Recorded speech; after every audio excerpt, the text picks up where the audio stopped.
It's a beautiful day for some brutal ball. Well, we don't know what the weather's going to be like yet, but it is a brutal day for some beautiful ball. And the poll, I'll give you another 30 seconds to get a poll response in. How many have we had? 40. How many of you are in here? 57. 17 of you haven't voted. Dear me.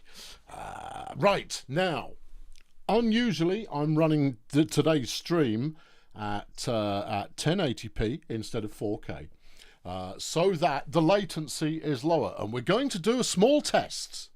And that small test is, please queue up in your phone a message, or phone, or on your desktop, or however you're watching.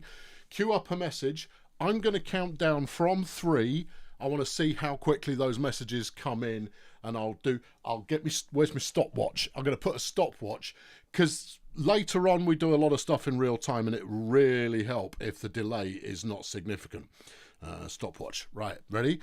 Don't press enter until I've counted down. On YouTube. On YouTube, Enrico.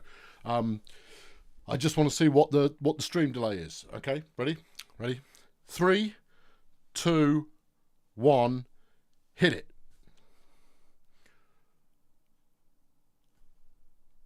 There we go. Thank you. Oh, lovely. 4 seconds. Thank you, team. Oh, that was nuts. Oh, that must be what big channels look like. Oh, if I was a popular girl, that would be my my tech stream all the time. Brilliant. Okay, 4 seconds. Usually it's around 20 to 25 seconds, so that's a massive improvement. Right, is that Jeff? Yeah, Jeff's around somewhere. He's in a very needy mood. Anyway, let's just, me in a hot tub, that'd do it.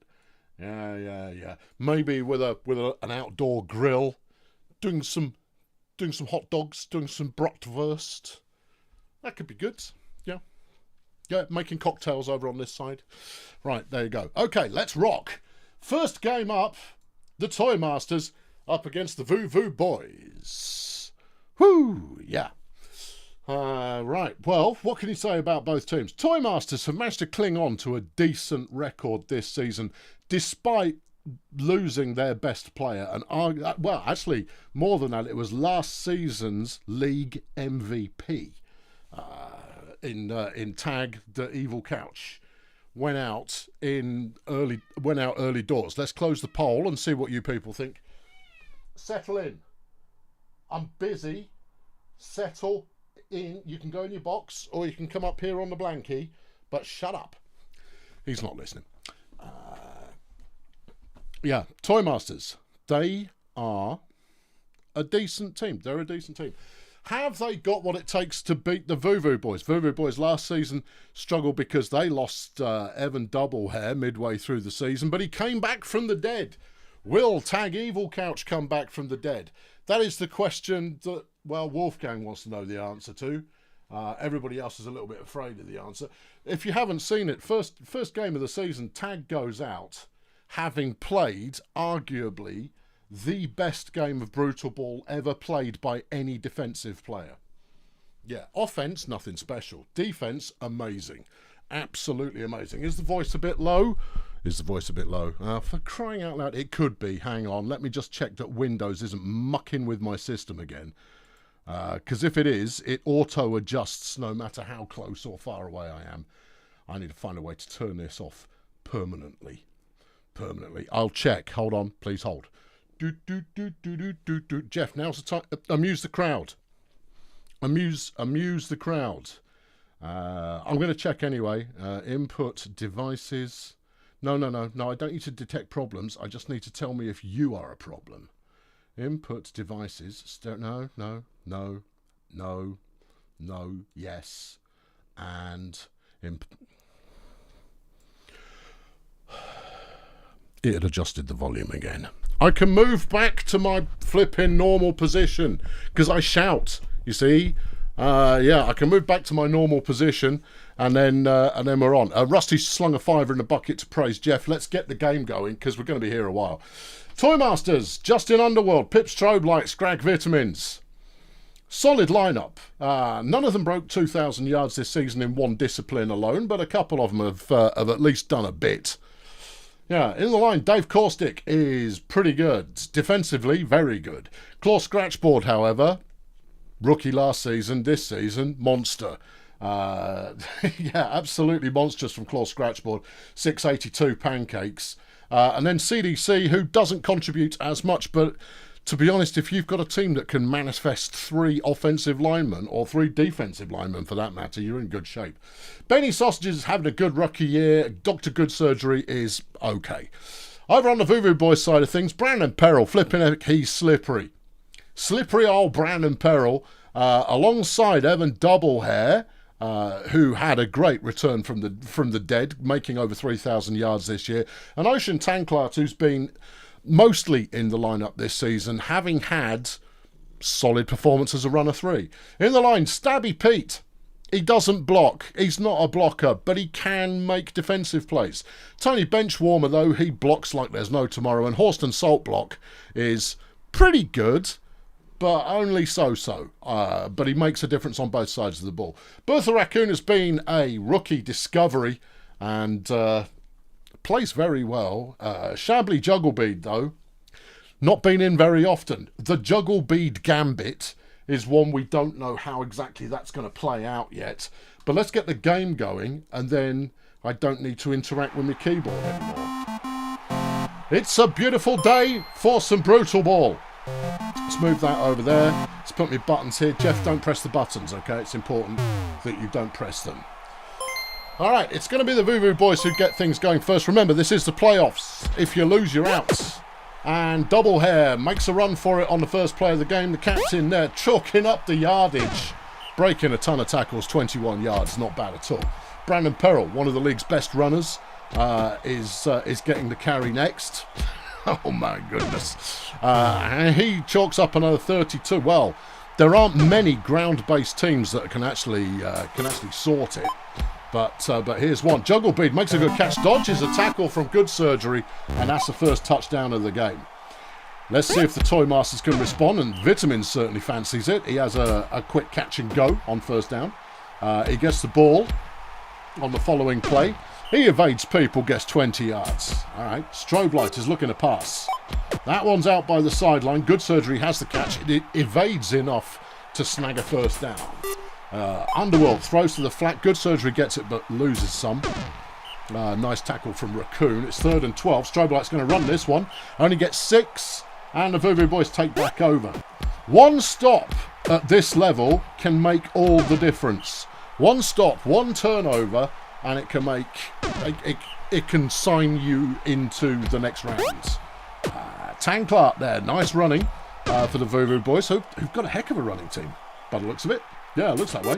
1st and 10, and Dr. Good Surgery comes up with a deflection. Brandon Peril running on 2nd, and he's got just short of the first down marker. Tanklat throws that one. It's caught by Raccoon. Can Sausages make the tackle? Yes, he can, but it's still 25 yards. Doublehair to the end zone. Raccoon, who'd slapped Pip Strobe like something stupid. And the Voodoo Boys are up 2-0. Scraggy the boy Vitamins there getting 2 yards on 2nd down, and Pip is sacked by Salt Block, and the Voodoo Boys have it back again. I wouldn't rule any team out of a game until half-time has passed, because the change in game plan philosophy at half-time can have quite a radical effect. Ben Radical, possibly. That's a throw! My goodness me! That was a heck of a throw, but it was fumbled immediately afterwards.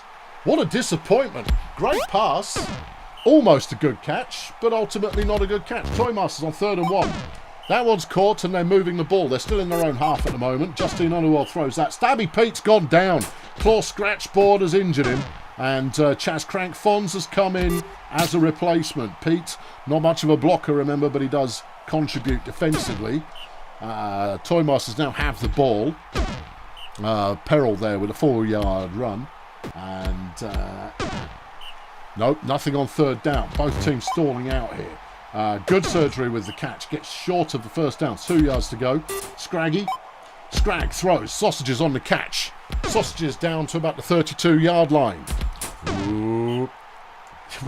Really? Yeah, 2nd and 13. Justin's going to try and run it. Pip's not doing anything in the way of blocking, though. It's Pip and Elf. No, it's an Orc. I'd expect more from an Orc. Elves, yeah, I expect them to get out of the way and be flipping useless, but Orcs, no. Stand your ground and muscle people. Inside the opposing 10-yard line. And CDC has gone down. Horston Saltblock with the revenge attack. Who have we got in? Logical Flambe has come in instead. But the Voodoo Boys have the ball and they've immediately completed to Bertha, who's gone 35 yards on the catch. Brandon now running on the first down. Takes it over the halfway line. Scratchboard's in his way. Scratchboard's no longer in his way and Strobe Light brings him down from behind. Tanklark chucks that one at thin air. Double Hair throws that one. Beautifully picked up by Bertha, who gets another first down. Brandon throws, deflected by Sausage. Here goes Tanklark. It's a couple of yards, but they've still got 5 to go on 3rd down. Double Hair's done. Underworld just got himself injured by Double Hair. Oh, that's important. It is. Scrag Vitamins goes on 1st down, though. Gets 19 yards. Pip Strobe Light now. It was a stop by the Toy Masters, but it cost them their number 1 runner. Turk Ramjet coming in as a replacement. It's 1st and 10, Toy Masters. Ramjet there gets 9 of them. Scrag choosing to throw, finds good surgery in the open. Juggle Bead there, not doing much in terms of protection. It goes Strobe Light, gets to the outside. A 4-yard gain. Ramjet now, another punchy run. Gets another 2. 3 yards to go. And Scrag is stopped behind the line. Juggle Beads makes a catch and is off past the halfway line as the Voodoo Boys have it back once again. Okay, here comes Brandon. And we haven't seen any really evasive running since the start of the game. We've had a little bit of it, but those first couple of plays from the Voodoo Boys was good, and Dr. Surgery makes an interception. And the scoreline is still 2-0. Early scoring for the Voodoo Boys, and nothing since. I mean, normally you go, oh, defensive struggle. You go, yeah, defensive struggle after the team has covered like 70 yards. Right, whoever's pinging me, it's better be important. It's going to be my daughter. Guarantee it's going to be my daughter. I have to check just in case it's important. It's my mum. Okay. She's making sure that I'm happy. I am. That's good. Right. Okay. What's happening? Toy Masters 1st down from the 16-yard line. Strobe Lights. Oh, he moved in to put a little fake on the defender there. As Bertha drops the pass and the Toy Masters have pulled one back. It's 3rd and 7. Tanklark to make the play. Gets past Scratchboard, who just looks like an ineffective ogre. And there's an interception. Good Surgery picks off another one. Well, having been dissed early on, it looks like Good Surgery's got something to prove, but it's 3rd and 2. Turk Ramjet can't quite punch it over the line. Voodoo Boys have it back again. Brandon makes a catch, and he's up to the halfway line. Not enough in the tank to do any evasion, but he gets 39 yards. That'll do. Peril's rather holding this offense together at the moment. Not that the other players are bad, you understand. He's going to the end zone. But no, he is the star of the show as the Voodoo Boys stretch it out to 3-1 with just over a quarter left to play. Strobe Light gets nothing on the run. There's Benny Sausages getting them a 1st down. Toy Masters are still alive. Especially given the turnover ratio that's happening. 2nd and 1. That one to the flat is deflected by Jugglebead. Turk runs it for the 1st down. They're still alive, but they need to score, and quickly. Scrag is off. Scrag is still going. It's a big run from Scrag Vitamins, and that halfling just ate up 33 yards for his 200th carry of the season. 20 plays left. Ramjet can't quite get past the line. Vitamins, not this time you don't. 4 yards, and the Voodoo Boys have it back again. They just want to do a bit of clock eat, and this one's in the bag. Well, okay, yeah. 3rd and 3, Tanklark, 1st down. That is not what you want to see if you're a Toy Master. Evan Doublehair can't make anything on the first carry, but Brandon's off to the races. Yep, there he goes, and there he goes. Yep, no one can tackle him. He's a greasy little rat, and he gets 43 yards. MVP's coming his way. You think? Well, offensive MVP. Yeah, double hair with a nice move as well. Gets 24, and that's probably going to put a fork in this one as there's only 11 plays left. A touchdown here, and it is over. It is over. Yeah, it is over. The Toy Masters aren't moving it fast enough. They don't manage to convert. Scrag's got the ball. He needs a heroic 90-yard run here, and actually he's off to a good start. It won't be 90, but it'll be 50. Or 39. Yeah. Pip. Completes to Ramjet, who makes someone miss and is still on his feet. Well, they've not rolled over. No. Every game played in this playoff should be an absolute slapper. And this one has certainly lived up to the hype. Looked like being one way, then went a bit to and a bit fro. But the early runners there have made it work. Juggle Bead finally makes a play after that deflection previously. They show, no, I should be on the field, taking him over 100 yards in the game. Brandon Perrell now doing what he's been doing the entire game. And then just running to the middle of the field for reasons. Raccoon, touchdown, 2 plays, 1 play left. Scrag's going to run it. He's going to get some distance. That was a triple pancake dished by the offensive line. Gets 20 yards. Final score, the Voodoo Boys win it 4-1. Good performance from both teams. The Toy Masters defence put on a good kind of stopping display, but at the end of the day, it wasn't enough. But they'll be back. Yeah, they'll be back. Star of the game, Evan, double hair, managed to get 230 yards passing with 2 touchdowns. Caused an injury as well. Well, that'll get you points. Who won the pancake match? It's got to be Dave, right? Caustic did 49. Pancake match. I like the pancake match. Tony Benchwarmer did 45. The pancake match there won by Davey Boy Caustic. And that's our first game done. Ooh. Okay, on to the next game. We'll hop the conference boundary and let's do the Grunt Auto Group versus the Colonel Space Agency. Yeah. KSA got in the last game of the season. Yeah, Claw got 69. Oh, I missed it. Okay. Colonel Space Agency managed to qualify in the last game of the season. It was a tooth and nail kind of a thing. Whereas the Grunt Auto Group are a mighty, mighty, mighty team. You'd be bold to wager money on KSA at this point, who are still a work in progress. But anything can happen. Grunt Auto Group led by Tiger Styles, who has, 2.5, just short of 3,000 yards this season. Bingo Hazmat, just short, even shorter of 3,000 yards this season, even closer, rather. And then Bikebreaker Billy, who, for a runner 3, has got over 2,000 yards. This is the number 2 overall offense for yards, number 1 for scoring. Yeah, brace yourselves. In the line, Cherry Margarita, 700 pancakes. Kapow. Sue Humpin didn't get to play very much this season, is in now. I don't know why the switch. I don't know. I don't watch my rivals. I watch every game. Oh, yeah. And then Harriet Reflux, who's pretty solid on both sides of the ball. 16 sacks to speak of, is pretty ruddy good. Karen Hare and Georgie Cones.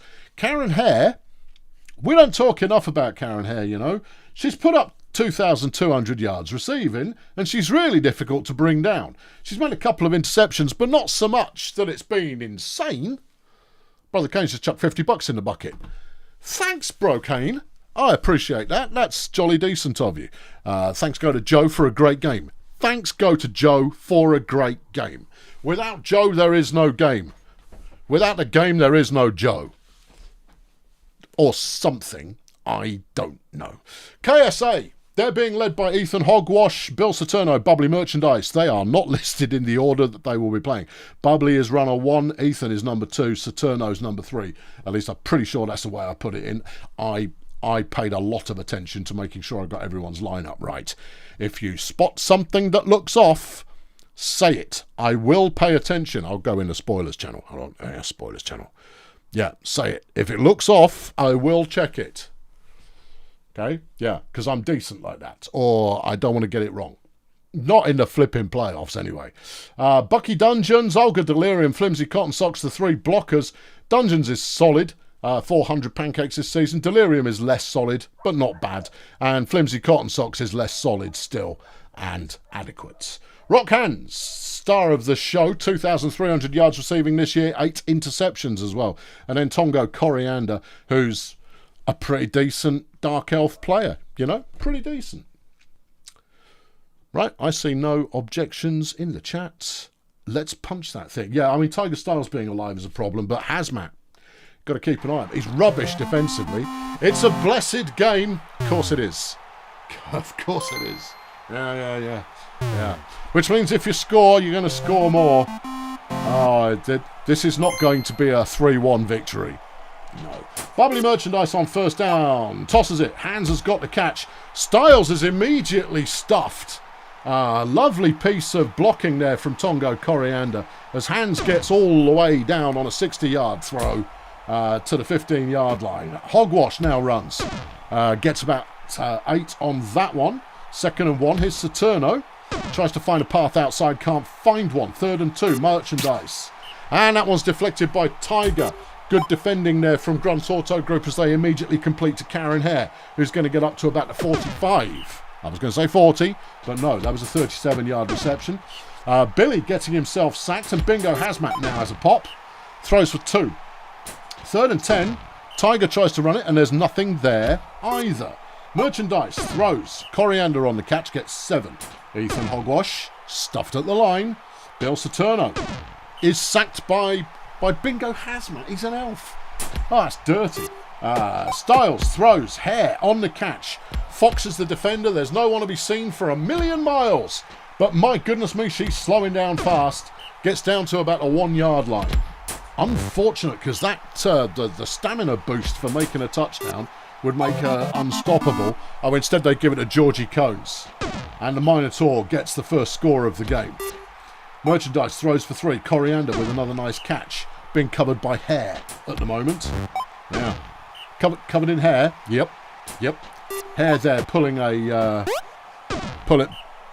tackle for loss. No, I can't make it work. Okay, all right. Ethan Hogwash on a first down. Gets a little. Bill Saturno gets to the outside. Makes a 15. Makes a near 20-yard carry there. Bubbly Merchandise on first down can only get not a lot. Ethan Hogwash now moving the ball. Gets a yard. And Saturno needing 9 gets 3. And Grunt take back over. Styles throws. It's deflected by Saturno. Here goes Billy, who is playing runner 2, it looks like. Hazmat as runner 3 is stuffed behind the line for a loss. And KSA have the ball back again. A 1-yard completion there. Steady on. Hogwash runs it. Gets 1. Saturno on 3rd and 7. Throws. Caught for 4. Grunt take back over again. This is some stern defending going on from KSA right now. I mean, both teams. But I was half expecting Grunt Auto Group to storm this. That's a 46-yard reception to the big old Minotaur in the form of Georgie Cones. And he gets his second touchdown of the day. Oh, good luck stopping him. That's not going to happen. Bubbly there, getting a 2-yard run. As KSA try and come back from being 2-0 down. Saturno, half decent on 3rd down, but it wasn't enough. Then he did full decent on that play. Half decent didn't get him there. Styles runs on 1st down. Gets 21 yards. Here goes Billy. He has to fight through a lot of traffic, and even then, got stuff behind the line. Styles, 3rd and 15. Completes it, but it's fumbled. And Hazmat has recovered it. And Bubbly makes the pass. Ethan Hogwash on the catch. He's got the 1st down and he's still on his feet. Gets 15 yards. Hogwash gets it to Coriander, who breaks an attempted tackle from Hare, getting 23 yards before falling over. Saturno throws. That one caught for 5. 2nd and 4. Merchandise is sacked. 3rd and 7. Ethan Hogwash. He's going to get it. Yep. Bucky Dungeons there providing some downfield blocking to keep the dream alive, and KSA keep the ball. Saturno gets good interior blocking, makes an amazing dodge, and he's in the end zone. KSA have pulled one back. 2-1 now the score, just ahead of halftime. Bikebreaker Billy looking for someone to throw to. And it's deflected by Olga Delirium. 3rd and 11. They complete the ball to Styles, but it's not enough. And KSA have the ball in Grunt's half of the field, just after getting... Hold on, they've been sacked twice now. They're still just about in the opposing end of the field, but it's 3rd and 15. Saturno, fresh from scoring, decides to try it. It doesn't work. Styles looking for someone to pass to, gives up on that as a concept and decides to run it instead, gets the first down. 11 yards.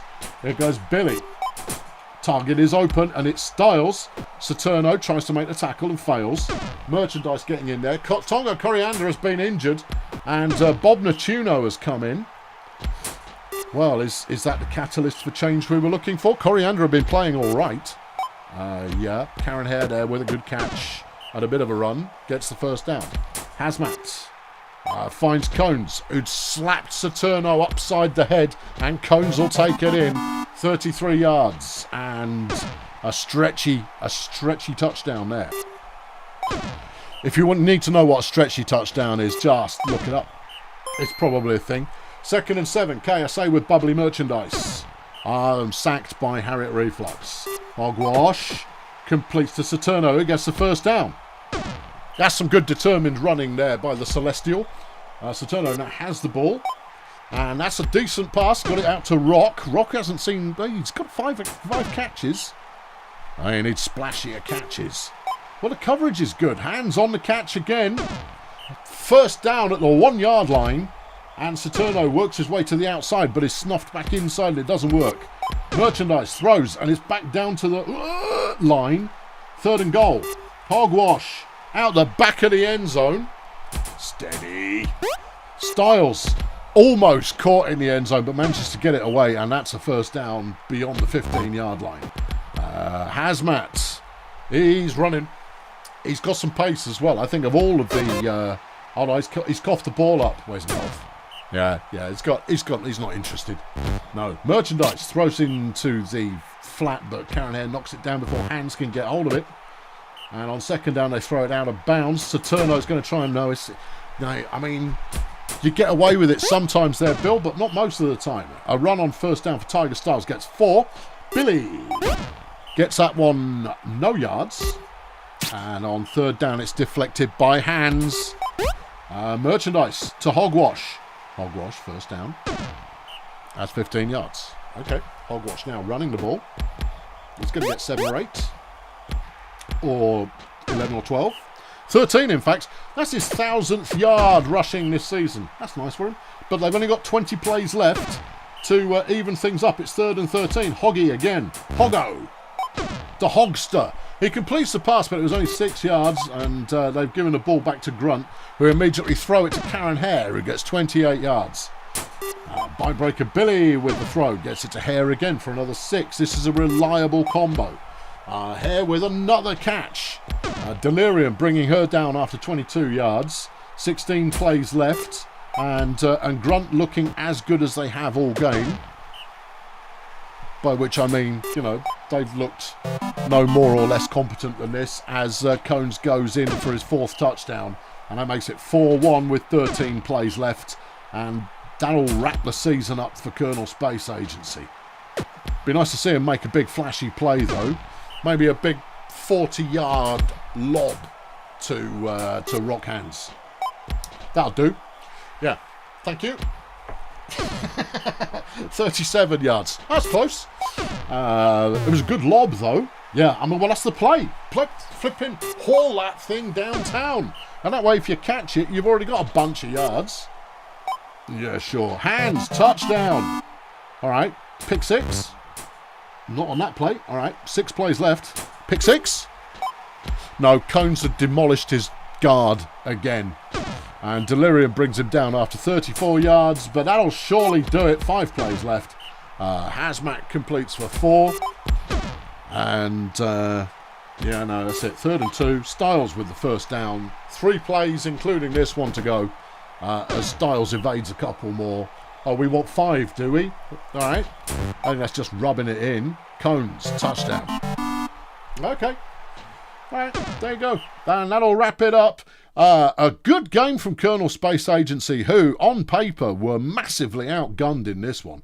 To only go down by 3, that's no big defeat. That's no big defeat. Unsurprising result, but at the same time, I mean, you wouldn't have anticipated a different result. Georgie Cones gets the star player in this one. 162 receiving, 5 touchdowns. Nothing much on defence apart from a few tackles. No, not that impressive at all. Flimsy Cotton Socks led the way for KSA with 21 pancakes, a tackle for loss and a sack. That's a bit of a quiet game. In the pancake match, nope. 50, no, it's receiving. 53 for Cherry Margarita. Okay, all right. 2 games down. Several more to go. Okay.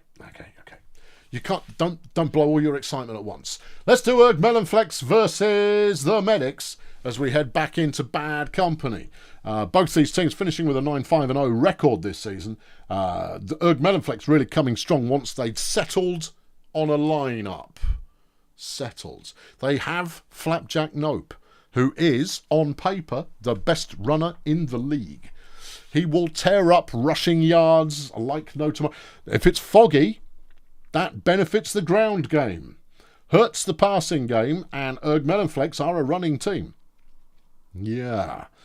Meanwhile, the Medics are also a running team, but they've got a nothing much defence going on other than their pass defence. But one wonders how many people have tried to pass against them.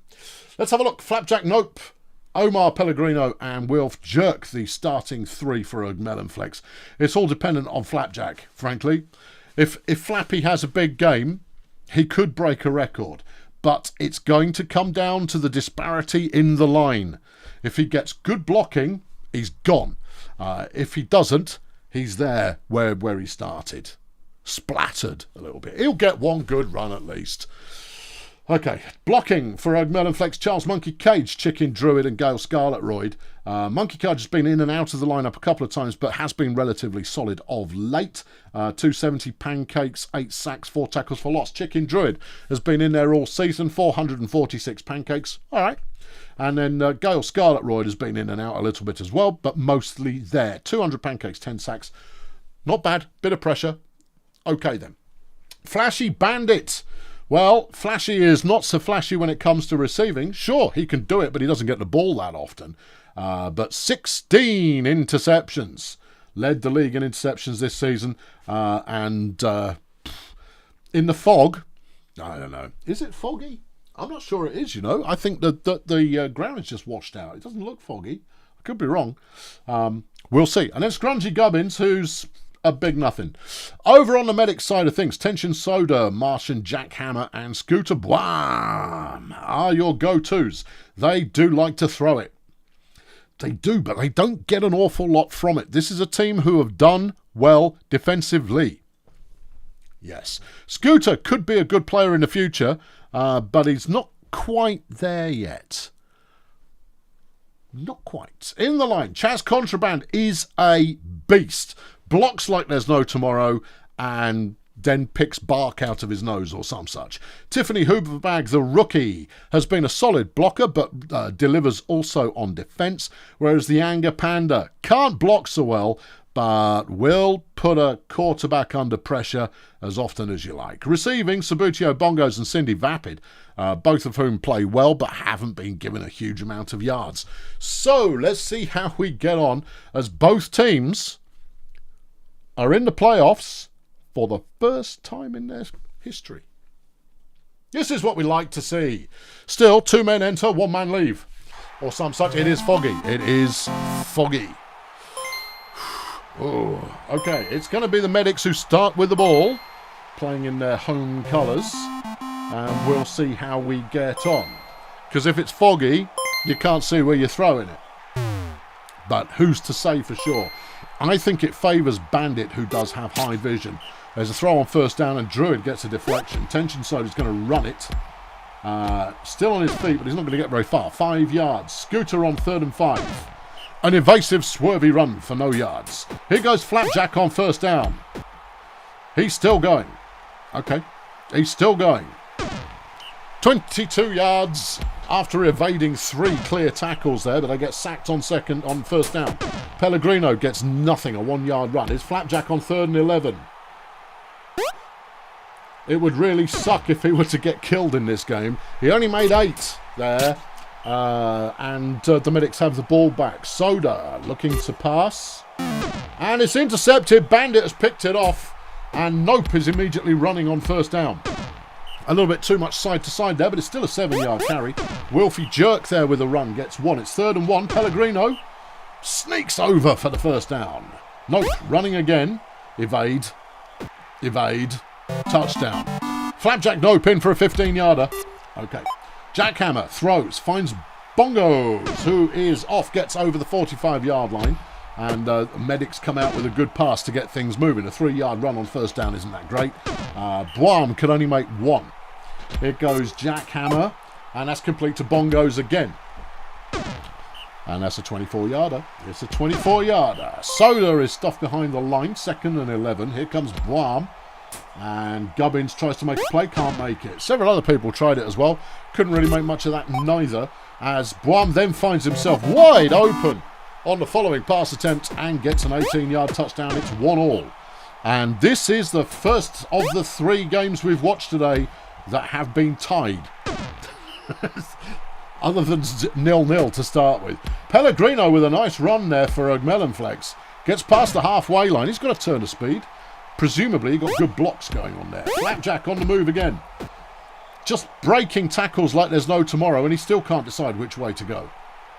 He's past the 5-yard line. He's got a 32 on that. 6 carries, 91 in the game so far. A sack there on first down. 2nd and goal. Pellegrino gets sacked. Bongos. Back-to-back sacks. Here's Flapjack. He's going to try and run it. That's bold. He's in, no. It is in. Yeah. Can you say one-man team? Yes, you can. Bongos. Nice catch. Gets 12. Okay. Soda now running on first down. Gets a first down. Here's Scooter. And just thrown directly to Wilf Jerk for the Chroniclers. Yeah. Nope, can only make 1 yard on that one, but they can't all be winners. Jerk looking to throw to someone, gets sacked instead. 3rd and 12. Pellegrino, a yard. And no more. Jackhammer gets himself sacked by Gale Scarlet Royd. There's tension Soda as the medics try and get something going. A 7-yard catch, but it's 3rd and 5. Boam tries to run it. Gets the first down. It's his best run of the game so far. Gets 15 on that one. Okay, Jacko throws it. 15. No, nothing. Not 15. Not anything. 2nd and 10. That one's deflected by Bandit. Scooter throws to nobody. Or maybe it was his invisible friend. Flapjack runs on first down. Gets 11 yards. Here goes Wilf. Pellegrino looked like he was trying to do a bit of blocking there, but gave up on the idea. Still, Wilf got 5 yards. Pellegrino's going to wrap it up to get the next 7, which is a first down. Flapjacking on first down. Just run straight at the opposing players. Madness. Yeah. Not enough blocking for him. There is the blocking is favouring the medics in terms of season performance, but Flapjack's managing to do quite well anyway. 2nd and 7 now. Medics in possession just ahead of half time. Scooter throws it, completes to Bongos, who's having a solid performance in this one. Couple of sacks and a chunk of yardage. Yeah. And that's another sack. 2nd and 11. Soda. Still going. Gets 6 yards. It's 3rd and 5 as we hit half time. 2-1 is the score. Melon Flex are up, but nobody's looking comfortable right now. The medics are having very erratic ability to move the ball as they throw an incompletion there on first down. Soda now can only make a yard. 3rd and 9. So medics erratic ball movement, while Melon Flex are entirely dependent on whether Flapjack breaks his first couple of tackles, as he did there and got 19 yards. Jerk's not playing badly. There's Bandit getting a catch. That's unusual. Pellegrino's not playing badly either, but it all comes down to the little boy Nope and whether or not he can make a big chunk play when he gets the ball, as they turn it over again after Nope fails to get a chunk play. Interception for Flashy Bandit. Well, he's going to be the other game changer. Yeah. The other game changer. 3rd and 6. Pellegrino runs straight ahead. There's an injury. Cindy Vapid, in her last game of her career, probably, is injured. And Kof Zerma the promising rookie has subbed in instead. Is she a rookie or is she a year one? Either way, love the look of Zerma. I'd sign Zerma, given half a chance. Melonflex punch one in for the score. It's Pellegrino who runs it in, and it's now 3-1 as the medics get the ball back. Soda throws it. It's deflected by Gubbins. Blom with a run. He manages to evade a tackle. These things do happen. He gets 8 yards. Jackhammer looking for a pass on 3rd and 1, completes to Bongos again. Bandit hunts her down, but it's still 20 yards further upfield. Blom with another nice catch. Blom doing a good job when receiving the ball, but he's also being given running duties which haven't worked out brilliantly so far. That one's thrown just anywhere. 2nd and 7. Soda. Ambitious, but makes it. The little gnome that could gets 12 yards. Scooter Blom through the middle is stuffed at the line by Gail Scarlet-Roy. 2nd and goal. Touchdown. Bongos. 3-2 now. 1 quarter to play. Nope with another evasive run. There he goes. Look. There he goes. And he gets 23 yards. 15 carries, 171 yards. That's over 10 yards a carry, friends. If your runner's doing over 10 yards. Hold on. They fumbled, but Flapjack picked it up. Flapjack's probably still got some gas in the tank. You could arguably call that a pitch. He passed the ball onwards to his friend as Flapjack advances it another 32 yards. I see, that's strategy, that is. And he's in once again. 30th touchdown of the season. Melonflex now up 4-2 with 20 plays left to go. Soda can't get anything on 2nd down. Guam is going to try and run it. He's seen how Nope does it and gets 10 yards. That's a decent run, but it wasn't enough for the 1st down as Flapjack runs again. Yeah. Unless someone snaps both his legs off, that's all you're going to see next season if Melonflex can sort their line out. If they can get 1, maybe 2 absolute brute force linemen, Flapjack is off to the chuffing races on every play of the game. Apart from the ones where he doesn't have the ball or where he's been injured. But they've got a 1st down inside the opposing 5 right now. Pellegrino looking to throw, and it's caught. Bandit gets a touchdown. 5-2 is the score, 11 plays to go. And the Chroniclers are doing a little Chronicle dance. Don't know what it looks like, but it'll be little because most of their team are just like, I mean, they're tiny. Yeah, apart from the big lads. Well, even they're tiny by big lad kind of standards. Guam's best run of the game there, 28 yards. He'll be more impactful next season as well, unless he dies before the end of this one, as Sabutio makes a nice run for the end zone and pulls back another one. Unless you're getting a pick 6, you ain't winning. Or a scoop and score. 5 plays to go. 4. Pellegrino on 3rd and 10. Doesn't get it. You've got to score on this one, get the ball back, score again. And then go to overtime. No. Soda decides to take a conservative approach there and it doesn't pay off. And Scooter stuff behind the line. And that's the final score. Bumson Medics 3, Melonflex advance to the next stage with 5. Both teams, again, 3rd game in a row. Both teams within 50 yards of each other offensively. Flashy Bandit, unsurprisingly coming up with player of the game, but was chased hard there by Sabutio. Yeah, Flash, only 29 yards receiving, but 2 interceptions, 4 pass deflections. That's what dreams are made of. Get that fog gone. I would argue, Floody, that your result there came out of the fog. If Bumson were able to pass, you'd have had a much tougher time of it. I think that Flashy's interceptions were both partially contributed to by the fog as well, because his eyesight is better than that of the opposing people who he's opposing. You know? Anyway, Sabutio Bung's 159 yards receiving. That's not bad. 3 sacks in the pancake race. Chaz got 68.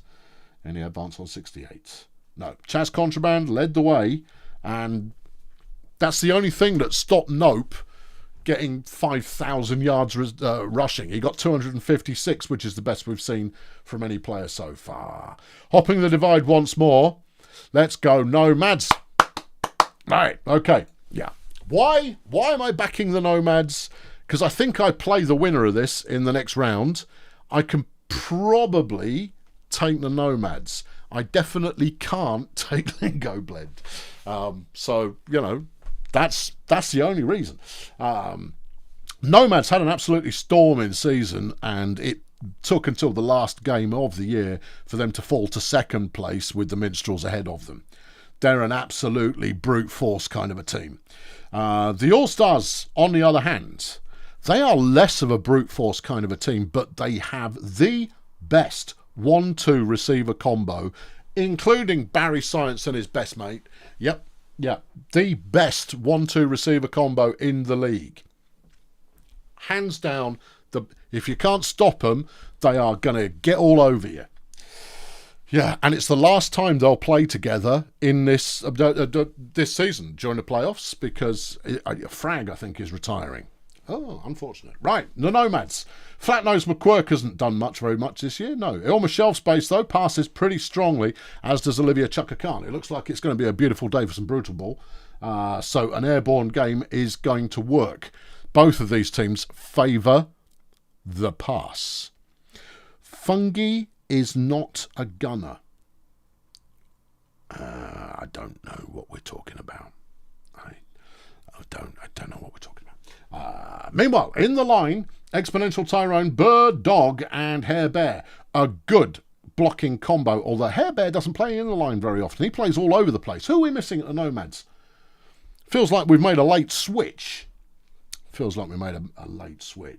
But a solid blocking line, and they deliver defensively as well. Hair Bear having done 20... Oh, isn't it Miss Florida? She had a season-ending injury. Yeah, Miss Florida is their number 3. Kim Selector and Egon Sanction. I mean, if you were going to have a matchup at the gunner cover roles, that's a fun one. Yeah, Sanction's not playing cover. Who's playing cover? Shelf Space. Shelf Space are too weak to play cover against either Murphy or Frag. But Selector will give them a game. We'll see. Interesting. Kim Selector, 2,500 yards receiving this season. Egon is very dangerous. Egon's a great player in his first year. He's going to be phenomenal in the future. Over on Lingo Blend, John the Plum, Richard Soliloquy, and Jenny J Sonar. Jenny J throwing for nearly 3,000 yards this year, having a stormer. An absolute storm. Well, you've got the 1-2 best receivers in the game. Yeah. Soliloquy, not bad, but he's usually runner 3. And then John the Plum, pretty solid. Also takes it on the occasional scamper. In the line, Ulysses Failure, Todd Bauble, Zimski Tabulate. Failure, not much there. No, really not his. No, it's not. That's not his tempo in the slightest. He doesn't even do very much defensively. Toddy Baubles, though, blocks okay. And contributes a bit on defence. Zimski Tabulate blocks, yeah, I suppose, and also does, a little bit. For a squid face, he's all right. Warren Frag, Hack Murphy have both got 2,500 yards receiving this season. They both make interceptions as well when they can be bothered. Sickening, is what it is. Yeah. Did you get stuffed by them earlier this year? Yep, I did. Okay. It's a beautiful day for some Brutalball. And it will be Lingo Blend who start with it first. The odds are against them, but I absolutely love their receiver combo. I love it to bits, because they're just mean. Yeah. Shelf Space is covering. Frag Murphy's being covered by Selector, just in case you wanted to know. Running on first and second down, that hasn't worked. 3rd and 6, and that was deflected by Shelf Space, and the Nomads get the ball after a 3 and out. McQuirk with the run. I didn't mention him. No, the lineup didn't show him. All right, okay, fine. Flat-nosed McQuirk, though, making a reception on the second play on offense for the Nomads, gets 34 yards. There's a sack fumble. Hair Bear picks it up, and if you like to see a big fella score, there you go. The lineman picking up the ball, carrying it into the end zone. Lingo Blend have the ball back. They've got themselves a 3rd and 6. Soliloquy looks to throw, finds Hack Murphy wide open. Could it be because his cover's lying on the floor? Yeah, he smacked Kim Selector well proper and got 42 yards on the reception. Plum throws it, Frag on the catch. Gets 20 yards on that one. Sonar looks to throw. It's caught by Frag again. Selector can't make the tackle, and that's a touchdown. Yeah. Come on, Nomads, let's have it. 2nd and 10, Chaka Khan gets the 3-yard run. 3rd and 7, Shelf Space completes to Selector, who was open, had good space going on there, gets 30 yards. McQuirk with the run, Big gap in the middle of the line. The blocking for the Nomads is proving to be very effective. Chaka Khan threw that one for 8. Shelf space runs on first down. Gets 7. McQuirk now on the run again. He's pretty tasty. 4 yards. He's got pace, but no flash, you know. 2nd and 10. McQuirk makes the catch. Sometimes you want pace, but no flash, because that's a 21-yard touchdown right there. Selector makes a deflection. Sonar, it wasn't the best thrown ball I've ever seen. Sonar throws, Frag catches it interior, gets 5 yards. Soliloquy now completes to Sonar. Gets 15 yards and the drive still moves. John the Plum completes to Hack Murphy, who breaks a couple of tackles. Gets 21. Sonar to Frag. Can Chaka Khan and Elf make the tackle? No. Sanction comes in though and closes it down, but they're on the 2-yard line of the opposition, throwing it away on first down. 2nd and goal. Plum. Touchdown, Frag. 2-all is the score. McQuirk on the run again, gets 4 yards. Chaka Khan chucks it to McQuirk. You know, that's an absolute demon play. If you can find a play that focuses on throwing to runners and your runners are good to begin with, you can dominate teams. And also, you probably don't need to worry about gunners. Anyway, Nomad's still moving it. 2nd and 5. McQuirk again on the catch. And he's not quite got the pace, but that's still 23 yards, and they're inside the opposing 5.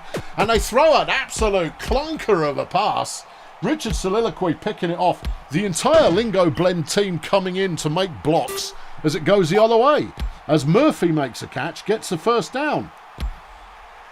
2 Elves fail to make a tackle, and Murphy gets 31 yards. Sonar stuffed behind the line there by Hair Bear. Soliloquy throws it. It's deflected by Selector. 3rd and 14. Plum. Murphy. Yeah. Touchdown. 3-2. Lingo Blend have eased it into the lead. McQuirk there with a 2-yard run. Okay. Khan throws. McQuirk on the catch, but it was thrown so far behind the line. It's no surprise, and they get stopped again. Lingo Blend having a small amount of momentum, but can they keep it up? 2nd and 14, and there goes Frag. Selector can't make the tackle. Frag down to the opposing 3. Soliloquy looking for a pass. Frag, touchdown. 4-2 now, Lingo Blend. People laughed when they beat us, you know. They laughed. They were just like, you lost to a nothing team. I didn't. I lost to 2 bloody good players. Hack Murphy has picked up the fumbled ball, takes it back the other way, and they've got it from the 15-yard line. Plum, nothing. Soliloquy makes a catch, gets 8. 3rd and 2. Soliloquy to pass. It's caught by Sonar, but she's short. So the Nomads there, managing to avoid losing a further point after the interception. But at half-time, Lingo Blend are up 4-2. You wouldn't have bet on it, but I wouldn't 100% have bet against it either. There's a 30-yard completion for the Nomads. First play there goes nowhere. Here goes McQuirk. Nope. And Chaka Khan on 3rd and 10. Stopped short. All right. Plum throws. Murphy caught it, gets out of bounds 6 yards. Sonar throws. Frag's got the ball. He's got himself another first down. They're so dangerous. Plum throws, and that was deflected. Selector is doing her best to try and shut down this passing game, but it's just not working. As that's another Warren Frag 37 yards bundle, and he's in the end zone again. 5-2 now the score. Lingo Blend looking mighty good. McQuirk gets a 3-yard run. Chaka Khan looks for a target and throws a long way to Egon Sanction, who's outpacing scrawny little elf Richard Soliloquy. Gets 47 yards. Shelf space throws it to the flat. No. McQuirk gets outside, and his pace there is just great. If he doesn't have to break a tackle, just phenomenal pace. Not grease lightning as Sanction gets a touchdown. It's not, it's not like watching Jacko Clown Car go. But what he is he starts quick and he stays quick as long as he doesn't have to evade anybody. 3rd and 14 doesn't work, and the Nomads are coming back. McQuirk gets outside, gets a first down, 19 yards. Steady. Chaka Khan throws. McQuirk, touchdown. Well, he's earning his salary today. 5-4 now the score. Frag gets a first down for Lingo Blend. We're 3 plays away from the final quarter. And I don't know which way this is going. Frag makes another catch. He breaks so many tackles. Sanction closes him down eventually. 49-yard catch, though. A first down run gets 3. Sonar throws. It's deflected by shelf space. Soliloquy on 3rd and 7 is sacked. And the Nomads have it back again. Well, yeah. Okay, there's a 5-yard catch. We're not there yet. 2nd and 4. And that was deflected by Soliloquy. 3rd and 4, shelf space. Throws, caught by Sanction, and that's a first down. Okay. McQuirk now on the run. Gets past Baubles. Untouched, you see. Untouched. 14-yard carry. Chaka Khan throws. Wide open Kim Selector. We haven't seen anything like enough of Kim's receiving game in this one, but that's 43 yards. And the Nomads are threatening to score. And score. It's all square at 5. And there are 17 plays left. Jenny J. Sonar is sacked on 2nd down. 3rd and 13, Soliloquy. He doesn't make it. The Nomads have the ball in their own half, and wide open is Ilma Shelf Space, who gets 20 yards. Well, you've got to eat the clock here, and they're not going to. Shelf Space is in. Nomads take the lead, but there's more than enough time for Lingo Blend to do what Lingo Blend do. Inside the opposing half, a 35-yard catch for Hack Murphy. Sonar throws it. Frag's got the catch. Inside the opposing 20, 11 plays left. Soliloquy throws wide open. Hack Murphy touchdown. 6 all, 10 plays to go. There goes Sanction. Murphy makes the tackle. Shelf space. They're at the halfway line. Throws to Sanction again. This is the play. This play is the play. 1st and 10. Shelfie throws it. That's a short one, though. It's only 1 yard. 2nd and 8. Obviously, if this ends all square at 0 plays, we continue until someone wins. Chaka Khan throws it. Sanctions in the end zone. And the Nomads are up again. Plum decides to try and run it. That's a bad idea. 4 plays to go. Sonar is sacked. This play or death? Death. Zero's chucked £3 in the bucket as this one winds down, and Lingo Blend, having led for the entire game, just unflipping lucky. Oh, what a game. Best game so far of this one. Whoo, what a pelter. I like it. Hair Bear. Who? Yeah, him. Gets player of the game, 75 fantasy points, 49 pancakes. And a touchdown after picking up the fumble. That one was absolutely, that was the business. Olivia Chaka Khan threw for 300 yards. To whom? Kim made 134, Flatnose made 138, and the rest were kind of spread around here and there. Over on the All-Star side of things, I'm sad to see these two get broken up because, and I think it is Frag that's retiring. Frag was just such, outrageously good player. 268 receiving yards, 4 touchdowns. Did they do much defensively? No. Why are you asking? But it doesn't matter. What a combo. Murphy's still going to be around for a couple of seasons, but whew. Yeah. What a game. What a game. What a game. That was a great game. What a great game. Okie dokie. Right, here we go. Quarterfinals time, people. Melon Flex have got the favourites, Blood Pit Bouncers. Voodoo Boys are taking on Peninsula Transport. Grunt Auto Group have got the Minstrels, and BDP have the Nomads. Incidentally, this is the furthest BDP have been in the playoffs. Never made it past the first round before. No, there we go. Woo! Okay, all right. Good. Right, I'm going to have a little drinky, and then we'll go again. Lovely. Okay. All right. Here we go.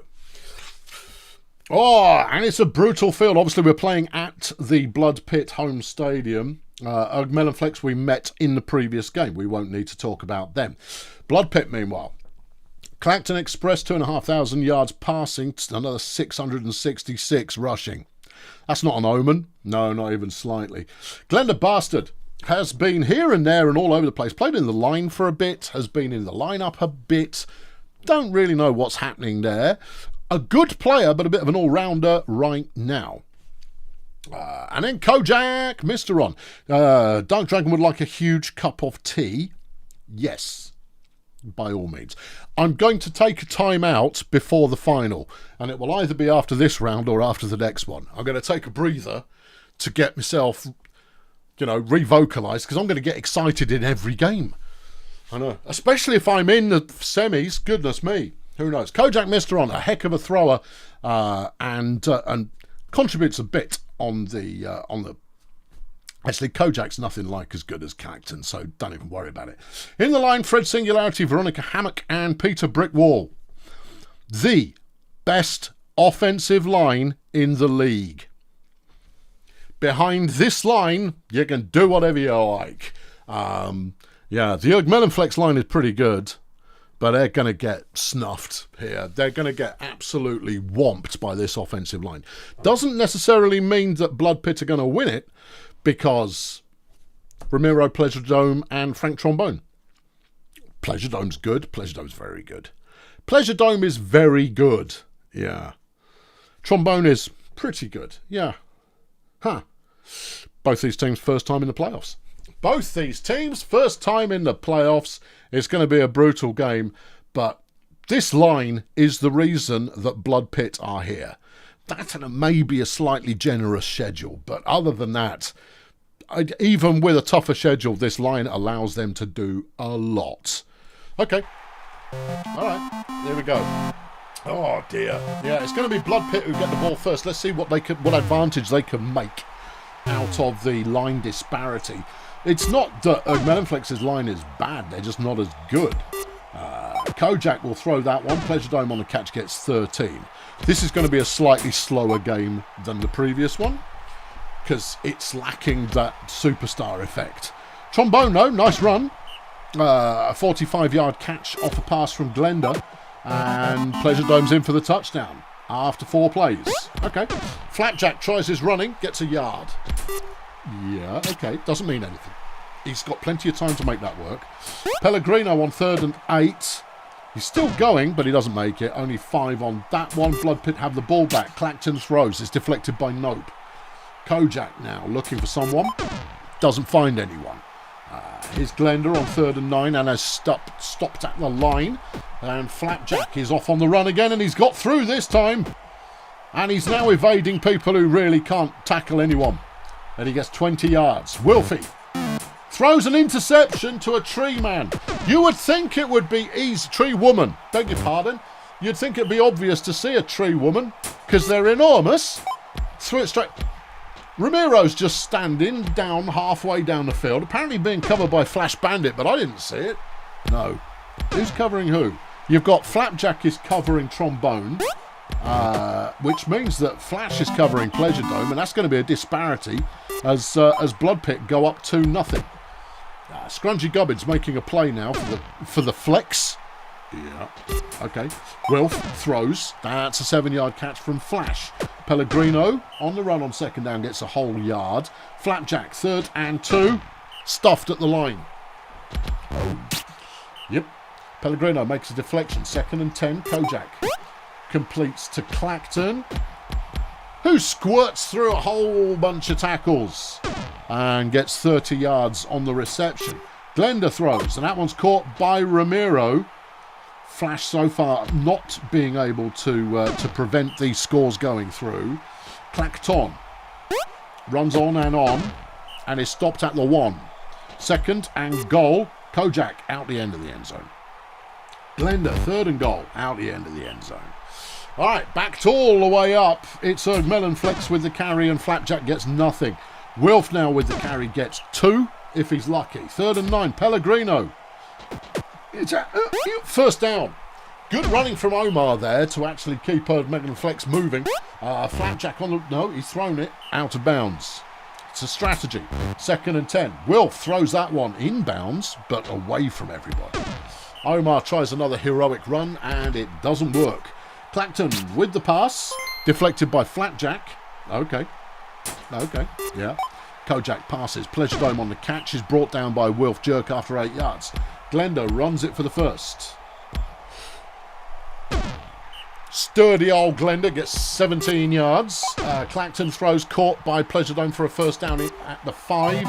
And he's in again for the touchdown. 3-0 now. Blood Pit. I mean, and it's the line. Flapjack is getting no help. Wilf made a good run there. But unless you block for your superstar, then your superstar's not going to superstar. Speaking of which, here he goes. Yeah, it's only 23. Still good. 23 on a run is a good play. Scrungy Gubbins makes a good catch, and they're down to the opposing 16. Omar. He's in the middle. It looked like he was just kicking everybody. Flapjack now on the run. He's got the room. He's got the talent, and he's in, and the Chroniclers pull one back. Clacton now looking to pass for Blood Pit, and it's deflected by Flash, who's getting involved on the defensive side of things. Monkey Cage makes a tackle for loss. Glenda's going to try and run it for the first down. She'll be lucky. Only gets 6. Flapjack on first down. Evades a couple. But by the time he's evaded a couple, his gas tank's half empty. It's 3rd and 2, and it's Pellegrino. Completes to Nope. That's a solid move. But I think he's already a little bit tired, having done some defending. But that's 19 yards. 19 yards. Okay, at half-time, it's 3-1. Blood Pit in the lead. Scrungy makes a catch. Gets 7. 2nd and 2. Jerk. That one's deflected by Kojak. 3rd and 2. And it's intercepted. Little Glenda has picked it off. You throw an interception to a tree, and then you throw an interception to a dwarf. I don't know what's going on. Kojak with the look gets 6 yards on the pass. 2nd and 3. Glenda with the possession. Throws it away. Wisely, potentially. Clacton throws into the flat, and that one's stopped. Ogman and Flex get the ball back. But Flapjack gets nowhere. Wilf throws. That one's complete to Scrungy Gubbins, who has them a first down. Pellegrino, and that's deflected by Trombone. Flapjack. Here he goes. There he is. There he goes. There he is. He's off. Not that far. 29 yards. Yeah. Flapjack's having a nothing game, and he's averaging 9 yards a carry. Oh, he's coughed it up, but Charles Monkey Cage just picked it up, and Chuck's got some pace, and he gets 20 yards on the fumble advance, and Melon Flex are inside the end zone. Okay. 3-2 now the score. Melon Flex holding firm. I did say at the front, I said, Blood Pit's line is the reason for their success, but the talent elsewhere is limited mostly to Clacton, although Pleasure Dome's very good. Yeah. Okay, Clacton throws that one. It's intercepted by Flapjack. Nope. Oh my goodness me, the Melonflex MVP picks one up and keeps his dreams of going further alive. He then runs on first down, and he's going to get the first down. Is he going to get more? He's going to get more than that. He's in the end zone. Flipping flat, flipping jack, flipping no. However, Pleasure Dome immediately makes a catch. Has just beaten up Flash Bandit, who can't do anything to stop him. It's 3-all. But Blood Pit are looking quite dangerous. Kojak can't find anyone to throw to, will run it because there's an acre of space and runs it for a first down. Glenda throws. Wide open Pleasure Dome. Bandit is outclassed in that matchup. Which is, that's eerie because Bandit is a heck of a pass defender. Anyway, a first down later, and Melonflex are moving the ball. 2nd and 3. Here's Pellegrino now. He tries a run, it doesn't happen. No, it didn't. It didn't happen. Trust me. 3rd down, Flapjack gets the first. They're into Blood Pit territory, and we're into the final quarter of the game. Jerk throws. Gubbins caught it. Kojak is an elf, so obviously doesn't make the tackle, and Gubbins ties it up again. Boom shakalaka. Pleasure Dome isn't covered. Nobody is covering Ramiro Pleasure Dome. No, he might as well just be stood there from the start of the play going, if you like, just, you know, when you fancy it. Flapjack's picked off another one. Well, here's your star of the game, regardless of what the final result is. And he's just taken that back, his second interception of the game. And he's run it again on first down. And there he goes. Seriously, next season's MVP if he can live that long. Yeah, but he's coughed it up. Oh, what a Charlie. And Peter Brickwaller's recovered for Blood Pit. Oh, no, I mean, that could be it. That could do it.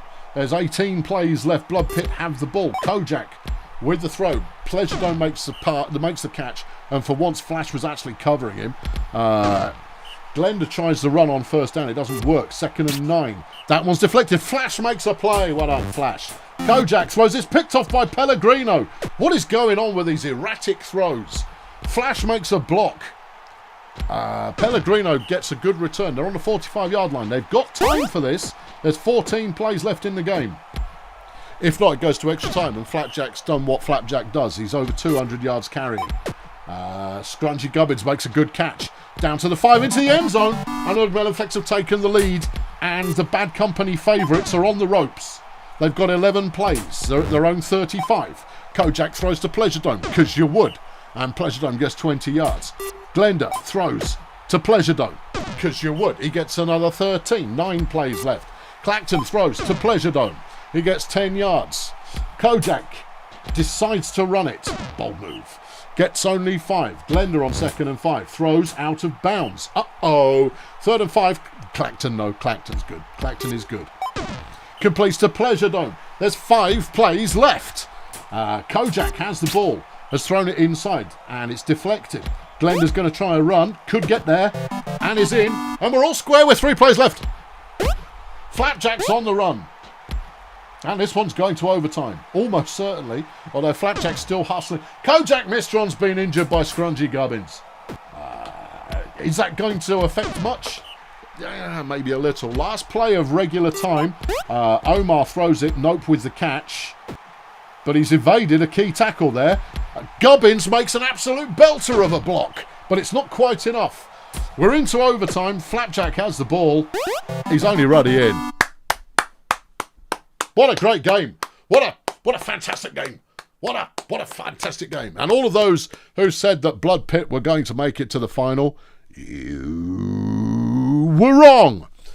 Okay, yeah. Flapjack Nope, 101 fantasy points in this one. Well deserved. Stone Me, well deserved. Are they a one-man? Yes, they are a one-man team. They're a one-man team with a little bit of Flash Bandit occasionally. Flash in this game, incidentally, minus 15 fantasy points, having earned minus 17 defensively, having been thoroughly thrashed by Ramiro Pleasure Dome every single play. All of them. Ramiro got 340 yards receiving, but the Bad Company champs go out in the quarterfinals. Whew, amazing.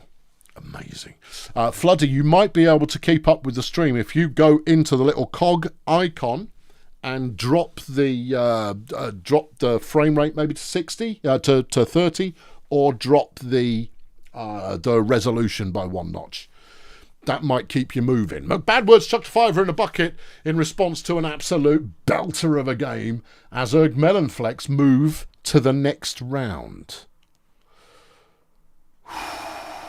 Yeah. Aren't you two in the same house? If you're in the same house, share a screen. Because that would work. All right. Well, we've seen one favourite go out. Let's see the other one go as well. I would rather Grunt win the whole thing than the Minstrels. Yep. I'm just putting it out there. I hate both these teams. But at the moment, I hate the Minstrels just a little bit more. Okie dokie. Grunt Auto Group, Wretched Minstrels. You're aware of Grunt Auto Group and their career. They are a mighty team full of very talented players. Yes. Okay. All right. Over on the Minstrels. Goodness me. This is the deepest team in the league. No outright stupendous superstars apart from Percy Hatred and potentially Crash Zodiac in a season or two. But what they have is You knock one of them out, they'll bring in a fresh one that's almost as good. And they could do that 3 or 4 times. If you saw last week's show, you will see how they lost 4 players and still just kept winning. Yeah, that's the Minstrels. Percy Hatred is outrageous. He can't defend for toffee, but offensively he's a monster.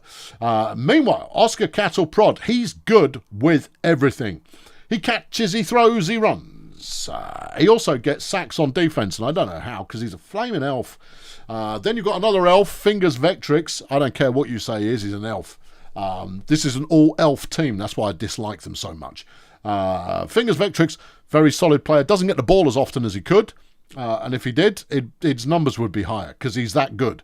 And then Crash Zodiac, who throws up a storm. I don't mean he throws up. I mean he throws up a storm. Hey? Yeah. Good. Right. 2,500 passing yards this season. Another 400 on the ground. In the line, Ben Radical. Solid. Chonk Olympics. Solid. And Professor Feetham. Solid. Nothing remarkable about those 3 other than solidity. As a 3-pack line, they're good enough against most opposition. No real star between the 3 of them.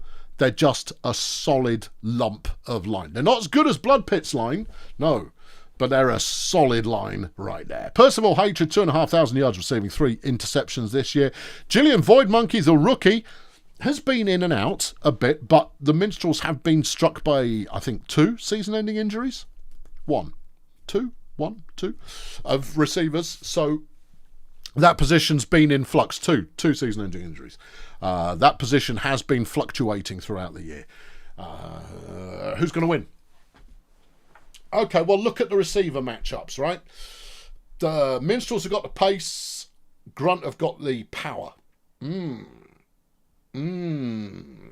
So it depends on the depth of throw, and Zodiac's a deep thrower. Oscar is not quite such a deep thrower, but yeah, Crash could be the dip. It's going to come down to Crash. Yeah, it's going to come down to Zodiac, this one, and who he and how deeply he decides to throw. Because if it's a pace-based game, then the Minstrels have got it. If it's a power-based game, then Grunt have got it. Fun, yeah. It's a beautiful day for some Brutalball. Yes. Okay, it's going to be the Minstrels who start with the ball, and we're at the Minstrels' home field, if that makes a difference to you. I mean, it looks a lot like everybody else's field that hasn't got a special field. Nothing on first down. Crash waits. Can't find an open target and will run. Gets 7 yards. 3rd and 2. Vectrix punches it over for the first down. It's got good pace, that elf. Yep. 19 yards on the carry, but decent blocking. Cattle Prod runs on first down. Decent blocking again. Styles brings him down after 6. Zodiac's, they're keeping it on the ground at the moment, but Zodiac comes up a little bit short. Vectrix, though, gets the first down. Yeah. Prod, again, gets a couple. Zodiac on 2nd and 7, looks to pass, and that one is deflected by Styles, who's doing the coverage. Percy Hatred makes a catch and is gone. End zone, touchdown. Whew! No, he's an elf. He's an elf. Don't worry. Yeah, you're mistaken. His passport's wrong. All right, Grunt take over. Bite-breaker Billy on 2nd down. Throws it. It's caught by Karen Hare, who has the first down. Bingo decides to run it. So he's getting overconfident because he's seen all the elves on the other team.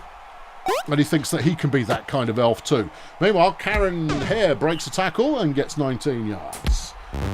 Billy throws. Hare with the catch again for 7. Hazmat. Just looking at these receiver matchups at the moment, and so far, yeah, Georgie Cones just slapped Fingers Elf Vectrix all upside the head, and that's a nice big chunky play, and Cones is in the end zone, and it's 1-1.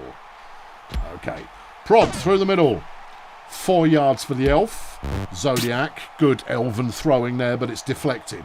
Vectrix with an elfie run gets 2. Styles chucks it, gets 2 yards. Throw it to an elf. Yeah. There's an elf on another catch, right? An elf's going to throw it. God, I hate elves. I hate them so much. 2nd and 10, Tiger Styles. A bit of a swervy run, outpacing Professor Feetham, but Feetham's a tree. But that's the first down. Billy throws it. Cones, end zone. Because Cones has once again decked his coverage. Yeah. Have you got anyone that can stop your cover being decked? No, I don't. But I've got a game to play before then. Vectrix has that one deflected. It's 2nd and 10. Prod gets to the outside, gets 2 yards. 3rd and 7. Zodiac throws. It's caught by Vectrix, and he's going to get a bit of yardage. Evades a tackle from an elf, because elves can't tackle. 46-yard catch there for the Bastet. It's 2nd and goal. Prod has that one deflected. 3rd and goal now. And it's Vectrix touchdown. Okay. Styles, nothing on the run. 2nd and 10. Billy. You wouldn't have thought someone called Bike Breaker Billy was a gnome, but he is. Karen Hare breaks a tackle from Zodiac, who might as well be an elf. Yeah, they can't tackle. 2nd and 10. Billy again. Throws. Cones. Breaks 2 elven tackles and heads into enemy territory. Still heading. And is caught after 48 yards. Zodiac's a Celestial. No, he's still an elf. Yeah, because he does elven tackling. Tiger Styles evades everybody and pushes it into the end zone for the score. 3-2 now. Whew, yeah. Prod there, proving that not all elves are feeble. No, that was a good bit of running from Oscar Cattle Prod, who is... I don't know, is he going to be the most valuable player in the league? He's certainly got the most ubiquity out of almost any player. As Vectric runs it in again. The speed there, getting it done. There's another pass, and it's Cones on the reception. And the speed ballers at the Minstrels don't have an answer when Georgie Cones gets the ball. But meanwhile, Bingo Hazmat is unopposed. Touchdown. Oscar Cattle Prod has been injured by Cherry Margarita, but Ryan McNeese has come in, and McNeese has proved himself as a decent player this season as he runs for 5 on 1st down, makes a catch on 2nd down. Vectrix now on the 1st down, runs, gets 11. Here's McNeese again. He's going to run it. He's going to get the 1st down. Depth. See? Team depth. When you've got a solid line, you can put a decent-ish player in there and they'll be okay. When you put a great player in there, they're going to be great. Vectrix with the run on 2nd and 5. Can't quite get there. McNeese is stopped on 3rd and 3. Grunt have the ball back once more. And Hare takes off. She'll wig? Maybe. 20-yard catch. Here goes Billy looking for a pass. And it's caught by Hazmat, who's got room to move. Hatred's going to come in and close him down, but can't make the tackle. Void Monkey eventually bringing him down after 32 yards. Hazmat now looking for targets. Finds Cones. Anyone? No. Touchdown. 5-3. Grunt have the advantage. And they give up a sack on 1st down. Complete for 9. Void Monkey making the catch. Vectrix runs it for 3 and beyond to keep the drive moving. 14 yards on that one. McNeese with a good throw. Completes to Void Monkey, who just evades Hare for a good extra 10 yards. Zodiac throws. Hatred with a 4-yard catch. 2nd and 5. Vectrix runs for the 1st down. Here goes McNeese on 1st and 10. And missed throws, but he was under a lot of pressure. 2nd and 10. Vectrix. And that's Void Monkey. Touchdown. This is not over. No. Styles on 1st down. Getting some solid running. Solid enough. 15 yards on the carry. Billy now throws and finds Hazmat. This is a good connection because Hazmat is a runner. He's not playing gunner. This is what I was talking about earlier. If you've got a runner who can make catches, that's just a whole other level of threat. I want them both to lose. Yeah, I want the stadium to collapse at this point and all the players to die. Touchdown, and Grunt have gone ahead again. Karen Hare is in. Okay, Void Monkey makes a 9-yard catch. Minstrels need a stop. Well, they need to get a 1st down. They should do, though. Vectrix is fast enough. An 8-yarder there. He's averaging 8.5 a carry, but there goes Percy Hatred, who hasn't been as that involved in this game, which is holding him back because that was a 55-yard catch. Yeah. Void Monkey, touchdown. 6-5 now. And the Minstrels need a stop. Well, that's a 1-yard carry. Here's Bite Breaker. And that one's out of bounds. 3rd and 8. And Hazmat is stopped. Well, there's the stop, and now the Minstrels need to capitalise. They threw that out of bounds, but for -1 yard. Okay. Zodiac throws. It's caught for 9. 3rd and 2. Vectrix, he's going to throw. That's not his move. He should have run it. He should have, but didn't. Karen Hare makes the catch for Grunt and gets the first down. Billy throws that one for 8. Hazmat on 2nd and 2. That one's deflected by Hatred. Styles throws. Cones has got it. Yeah. And you know Cones is always going to break the first 3 tackles, but that time he broke 4. Got 53 yards. Billy with the throw. The catch is Styles, and the touchdown is there. There's 16 plays left. A turnover, a quick turnover score, and it doesn't matter because, well, Gillian Void Monkey there with a 54-yard catch off a McNeese pass. McNeese has completed all but one of his passes so far, and the Minstrels have pulled one back. They now need another stop and a quick score, and they've got time. 13 yards. That one's dropped by Hare. 3rd and 4, and Georgie Cones is wide open. Oh. Yeah. Oh. Yep. Oh. 39 yards. 11 plays remain.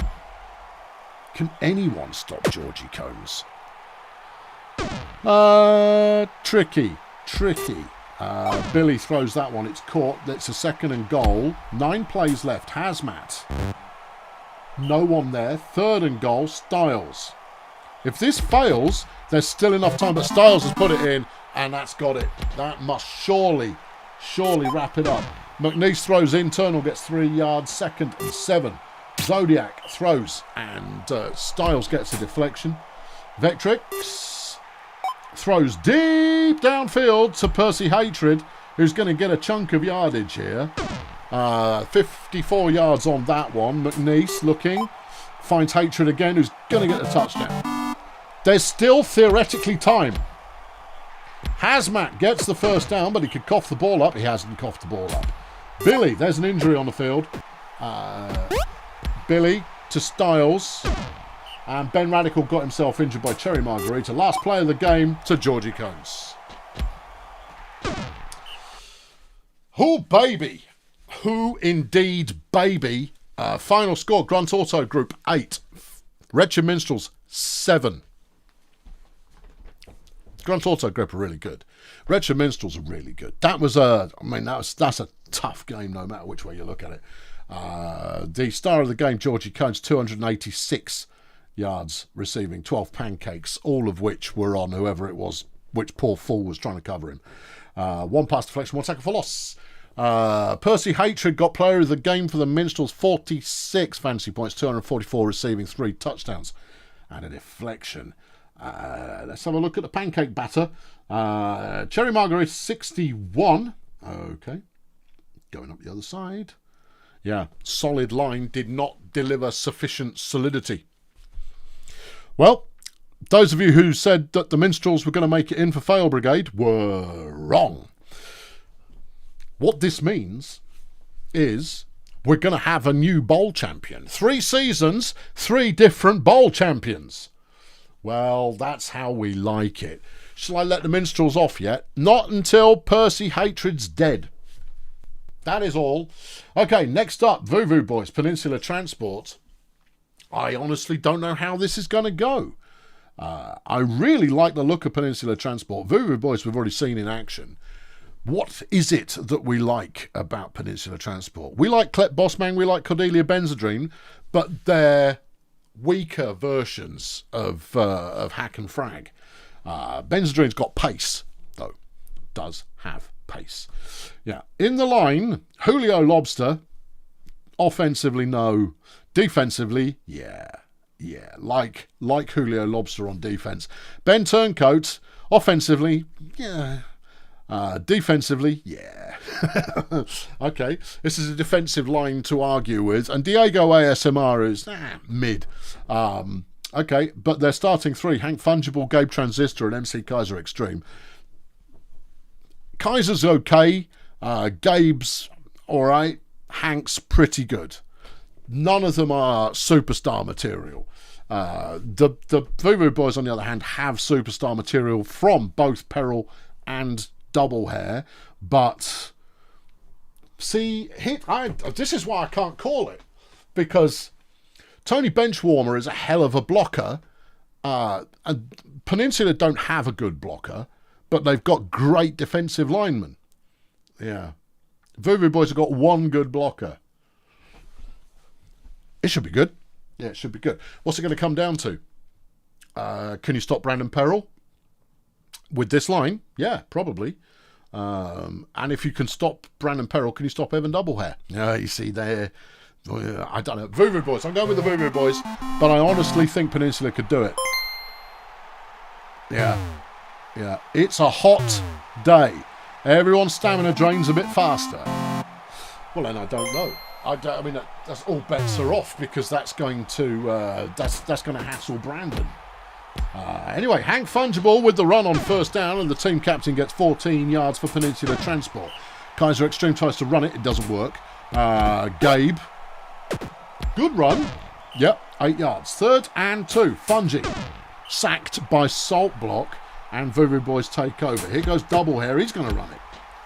Okay, so much for the aerial game, eh, lads? And he gets 8 yards on that one. 2nd and 2. Perrell has the first down, but only just. Tanklat on first down. Runs it. Didn't you say that this was a running team? They're a running team. Yes, I forgot. Okay. Doublehair. Good run. Getting good blocks there. Gets 14 yards, and I hurt my shoulder. Brandon Perrell on 1st and 10. Gets 5. Tanklat has got the first down and is still going. And it's going to be getting through the line. If they can get through the line, things will happen. But Benzedrine has picked off a rare pass from the Voodoo Boys. Okay. Yeah, when the Voodoo Boys were chatting. Hold on, it's a sack flipping fumble. But somehow Peninsula has kept hold of it. Julio Lobster managing to advance the fumble. Okay, here goes Transistor on the first down. Gets 6 yards. 2nd and 4. Open is Clep Bossman. Who can break a few tackles, but is not quick. 29 yards, though, is solid. Bossman again on the reception. Perrell will not make the tackle. No, he's not a big tackleist. Transistor to the line and no further. 2nd and 9. Fungible to the line and no more. Extreme sacked by Tony Benchwarmer. And the Voodoo Boys stop it deep in their own half. And wide open is Bertha Raccoon, who will take it past halfway down to about the 35. 46-yard catch there. Brandon Perrell on the run. Gets good blocks ahead of him. And gets 9 yards on that carry. Tanklat with the throw. Caught by Jugglebead. I mean, Jugglebead in the lineup has to be the biggest risk the Voodoo Boys have played. He's just not a great player yet.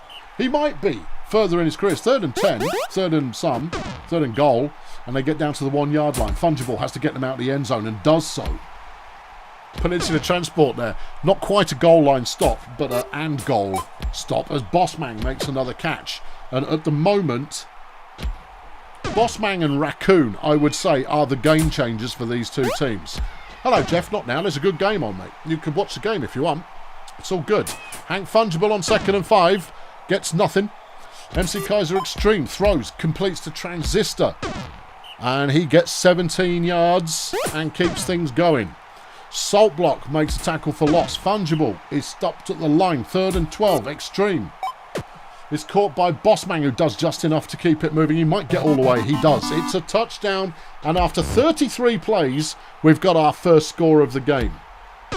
Brandon Perrell gets a 4-yard run. It's 3rd and 5. Tanklat throws. Perrell on the catch. He's got a step or two ahead of the defenders and a move or two to get past them. And he gets 42 yards on the reception. Doublehair looks and it's deflected by Fungible. Brandon inside. He's got room to go, but he decides not to. He cuts back in again and it doesn't pay off. 3rd and 1 and it doesn't work, and Peninsula Transport have the ball and the lead. It's still early days, but any turnover could be anything, you know? Yeah. Anyways, they didn't get a first down. All right, Voodoo Boys back in possession. Perrell on 2nd and 10. Once again, gets good blocks. This time he's got a head of speed as he heads out into the open, getting 19 yards. Tanklat is sacked. It's 2nd and 14. That one's deflected by Transistor. It's 3rd and 14. Perrell's going to try it. He doesn't. No, he didn't.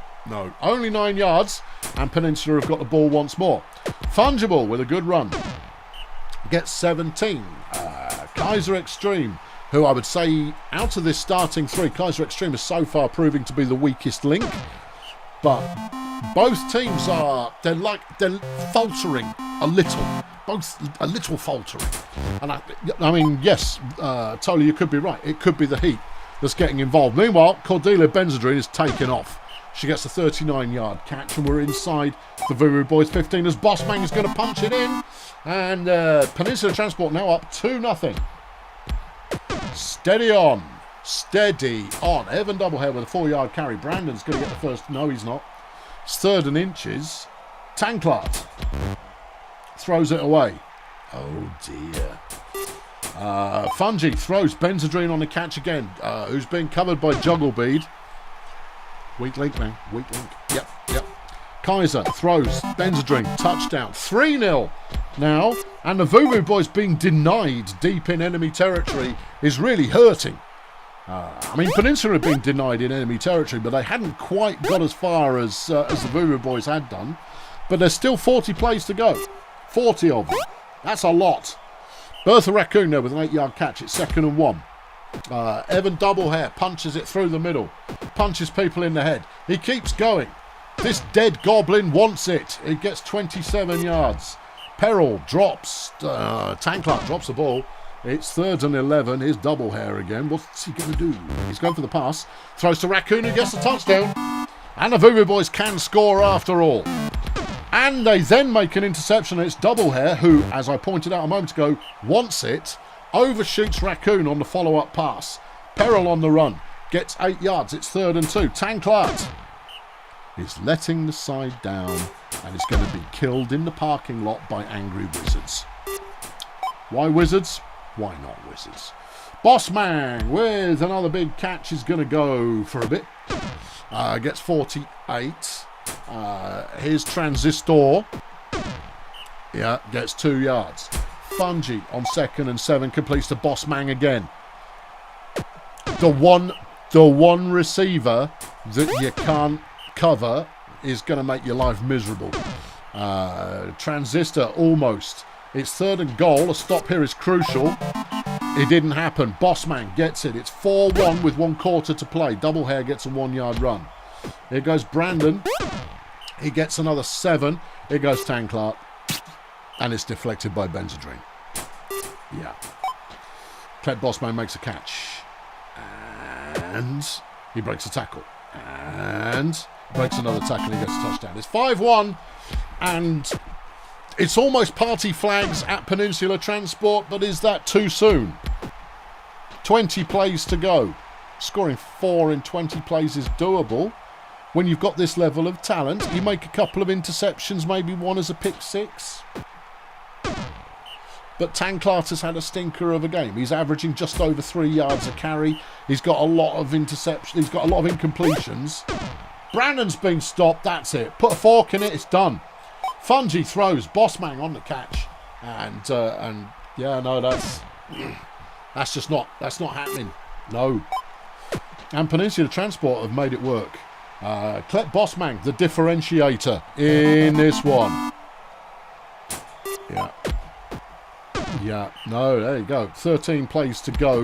Peninsula Transport up 6-1. That's not a result, the scoreline that would have been forecast. However, Peninsula Transport are just forced a fumble. Gabe Transistor's taking it back the other way.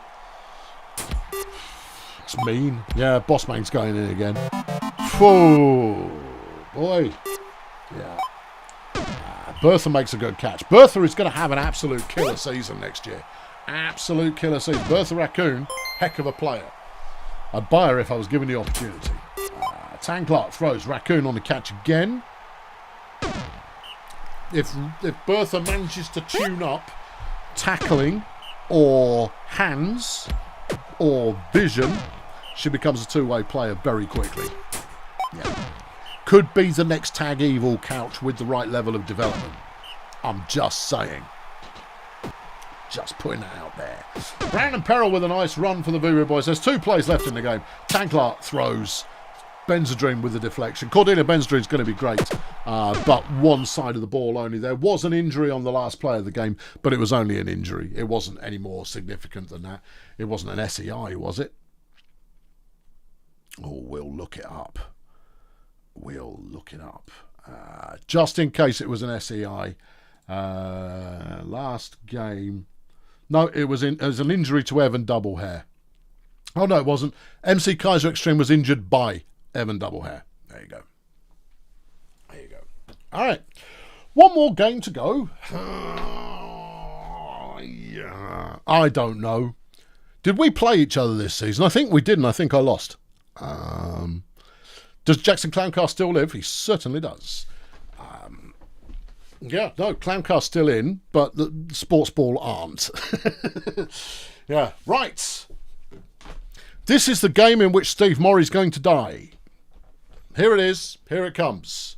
I won it 2-1. Ooh. Well, I've got a different philosophy this time around, so it's anybody's guess. Okay. You met the Nomads earlier. Let's make BDP. Steve Morrie's going to die. He's going to die. It's going to happen. Yeah. Yeah. It's totally going to happen. If Chet dies, it'll be bad, but it's not the end of the world. If Steve dies, it is the end of the world. Because Steve is the player that holds the entire team together. No Steve, no team. All right, that's all there is to it. 36 sacks for Steve Morrie. He is the league MVP this season, and it's not just me saying it. He was voted league MVP by the game. Yeah. Since he started running the ball, Steve has become something of a monster. Let us look at line disparity. You don't need to know the rest of my line. Chet was voted best passer in the league this season as well. Just putting it out there. Just saying. Yeah. Anybody who suggests that he shouldn't have won it is wrong. Ed Big Mother, solid. Doesn't do anything defensively, but that's okay. He only plays linebacker. Captain Fantastic. He's only been in the line for a little while, but even if he'd been in all season, he'd be mediocre at best. Zesty Lumber has only been in the line for a little while and is okay-ish. Neither of those two do anything for us on defence because they don't need to, because Chet now plays defensive line and he's great. Steve also plays defensive line and he's super great. Yeah. Receiving for us, Daxter Hijack and Judy Conspiracy, and therein lies the gamble. Will Judy live? We don't know. She has the pace to make the difference. If she's matched up against Kim Selector, it could be a long old day. Daxter Hijack on Egon Sanction. No, he's not. No, Judy's playing linebacker to work as a Judy Conspiracy Exocet missile to take down a breakaway gunner. See? Big brain move. Covering is Ross Puke, whose eyesight is such that he should make all the tackles in the world. I don't know. What do you think? It's about the line, right? If Steve can punch through the line on running plays, averaging 7 or 8 yards, we've got them. If he can't, we haven't. Yeah. Chet gets sacked as a real possibility. Hair Bear is a bit of a monster. Okay, all right, let's go. It's a hot old day. Now, that actually favours Steve, because Steve's got very good stamina. But we'll see, I suppose. Chet throws on the first play to nobody. All right, well done, Chet. Here comes Ross. Ross throws, and Judy's got the catch. Judy's running the wrong way, but it's a 17-yard completion. Steve throws the ball. Don't do that, Steve. Chet with the throw. Completes to Daxter. Daxter is there for coverage purposes. He's a decent enough receiver, but he doesn't get billions of yards. Steve's throwing the ball again, and it's deflected. Steve, don't do that. Chet is sacked. Okay, here come the Nomads. Flat nose straight through the middle. You shouldn't be able to do that. Yeah, I know. Chaka Khan throws it, outpaces Zesty Lumber, but she would, and is brought down after 23 yards. Shelf space now on the throw. Gets to Kim Selector. Daxter, you were supposed to be covering her. McQuirk gets round the outside of the line, and that's a first down on the inside the 1 yard line. Chaka Khan, Selector, touchdown. Okay, all right. Well, when Steve starts to run it, then you'll know. Okay, 2nd and 10. A throw to Steve Murray. Well, that could work. It's working. Yeah, that could have an impact. Yep. Yeah. 51-yard catch there off the pass from Ross Puke. Steve with the throw, throws it inside to Chet. That's not the game plan, fellas. It's 3rd and short. Ross with the ball. Don't run it. Okay, all right. Well, that's deflected by Tyrone. And the Nomads are taking it back the other way. McQuirk. Liking the look of Flat-Nosed McQuirk, you know. Liking the look of him. Chaka Khan. And that one's deflected by Judy. Shelf space. Throws is deflected by Daxter. 3rd and 10. McQuirk tries to run it. This time, not against me, you don't. Chet throws downtown and wide open is Judy Conspiracy. But she's not got any pace. It's a sack fumble for Ross. I was overcharged. Puke. I don't believe it. What a waste of money. I paid through the nose to get Ross Puke, and he's been nothing but a disappointment. Nice sack there, Steve. All right, we've got the ball back. We're only losing 1-0. Chet is sacked. It happens. Complete a pass, Puke, you puke. Daxter makes a catch for 5. It's 3rd and 8. Steve tries to pass it. Steve, don't pass the ball, Steve. It's not what makes you brilliant. Yeah, Judy Conspiracy is the 2nd fastest player in the league, but she also has very poor stamina. So this weather is affecting her most adversely. Not now, Cat. Sit here. And then, in 5 minutes, clear off. Puke gets a deflection. Well, that's half of what I paid for. Daxter gets a deflection. That's a ticket. And Steve stuffs the run. More like it. Come on, Chet. Get it out of there. Chet runs the ball. Don't do that, Chet. Ross throws. It's caught by Daxter, who gets 20 yards on that one. Steve on 1st down. He's running. No, he's not. He threw it late. 9-yard catch. Chet throws. That was deflected by Shelfie. 3rd and 1. Ross. He's taken all day about it. It better complete. It did. Daxter got 17 yards. Steve tried to run. It didn't work. Okay. Chet completes to Judy for 15. Ross. And it's deflected by Shelf Space. Steve on 2nd down. He's throwing the ball. And Shelf Space has deflected that as well. Chet now on 3rd and 10. It's a touchdown. Oh, my giddy arms. Yeah. Okay. All right. Okay. Yeah. Kim, good catch. And is then breaking tackles. Get off me, Cat. Shelfie chucks it. It's deflected by Puke. That's partly why I bought him. At least he's doing one part of his job. It's half time. It's 1-1. 3rd and 8. Nomads in possession.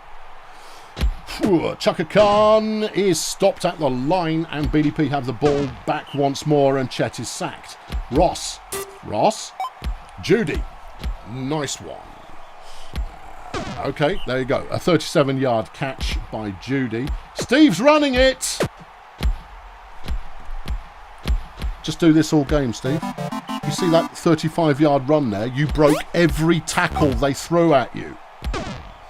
All right, BDP have taken the lead just inside the second half. 2nd and inches. Kim gets a catch and it's a 1st down. Shelfie chucks it. No, sir.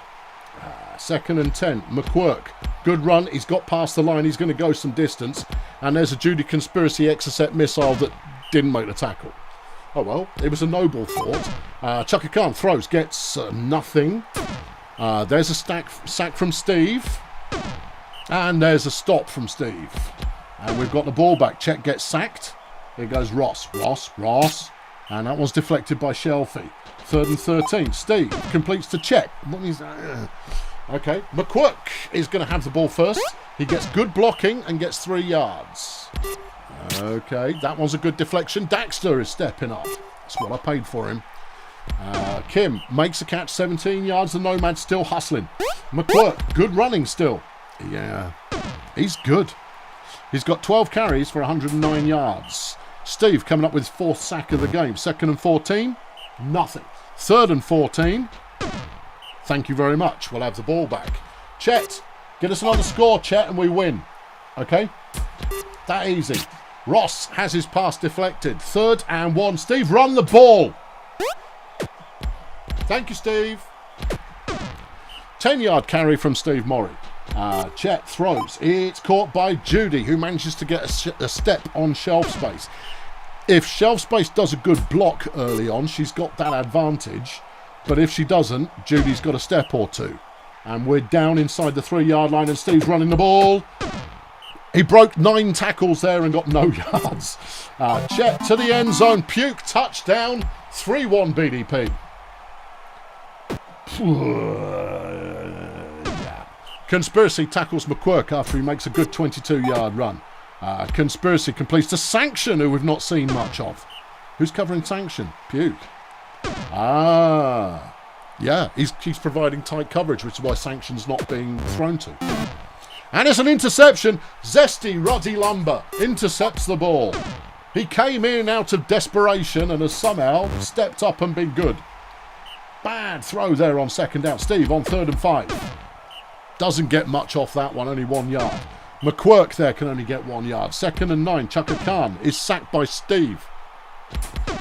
And Ilma Shelf Space is stuffed at the line by Steve. Chet throws it. It's deflected by Selector. Ross to Hijack. Good, solid, quiet game by Daxter. Hijack Steve with a 4-yard run. Chet with the throw. It's intercepted. Chet doesn't throw interceptions. Well, he does today. Chet comes up with a sack by means of revenge. It's 3rd and 13. Shelfie chucks it. Selector's going to get the first down. Just squeaks it. McQuirk gets to shelf space. It's 2nd down, but they trail by 2 with only 4 plays left. And BDP's defense is finally stepping up a bit. Okay, all right, we've won. Yeah. Thanks, Chet. Throws it to Steve. Bang, bang. 43 yards. Yeah. Yeah. All right, good times were had by all. Final score, BDP 3. Nomads 1. Well, defense wins championships, people. Defense. Even if it is only 1 player. That was a worrying game. That was a worrying game. A worrying game was had. The league MVP, Steve Morrie, gets player of the game, as if anybody else was going to. 99 yards rushing. Yeah. No, 50 yards rushing, 99 yards receiving, 18 yards passing. Don't throw the bloody ball. 19 tackles and 5 sacks. In the pancake mixture, because it's all important. I'm obsessed with pancakes for good reason. Pancakes win games. More than defense. 38 for Ed the Big Mother on the opposing side of things. Tyrone got 33. Yeah, it looked like we had line disparity. Freaky. Yeah. Whew. Captain Fantastic. Yeah, he got 35. 35 for Captain Fantastic.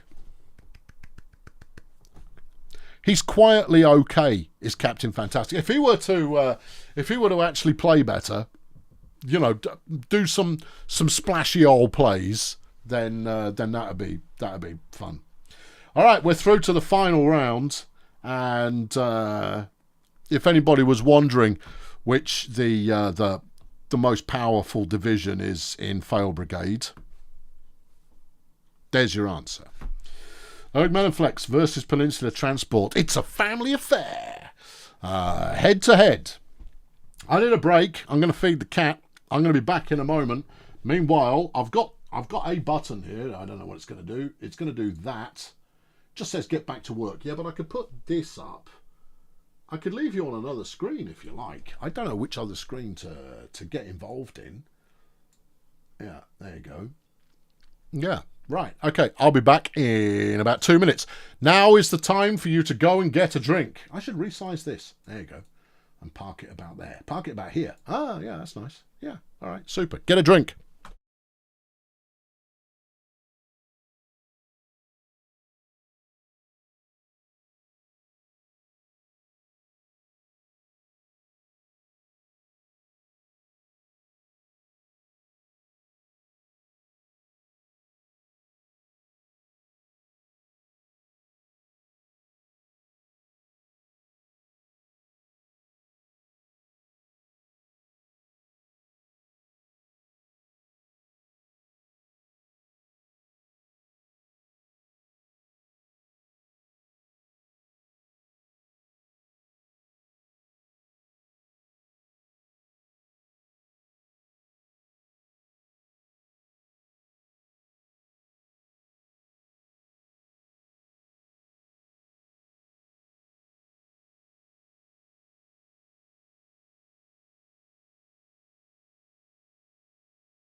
I'm going to put up a quick poll, and then I'll be back with you.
Right then.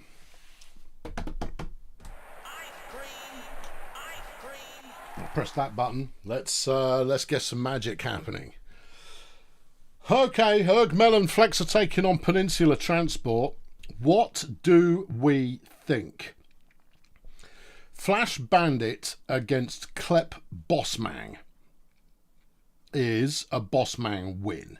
Flash Bandit against Cordelia Benzedrine is a Bandit win. So the matchup there, all important. What's the line difference look like?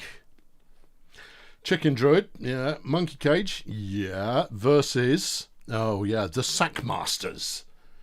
Well, Melon Flex are a rushing team, yeah, but the Sackmasters are also tackle for loss champs. So tricky. I think all told the lines are about even, or they balance each other out anyway. Can Flapjack do it versus can Hank hook up with Bossmang? I don't know. I honestly don't know, so let's play it and find out. It's a beautiful day for Brutalball. Hank Fungible is going to get us rolling for Peninsula Transport. Alright, Fungi with a short pass, it doesn't work. Kaiser Extreme, and that one is caught by Bossmang, who is being covered by Bandit, and that's not a good thing. Bandit's their best cover player, but he's going to get dumped on his backside quite regularly. Gabe Transistor with a nice run, gets to the outside, gets a first down. Fungible now. Up the middle, gets 4. Extreme with the ball again. He was the weak link in the last game, but he's playing better so far in this one. Gets 11 yards. Transistor, shouldn't have drunk all that pop so quickly. Fungible to Bossmang in the end zone. Touchdown, Peninsula Transport take the lead. Nope is stuffed on the first run. Jerk only gets 1 yard on the second. 3rd and 8, Pellegrino is stuffed. Uh-oh. It's only the first drive. Anything could happen. Bandit makes a deflection. And then Bossmang makes the catch and it's a first down. Transistor through the middle gets 3 yards. Here's Hank Fungible. And he's going to have the first down and a little bit more. Kaiser throws. Wide open Bossmang. Touchdown. Okay, Flapjack on the run. He's got some space this time. And he's going to get a chunk of yards. Bossmang brings him down after 23. Wolf throws wide open. Flash Bandit. Benzedrine is trying to cover Bandit. That's an interesting mix because Bandit will beat Benzedrine in coverage, but that relies on them actually passing to him.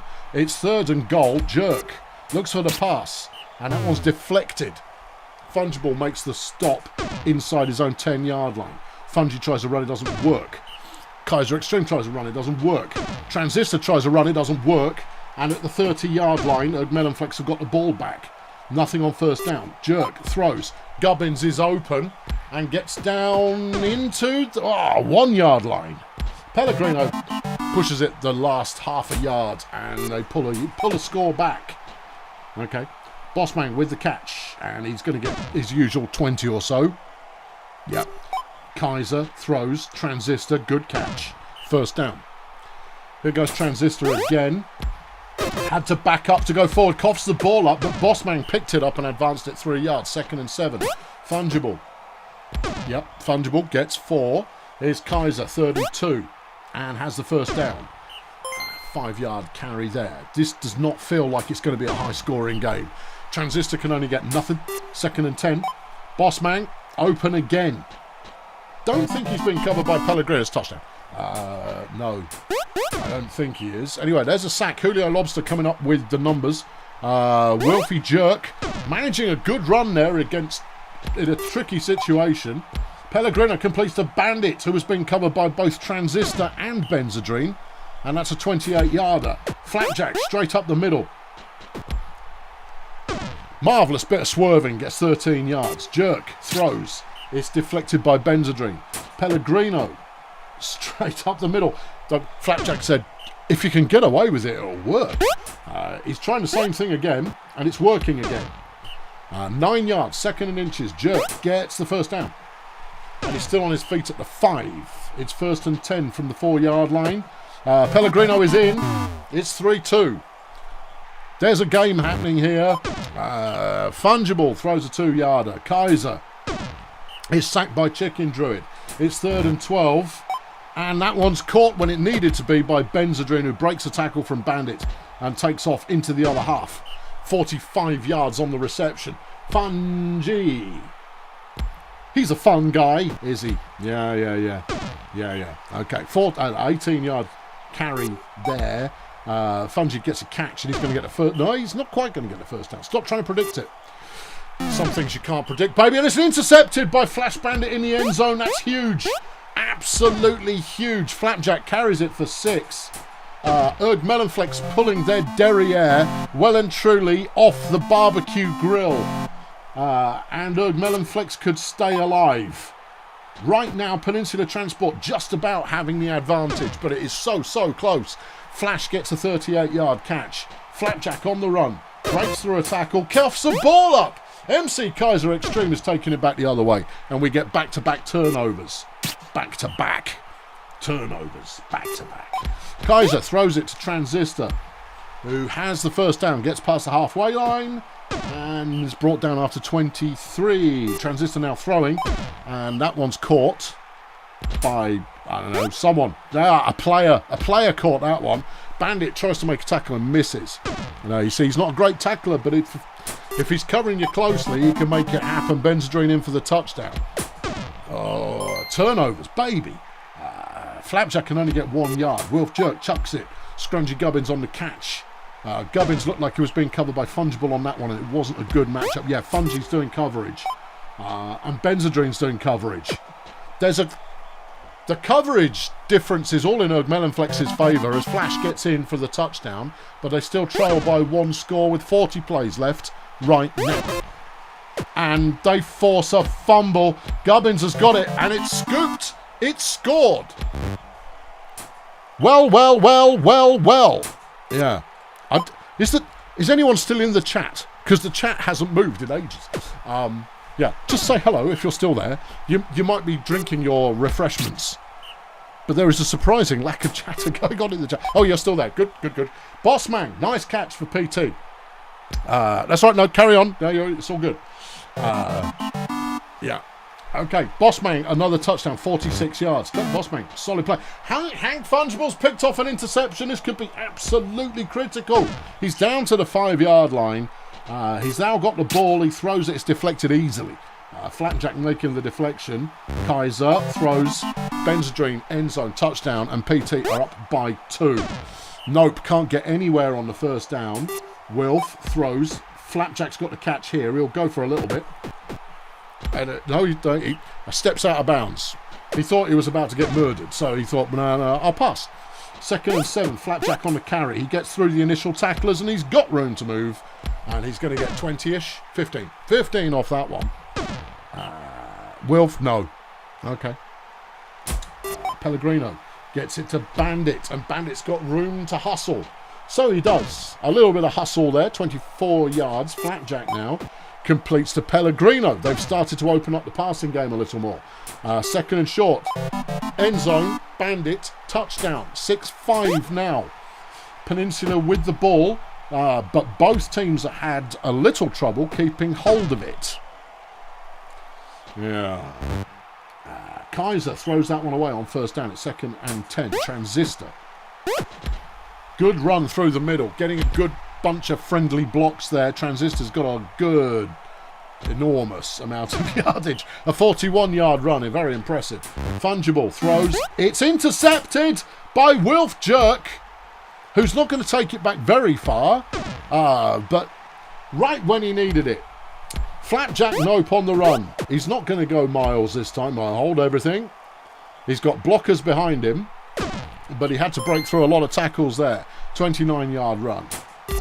Wilf throws wide open his flash. He might go the distance. Bossman's going to get to him first and brings him down at the 2-yard line. Omar now through the middle. Touchdown. 6 all. Off the back of a turnover. Flapjack Note makes a deflection, and he proved in the last game that his pass defence can work. He then gets sacked as they have the ball again, but Flash is open once more, and it's the Benzedrine Bandit combo is leaving Flash wide open to make plays. Omar, touchdown, Bandit. 7-6 is the score. Melon flex ahead, but Peninsula can score fast.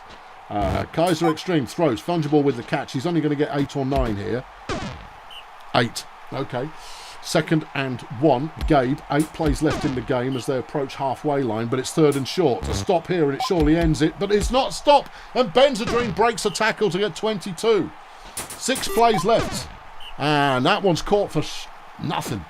Transistor runs for 1. 4 plays in the game. 3rd and 8. And it's a sack. It's over. I declare it over. It can't possibly not be over. 2 plays left. Flapjack has the catch and the first down and the room to move. It's gone. It's over. That's it. It's done. You're out. You're done. It's whoa, baby. Whew.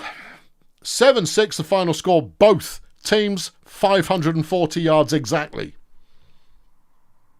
Crikey. Yep, it was that disparity. There was the Flash Bandit disparity that made all the difference. Turnovers, baby. Love a turnover. Makes it exciting. But what a nail biter. What an absolute nail biter. Flash Bandit, star of the game, 284 receiving, 3 touchdowns, 3 deflections, and an interception. That's, yeah. The interesting thing is, both these teams are in their first ever playoffs. It's a remarkable performance no matter what. Okay. Oh, we got some late voting going on. Yeah, we should stop the vote now. Yeah. Let's not let people restack. The obviously BDP get the partisan vote. Obviously. But playing Grunt this season has been a tie. Yeah. We both won one, lost one. Okay, what do we think? Cherry Margarita with 841 pancakes up against Steve Morrie with all of the sacks in the universe. That's matchup number 1 to look for.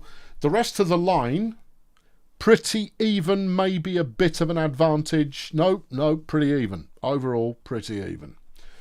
Okay, so what matters is who's covering Georgie Cones and, supplemental, how often are they going to try and pass to Georgie Cones?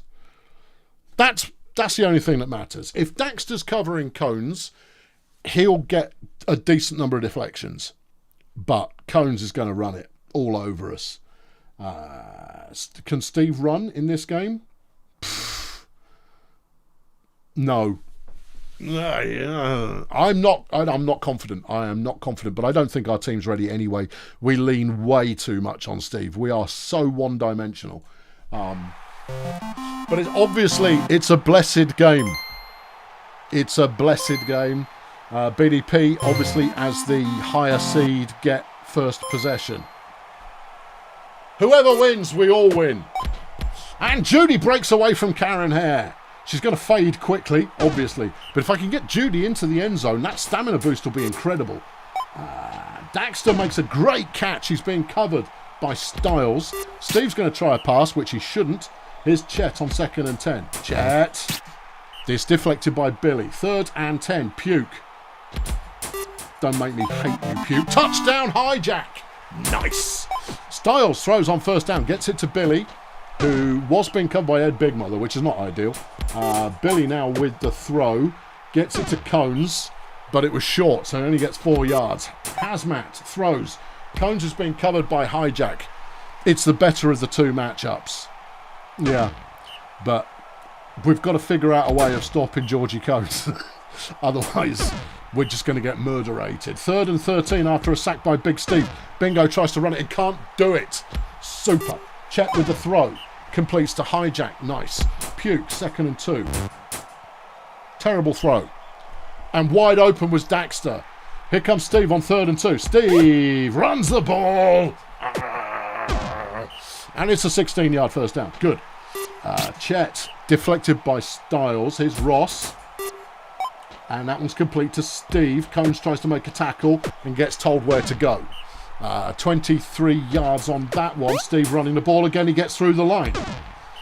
Gets 8 yards. 2nd and 1. Chet. Good throw. Good catch. Daxter doing the work again. Puke throws. Wide open conspiracy. Touchdown. 14 yards. All right. Okay. Lot of game left to go. I know. Tiger tries to run on 1st down. It only gets 3 yards. He then gets a catch for another 5. 2 to go for the 1st down. And he's sacked by Chet. Chet now looking to throw. Downtown. It's Judy. And Karen Hare stops her after 36 yards. Puke. It's caught by Daxter, who's into the end zone for a touchdown. We're going to need the lead. They're going to come back because at halftime they're going to go all out throw and they're going to throw it to the Minotaur. Okay, Chet comes up with another sack. It's 2nd and 12. Bingo throws it. Complete to Hare, who breaks a couple of tackles to get the 1st down. 19 yards. Tiger tries a run. It manages to evade enough. Gets 5 yards on that one. Bike breaker throws. Cones has got it. Well, Zesty's not going to keep up with him. No one's going to get him. No. Okay, yeah, fine. And the Minotaur has a touchdown, and Judy's got another catch. Stay alive, Judy. Stay alive. 51 yards for Judy. Her pace is managing to outstrip the cover, and Daxter's going in again. Good lads. Purchase of the season. Thank you, Robert. Okay, right. That one is gone to Karen Hare. Judy Conspiracy's been injured and Bubba Jiggles has come in. Interesting choice. I would have gone with Hardware personally, but without Conspiracy, that's our big old sprinter gone. Yeah. Ooh. Yeah. Puke on 2nd and 10. No. 3rd and 10. Steve. Completes to Daxter. Well, Daxter's having a game of it. Gets 31 yards. Here's Chet on 1st and 10. That one is deflected by Karen. Puke throws. Caught by Daxter. Love that guy. Down to the 1 yard line. Punch it in, Steve. Punch it in. Steve punches it in. 5-1 is the score. But we're down our speedster. Yeah, but Ross just made a deflection. He's delivering on one side of the ball at least. And we've got to stop on 3rd down. Chet throws. Jiggles drops the ball. Yeah, he's not ready yet. That's why he's not in the lineup. You should have put Hardware in, for crying out loud. Well, you should have put him on the bench. True. A halfway decent run there for Steve Morey, but it wasn't good enough. Tiger gets only 1 yard. 2nd and 9. Bike breaker Billy to throw, possibly. Yep. It's deflected by Ed the Big Mother. Well, that's some Minotaur on Minotaur action as a cheeky elf manages to squirt through and then cough the ball up, but has coughed it up into the hands of Tiger, who'd got fresh legs and goes an extra 19 yards. At half-time, Grunt are behind 5-1. It won't stay that way, no. 2nd and 11. Deflection from Daxter. That's why I pay him. Daxter with another deflection. Super job. Chet throws for 8. Here's Ross on 2nd and 1. And it's complete. Mr. Hijack, have a bonus. If you want a pay rise, you can have it. Jiggles catches one. Breaks a couple of tackles. Good lad. 27 yards. Chet throws internally. Steve can't make the catch. 2nd and 10. Ross throws. It's a short one. 2 yards. 3rd and 8. Steve. It's deflected by Karen. And Grunt have the ball back. Tiger gets through the line. Tiger is still on his feet and going. Ross brings him down after 22. Bike breaker now. Throws. It's caught by Karen. She's going to go a good distance. Bubba tries to tackle. It doesn't work. Steve gets her eventually. But 36 yards have elapsed. And that's Combs. It's a Combs down. Yeah, we've been lucky in deflecting a lot of the passes that have gone his way. Jiggles managed to get open versus Karen. And he breaks her first tackle attempt. Bubba flaming. Jiggles. Go on, son. A 65-yard reception. Booyah! And he's in the end zone. Good lad. Oh, off the bench and making plays. Karen Hare gets a good catch. Is brought down by Steve. Okay, yeah. Karen gets another good catch. 13. He's 6 for 110 so far. Just shy of 20 yards a catch. 3rd and 12 though. Bike breaker. Yeah, Daxter was lying down. Yeah. Georgie's going in the end zone. Touchdown. Yep, 6-3. And as mentioned, we needed that cushion. Steve makes a catch, gets the first down. Just keep hold of it, Steve. 20 yards on the reception. Ross throws. Bubba jiggles. All right, come on, Bubba. Go on, son. And he gets a 40-yard catch. Okay, that early slip up. We can forgive it if you can continue performing at that level. Chet looks for a target. He almost sacked. He got the ball away and Bubba dropped the flipping thing. That's why he's not in the lineup. Okay, right. 6-3. Steve comes up with a sack. 2nd and 13. Bike breaker. Gets it to Hazmat, who gets close to the first down. 3rd and 2. Karen breaks the tackle and is chasing the halfway line. Tiger's working his face off. But the BDP anti-run line is pretty good on most games, and it lives up to it here. 1st and 10. Chet throws. No. Ross, 2nd and 10. That one's deflected by Billy. 3rd and 10. Steve's going to throw it. All right, whatever. And that's deflected. All right. Georgie Cones drops the ball. Oh, dear. Bike breaker throws. Karen had to come back for it. Ross is covering Karen. And after making 3 tackle attempts, she's eventually brought down behind the line, which is pretty remarkable. Good effort from Bingo. Hazmat gets the first down. Styles, through the middle of the line, is breaking tackles left and right, gets the first down. 13 plays to go. Grunt trailing by 3. They're not moving it fast enough. If they had any more hustle than this, if they were getting it to Cones on a regular basis, but Daxter comes up with another deflection there. All right, Chet try to run. Foolish. Ross to Steve. And Steve's going to eat up a chunk of yards, leaving just 8 plays left, and that should do it. You'd be very unlucky not to do it now. A 44-yard reception as Steve goes on the run, and he's got the first down, and he's still on his feet, and he breaks 9 tackles, and he's inside the 5-yard line after 34 yards. Chet. That one's dropped, deflected by Humpin. Ross. Touchdown, Hijack, and BDP are going to the ball. Woo! Yeah, go on, George. Go on, son. You can go all the way. I don't mind. That's fine. Yeah, we got you. Yeah. All right. Excellent work. Well, this is the first season that BDP have won a playoff game, and now we're heading to the bowl. Yeah. And Zesty Lumber just made another interception. I don't know how. Final score, BDP 7, Grunt Auto Group 3. I hate playing them. They're so good. Georgie Cones is a living hell. Big Steve gets man of the match. Really? You think? Yeah. Really? Yeah, there's a thing. I wish he'd run it a little bit more. Well, he's making it work, so don't even worry about it. Okay, What are we looking for? Georgie did 180 yards receiving. Daxter 171. Daxter has been an absolute lifesaver. The number of players on my team who were in the team last season is really low. I changed this team up specifically. Steve is a cheat code. He totally is. I keep telling you, Steve is the only reason I win. It's the only reason that I win. Yeah. No Steve and we're screwed. Okie dokie. Who won the pancakes? 48 for Margarita. Yeah. 30 for Ed. Okay. Yeah, but we still managed to get sacks on them, and that counts. Sacks will help you. They will help.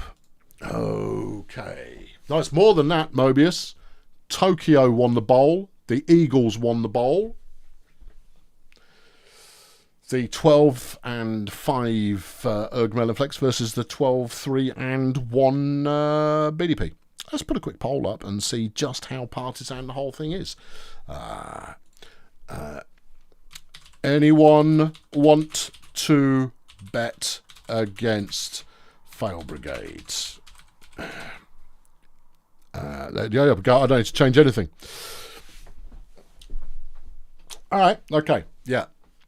Who's taking the bowl this season? Last season, it was a bad company taking of the bowl. This season, who knows? The first season, it was Fail Brigade. Last season, bad company. This season, don't know. Yeah, okay. Representing bad company. Hold on. Let's do proper introductions.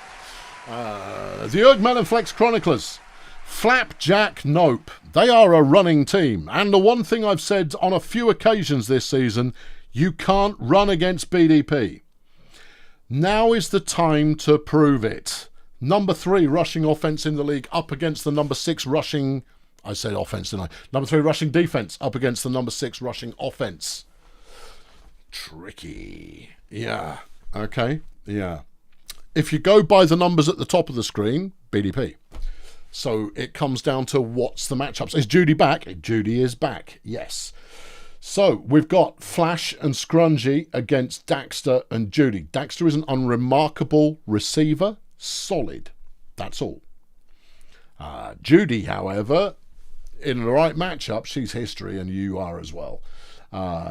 Flapjack, though, if he can get through the line, he could cause trouble. Omar, if he could get through the line, is going to cause trouble. Wilf, if he can get through the line, could cause trouble. In the line, Monkey Cage Druid, Scarlet Royd versus my defensive line of Mori, Vacant, and Fantastic. Yeah. Yeah, no, I like my boys. My boys are going to mess you up. Yeah. And flip it around. My line of Big Mother, Fantastic, and Lumber going up against Monkey Cage, Druid, and Scarlet Royd. Scarlet Royd is the most dangerous of the 3. Monkey Cage is good. He's all round good, but I don't know. It's a close one. What's the matchup to look for? I don't think Gubbins is all that. No, hold on. Who's the other cover player? Cover is Flapjack. Well, Flapjack's definitely not all that. He's not fast enough. He's incredibly agile, but he's not fast enough to keep... If they've got Flapjack on Judy... Poof, yeah, okay. Well, it looks like 47% of you reckon that the Flex can do this. 46% of you reckon that Erg Melon Flex can take the title. I've got to say that BDP have got the edge here. But matchups. And it's a blessed game. A blessed game. Chet's going to get us started. Will he be sacked on the first play? Will he be injured on the first... Will he be killed on the first play? No, he throws it to Steve, who gets 8 yards. All right. Ross throws it to Steve. It's an idea. It'll work. Yeah, can Flapjacks tackle Steve? Nope. Not even when Steve is gassed? Nope. 57-yard catch for Big Steve. Steve throws it. Well, don't. Chet now on second down throws that one and gets only a yard. We could come up short unless Ross does something good. Ross does something good, and Judy's got a touchdown. Okay, Flapjack with the run on first down. He had to swerve a heck of a lot of potential tackles there. Got 14 yards. He is the best in the league. Bandit versus Hijack. That's a great fun. That's a fun matchup. Bandit winning that one. Chet comes up with a sack. It's 2nd and 14. Flapjack manages to evade and continues to do so, getting the first down again. Wilf stuffed for a loss. Here's Pellegrino on 2nd and 11. And he doesn't get very far with it. 3rd and 12. And Flapjack is brought down. BDP have the ball back. Chet takes his time. Throws it a million miles. And nowhere near. Flash Bandit is Daxter Hijack, who gets a 54-yard catch. Ross has it deflected by Nope. Here's Steve. He's running it. Let's go, Stevie. Big Steve. Super job. And Ross makes an interception. Well, at least he does something. Yeah, Chet making a 15-yard completion. Ross now gets sacked by Monkey Cage. 2nd and goal. Steve, what's he going to do? He's running it. Steve Murray. Okie dokie. Yeah. Flapjack, good run again. Gets the first down. Wilf to Flapjack. Good choice. If Flapjack's had got all his stamina available, he's a problem. In fact, if Flapjack starts scoring touchdowns, it could be a major problem. So let's not let him do that, huh? Well, you've got to stop him at all first. He's going. Look, he's leaving the building. Heads can't get there in time, and Flapjack gets a 41-yarder. That one's dropped by Ross Pugh, but it was a terrible throw from Chet. That was deflected by Bandit. It's 3rd and 10. Steve Murray. First down. Still going. Yeah, I know. Okay, 30 yards for Steve. Here comes Chet. Chet completes to Judy. Judy's got the pace on every other player, but she doesn't have the stamina to go all that far, but that's 46 yards, and I don't mind that. Here comes Ross. Oh, a cheeky little short one to Chet, and Chet gets a touchdown. Flapjack gets a 6-yard carry. BDP up 4-1 right now, but it's anybody's game, especially if you start juicing one player with some touchdown energy. Flash gets a good catch. And he gets a 30-yard first down. Wilf jerk, 1st and 10. Throws it away. Here comes Omar. And he's stopped. Okay. Flapjack. Phew, crikey. Flapjack barely stumbling, but still able to evade. Has a big, beefy 27-yarder. Seriously, he's going to be such a nightmare next season. Gubbins makes a 5-yard catch. Here's Pellegrino. And Gubbins is in. 7-yard touchdown. Daxter with a 13-yarder as BDP go back the other way. Ross, big throw. Daxter's got it again. Breaks a tackle from Bandit. And Daxter's going to eat up a bit of yardage here. Gets 47. Here comes Steve, and he's on the ground. And he's got nobody really fighting him. Steve, touchdown. Right. And Steve comes up with a tackle for loss on Flapjack there. That one's caught by Gubbins. Pellegrino, wide open is Bandit.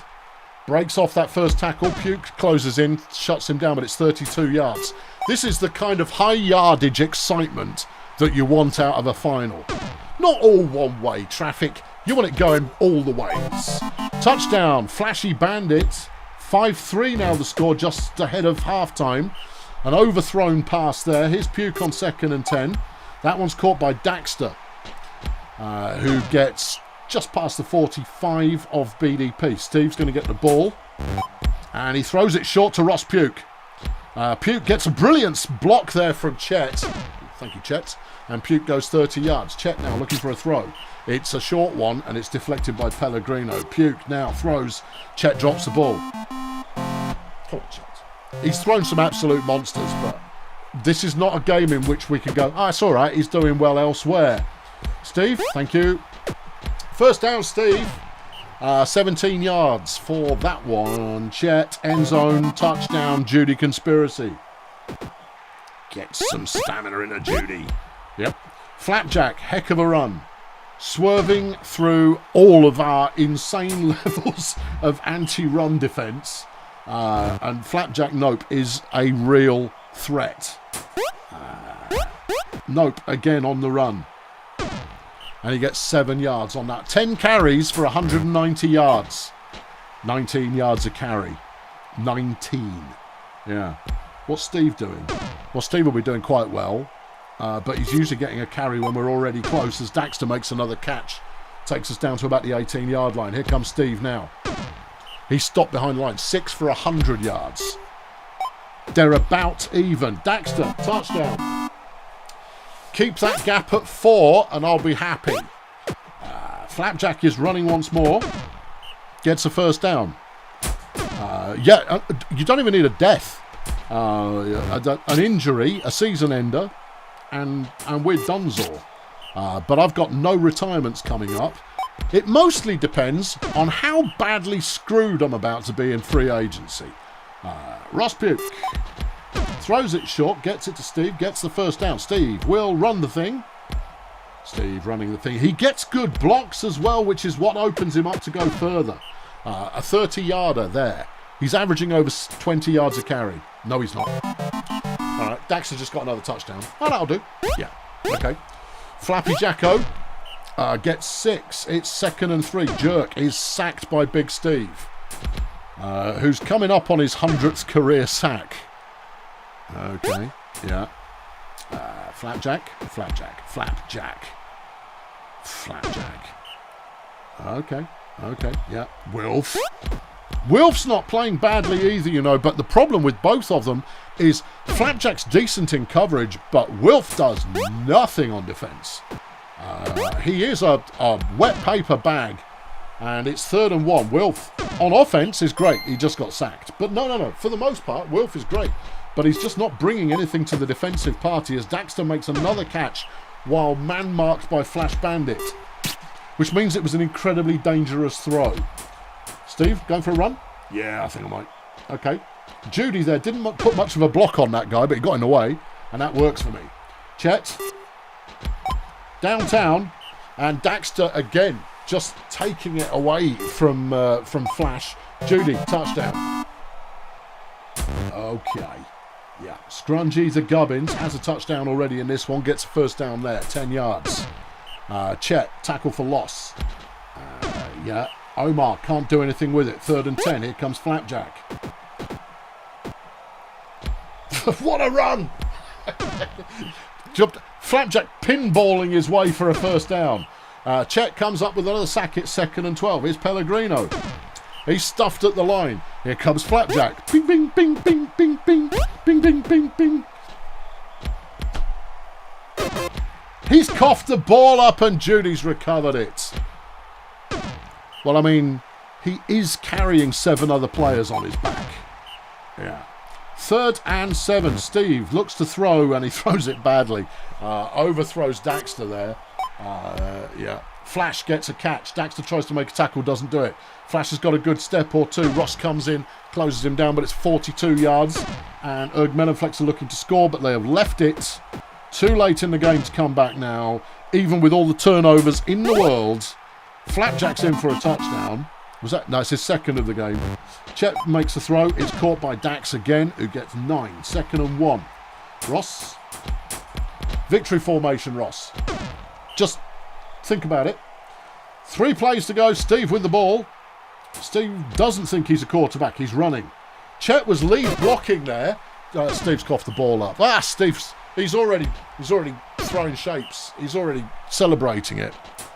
And BDP are the new Brutalball champions, which means I'm not allowed to diss the Minstrels anymore. Okay. All right, just Grunt. I'm allowed to diss Grunt. Good game, though. Melonflex in their first post-season contest, getting to the final. The star of the game is Chet Vacant, the best quarterback in the league. 278 yards passing, 3 sacks, two tackles for loss. He did it all for us here. Steve had 165 yards rushing. Flapjack, 288. Over 50% of the yardage for Melonflex there. Flapjack, nope. Yeah. Phew. Hey. Right. Now, when I press the next button, things are going to... I'm still going to dish you, Vec. Just get used to the idea, but only because you're elves. Just because you're elves. That's all. Yeah. Minstrels, Saints, BDP. 3 seasons, 3 different winners. That's what we like to see. Okay. Pressing the button. No, what's I can't remember the tape-to-tape... Oh, it's this. There you go. The tape-to-tape celebration move. Chet Vacant is the game's MVP in the championship. Love it. And now I've got to cue up some music. I forgot we do this. Yeah. It's gonna mean that I don't get any advertising revenue, but I barely get any anyway, so who cares? Is it in here? Should be. You put it somewhere for just such an occasion. Oh God, I did. It's got to be done. Has to be done. I'm going to have to go and look. It's got to be done. Okay. P. I put it somewhere for easy access. Yeah, you regret that now, don't you? Yeah. It's not there anymore. Ah, no. Where did I put it? I've got to. I'm going to give myself 2 more minutes to find it. Yeah. Where would I have put it? You might have put it into a Brutalball folder. I might have put it into a Brutalball folder. Brutalball folder? It's not that one, though. You're in the wrong drive. Okay, this one. Assets, maybe. No. Sure? Yeah. Sure? You can scroll down as far as P and we can look. Yeah, I'm sure. I'll find it. It'll be worth it. Arguably now it won't be worth it because we've gone too far now. But you've got to do these things. Otherwise, assets misc. No. Poo. Brutalball folder main. Okay. No, you'd need a folder labeled streaming, which I don't have. Oh, poo. You're just going to have to imagine the sad theme from Predator. Okay, that's the best I can do you. Let's go through in memoriam. Barabbas Void. Is he dead? What did he accomplish? He was MVP in 1 game. Donut Crazy. The league's most beloved player. Most beloved. Picasso, middle 8. Yeah. He might have played a game once in a while and died. Think Conduct was here for a little while. He's got a Hall of Fame score of nothing. Okay, big nothing there. Willie Fanfest, he played once in a while for last year. In fact, he had a 4-0 and 1-0 record. He had an MVP in a game. Bro Stank is dead as well. Both of those players were on last season's championship team, which is nice. Bowler Introvert used to play for the Beekeepers, doesn't anymore because he's dead. Yeah, okay. And Henny Duplex, it's anybody's guess. Was killed by Triple J Schweitzer of Shady Palms, just in case you want it. There's Tag, MVP in the league. He's also got a Hall of Fame score of 0. No, he's a first vote in. Mo Fowl as well, who is nothing. Yeah, Mo Fowl's not important. But Tag's not there. Vlad Soissons Sept was just starting to look good. Everyone was going, oh, that Vlad character looks good, and then died in the following game. Robert Fondle out as well for Cheerio. Cheerio looked like they were going to be contenders, and then just failed to show up. Crystal Temple Meads at Shady Palms, a rookie, no less. Well, a year 1 player. Doesn't matter, dead now. Poster Roy at the Fire Chefs. Was he important? Hard to say for sure. Brucey K-Pock, also at the Fire Chefs. Was he important? Sure, could be. Reverend Joe Hobo. He went down and just... it happened. Lancelot Bonanza. He was an important player. He was an all-pro, an all-defence team. He had 3 game MVPs in there. Butterfly Porkchop, on the other hand, wasn't. No. Yeah. No. Porkchop wasn't it was killed by Kiki Tyrant. Here's Hunter Marigold, who also is nothing special. No. Runner 3, I recall. Hunter Marigold. Hildegard Weasel. was a good player. MVP in one game across a glittering career, potentially. Grishnak Jones, wasn't he killed on his debut? No. He had actually played in the playoffs. No, he might have just been on the roster in the playoffs. Yeah, I don't know, but there you go. That's all the dead players this season.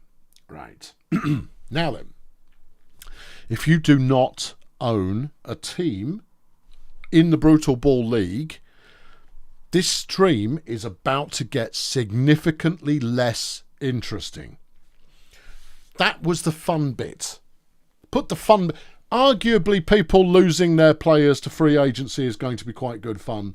But after that, it is a miserable drudge. Okay? So, I'm just saying, you're being warned. That's your warning. It's a miserable drudge as we go through free agency and coach selection and all of that caper, and I bring up my AFK Decisionatron for those who are AFK during the Decisionatron. Folks, when you're making a decision, Discord. Okay? Discord. Be unambiguous with what you say. All right? We're in real time, though, so close to real time, so it should work. Okay, let's go. Press that button. Back from the dead is Stuntworth Friendly. Woohoo! He was a starting blocker for me at the start of the year, and he's young as well. Stuntworth, you flipping legend. Yorkshire, if I put you to sleep, mate, have at it, old son. Yeah. Thank you, Vec. Right. Okay. Anyone else? Well, these arrows don't do anything, but Stuntworth is back again. Hey, I got screwed last season in free agency. Screwed. And in the 2 seasons before now, one of my starting most important players has died 3 weeks before the flipping playoffs. I feel vindicated. Okay. It looks like it's only Stuntworth who came back. Tag evil couches away with the angels. Right, good. Okie dokie, the Vuvu boys are first up. It's going to go through in team numeric order. We are picking coaches. Coaches are being selected. Coach selector. Pedigree Pedigree. Just as a reminder. Yeah. Don't press space. Don't press space. Why not? Why should I not press space? Why? Because it will select someone at random. Oh, okay. All right. Thank you. Did that to me last year. Oh, I did that to you last year. All right. Thank you. That's the beekeepers there who need all the help they can get. Right. Vuvu boys are on deck. Okay. Tola, when you're ready, your choice of a new coach. Did you say you were? Did you have a preference that you put in the Decisionatron choice of decisions? I'm not going to abide by it because obviously you're in the room. Yeah, it's not Jake. It's Bob. It's Bob, not Jake. Jake's not here now. No, Jake's away living with his main self. Keep who you have. Pedigree Chum gets another season at the Vuvu Boys. Okay, click that button. Grazer Ridge, you are on. Failure, I don't know if I've seen you around or not. Let's have a look and see if you checked it. Yep, Grazer Ridge is in the house. Cool. Do you want to keep Jeffrey? Please listen. You have the choice of Dagger, who is what? He's played a couple of games, but his record's not brilliant. He's a pressing and contain specialist. Everything else is a little bit mid. You like economics. Economics. Done. Okay, Stardozer. Human resources. Okay, Salty Portuguese has overall a 16 and 23 record. It's not ideal. Buffing has been pretty much negligible. Yeah. Okay, but you're a run first team right now. Is that what you want to keep? Checking for the sign in. Checking checking for the sign in. I'm checking for... Oh, hold on. I promised I would do... Coach selection. Selection. Now. Bing. There we go. There we go. Right. There we are. Good. Okay. All right. Super. Yeah. Yeah. Okay. Whew. Brother Kane is having a thought. Thought processes are occurring. That's okay. As long as I know you're here, if you're on deck, go, I'm here, I'm thinking. That way I don't need to look around. Did you put anything in the Decidertron? In the Decidertron, Stardozer, no change is what you said. Okay, you've got run first, and then defensively you're a bit mixed. And in fact, other than run first, you're all over the place a bit mixed. Interesting. What could you have? You could have a marginally pass first with a focus on protection, and everything else a bit mixed. Other than blitzing, never blitz. That's interesting. Good, strong coverage opportunities there, but no blitzing. Alexis is mixed. Focus on running patterns. Nothing else really focusing. Or pass first. Yeah, you're going to try for Daikin. Okay. You will be able to rename him because he only has one name. It's true. If you're inheriting a coach with only one name, you can rename them. Okay, the Wizards. Ed, you are on. Antonio Banderas is the main man at the moment with a 21 and 23 record. You've got Naina, Cleon, and Bree as your opportunities. Bree has coached before and has got a 2 and 12 record. Oh, great. Yeah. Oh, yeah. Where do I sign? We're definitely going to get rid of bandanas. Colonel choose is what you've put. However, you're in the room, so you get to choose. Colonel chooses the backup. You like Cleon because he's pass first. Very, very pass first. Okay? Cleon. Boink. The Bumps and Medics. Whatever name you're trading as this week, Wazuk, I think, is you. Who do you fancy? Vida is the main man right now and has delivered you a good season, has to be said. Kagran, King Seeker, and White Wing are available. Kagran and White Wing having never coached before. Who knows if they're good? King Seeker has got a 10 and 2 record. It's pretty good. He's had a playoff run in the past. Actually, Vida's just had a playoff run as well. So, don't know. Yeah, keep Vida. He's earned it. All right, thank you. Yes. Okay, Floody, what do you want? Got to work. I'll not be macking choices. Someone has broken into the shop. Oh, dear. Keep your coach. All right, Floody, no problem. Okay. Yeah, no sweat. Don't worry about it. I got you. Right, the Of City Axemen, Joe. You can AI decide if you want to. This is not one where I force you to decide. Muskie has had both seasons with you. No, he's had 2 seasons, 17 and 9. That's solid. I guess pressing is the only thing he does with any real regularity, but his compatibility with his starters is -11. Actually, the only player that's better is Kagran, and he's a little bit run first, but he likes the deep ball. Ooh. But do you have a deep receiver? Doesn't blitz very much. And I know that you're a happy-go-lucky blitzing fool. And Muskie stays in the hot seat at the Axemen. Volcamoose. Marmund has been in for all 3 seasons. Okay. Yeah. But Kagran now is desperate for a gig. Well, if he looked a little bit better, what's he got? He's got speed and visibility as his plus training. Those are desirable. Tackling as his no, we don't train that. He's got deep ball. That's not bad. 73 on the deep. Yeah. Oh, no, wait. Sydney Genetica has got speed and strength as his trainers. That's handy. He prefers protect, but it's a 50-50 run pass. Any idea? Any idea? Right, Volk and Moose, no sign of the Volk. No sign of the Volk. No instructions given by the Volk. See, this is what we were concerned about. Yeah, this is going to be a... Yeah, I'm not saying Borg. No, and he's not in the room. This is an AI job. Okay.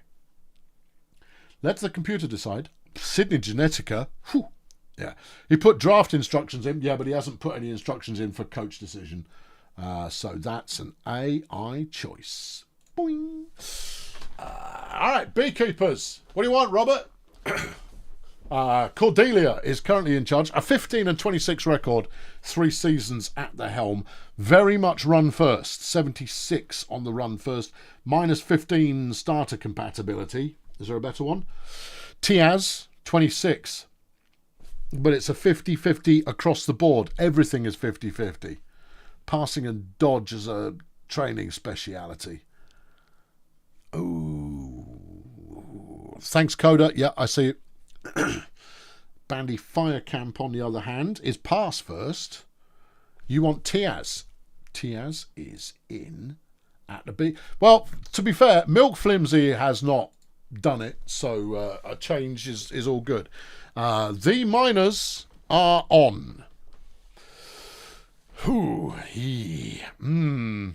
Okay. All right. Okay, miners. What have the miners have said no change, but obviously generator is in the house, so it's only any choice. Broadmat has been a good coach in the past for someone. I seem to recollect Broadmat being quite solid. Nob has got a decent relationship with the team, providing the team is happy to go run first, and they are. Done. Peninsula Transport. Okie dokie. Yep. What's it gonna be at PT? Peninsula Transport have gone no change unless new coach offers the same as the old one but is better. Okay. Well, what are we looking for? 70% pass versus run. 72 deep. Phew.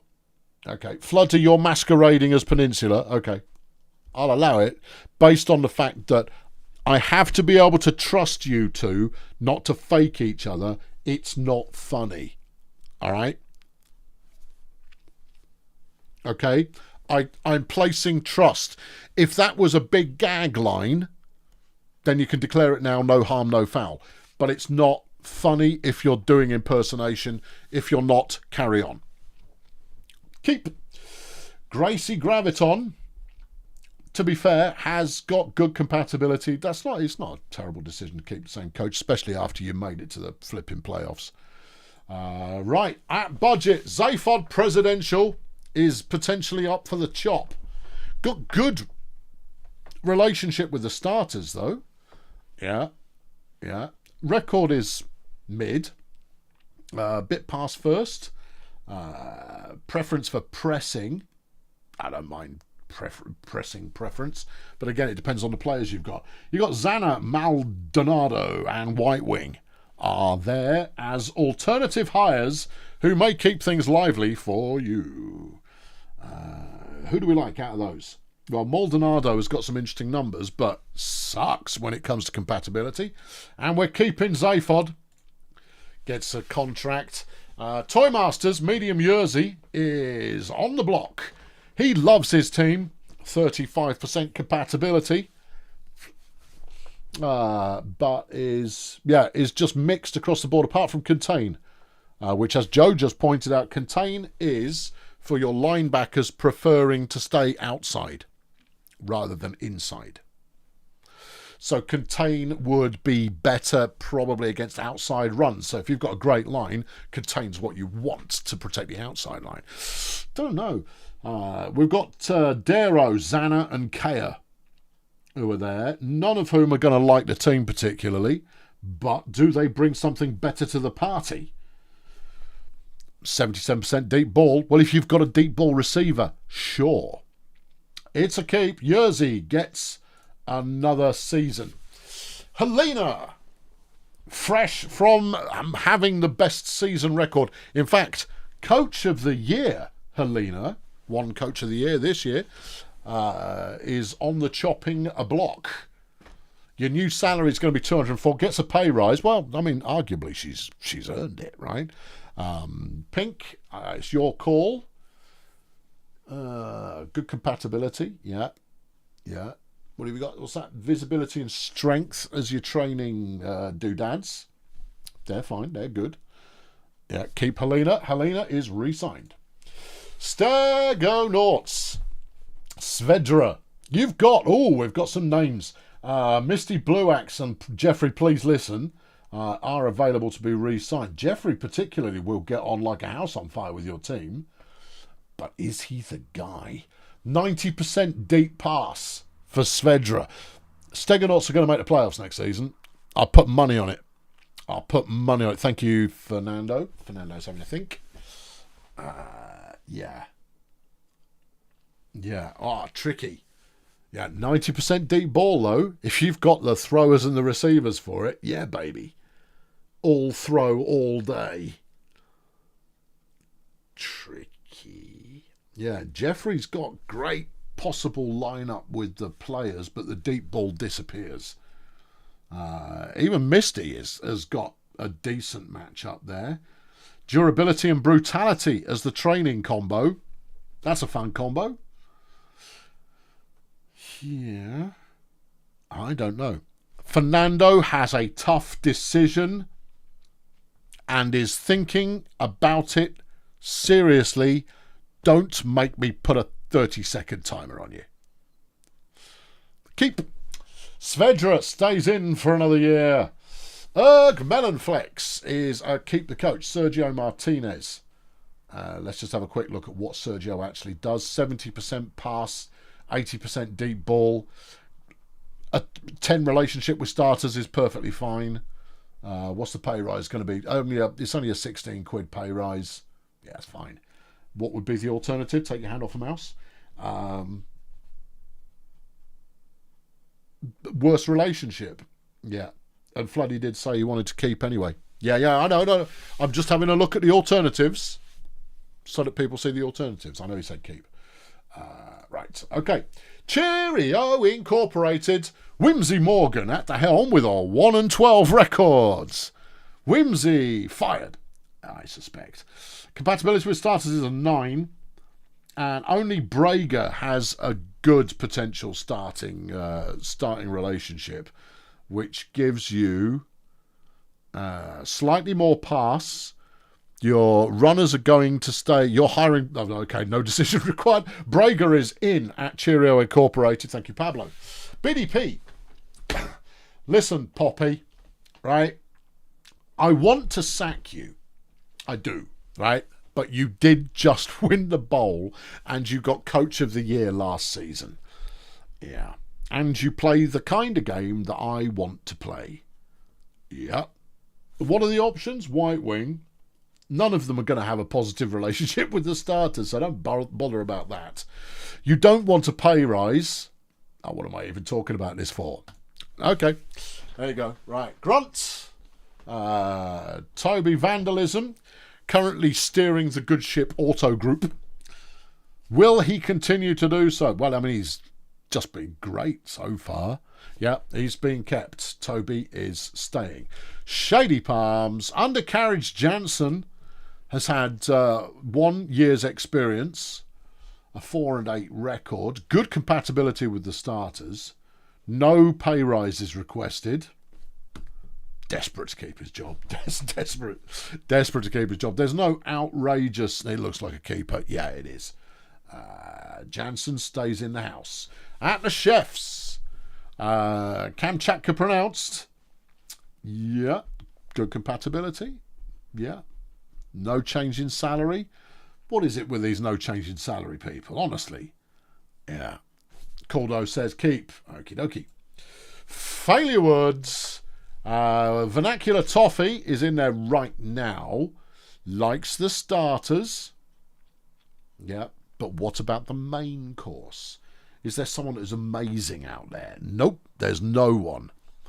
No change at all in Bombastic. That's because we're the best conference, nay, division in the league. The best. Top dog number 1. And we will be next season as well. Top dog number 1. Yeah. Waiting for Failurewood. I'm pretty sure I saw... Yeah, there we go. Ims. Yeah, yep, thank you. You want Xana? Okay, Xana is in at Failurewood. Big change. Big changes. Vernacular Toffee is gone. Sunshine Fun Bus, I believe, is a Colonel Choose. Let me have a quick look at their roster. I just need to remind myself of the names, because then I'll know what they're playing. They've got that young fellow lad who looks really promising. They have... what's the compatibility with the current coach? -41. Oh, he's out of here. The Fun Bus. Do Sunshine. John DeCaro. Oh, yeah. DeCaro's good. They've got a couple of good players. They did like the passing game. Yeah. And Colt flipping Rhombus as well. Okay. All right. Okay. We're looking at that. And at the moment, they are 60% run. Well, that's not going to work. Give me a passing coach. Well, that'll be Kingseeker. He doesn't like the team either, but he likes the team a little bit more than Darkling Penrith. Yeah, Kingseeker could be in here, largely because it's going to be an 83% passing game.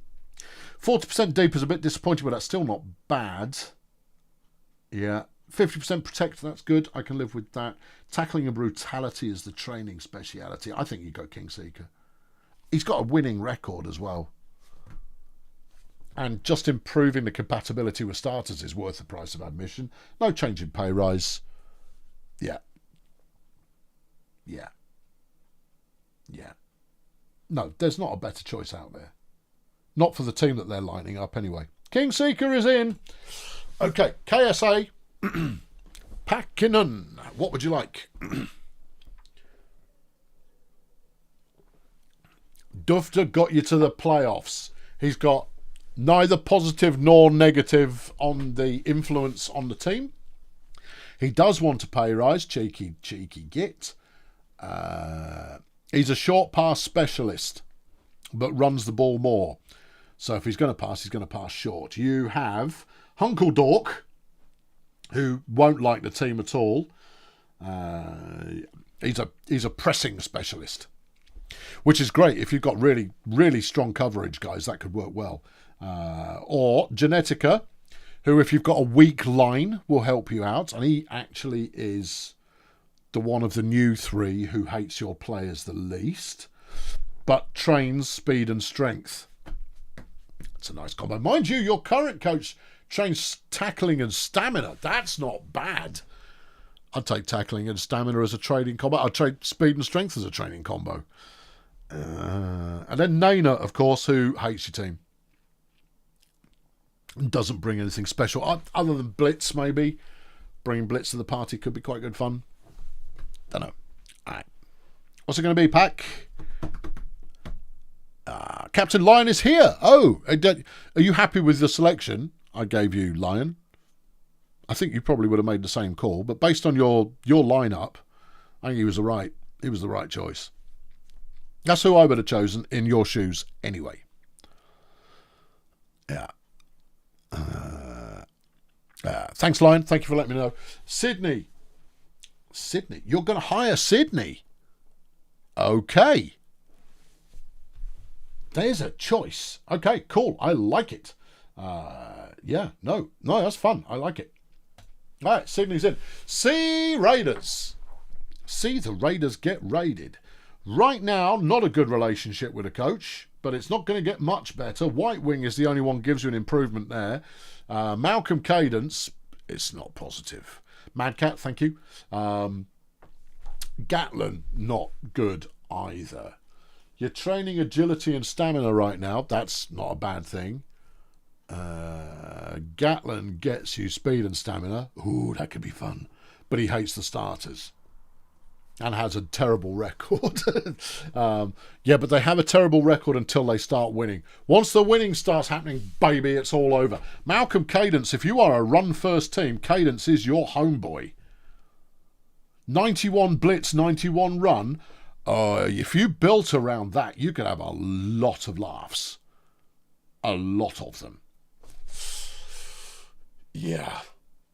That could be a very, very fun team. Get some speedy tackle merchants and just sack the hell out of tackle for loss out of flaming crikey. Yeah. Failure's out for a minute or two quickly. Thank you, Failure. 91 run training pass. Oh, that's true. Stamina and pass, yes, okay. But you could train pass and then just farm those players out. Get you some trade bait. You know, get better blockers or downfield blockers, or maybe beef up your tackling unit defensively. I mean, Night Kevin, thank you for tuning in. Yeah, Madcat's having to proper ponder this one as well. Histamine salary will go over 200. All right, we've said keep. I'm locking it in. Sports Ball.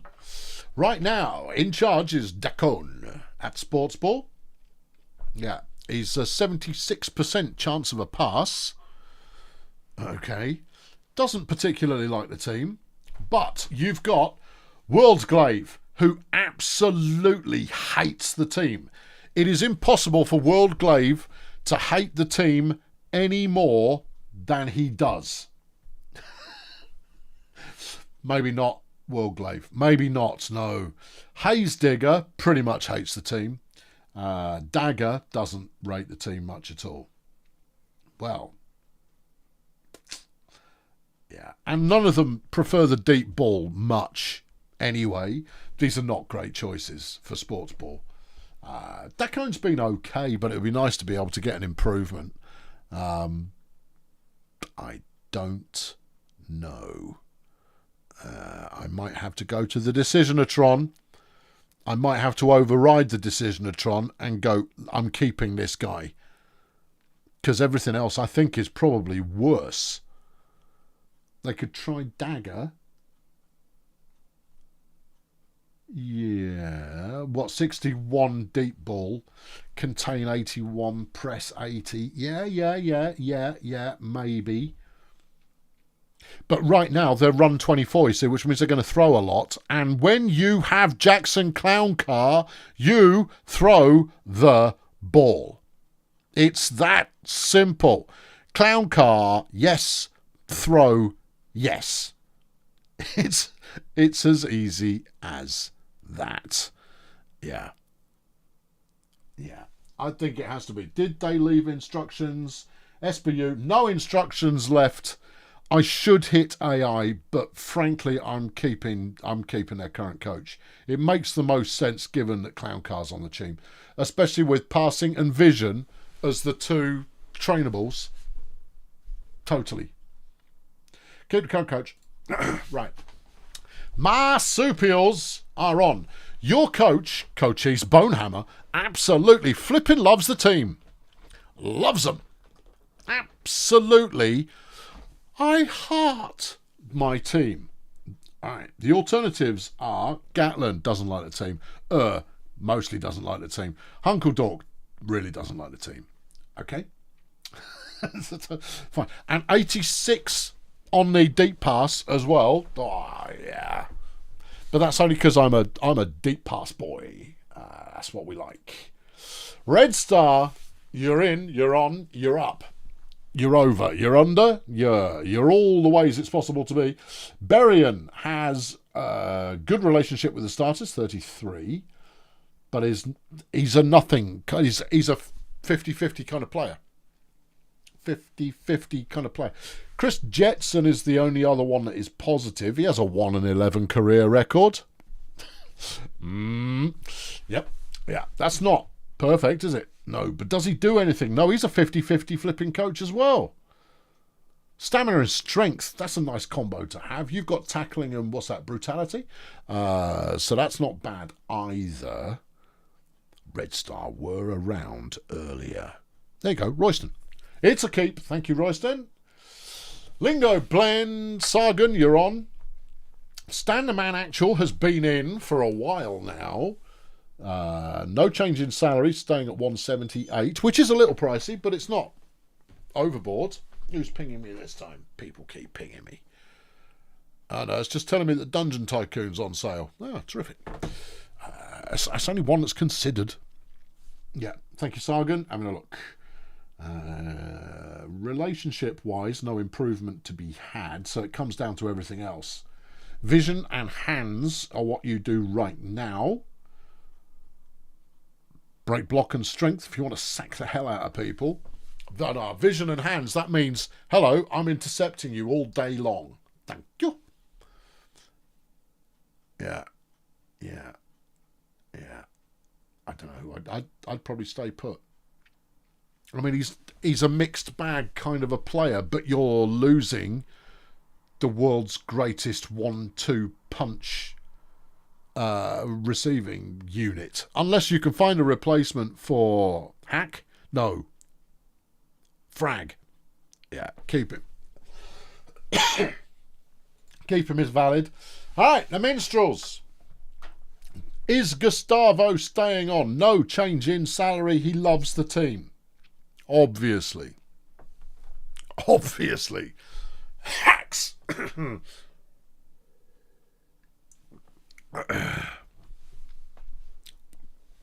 Obviously.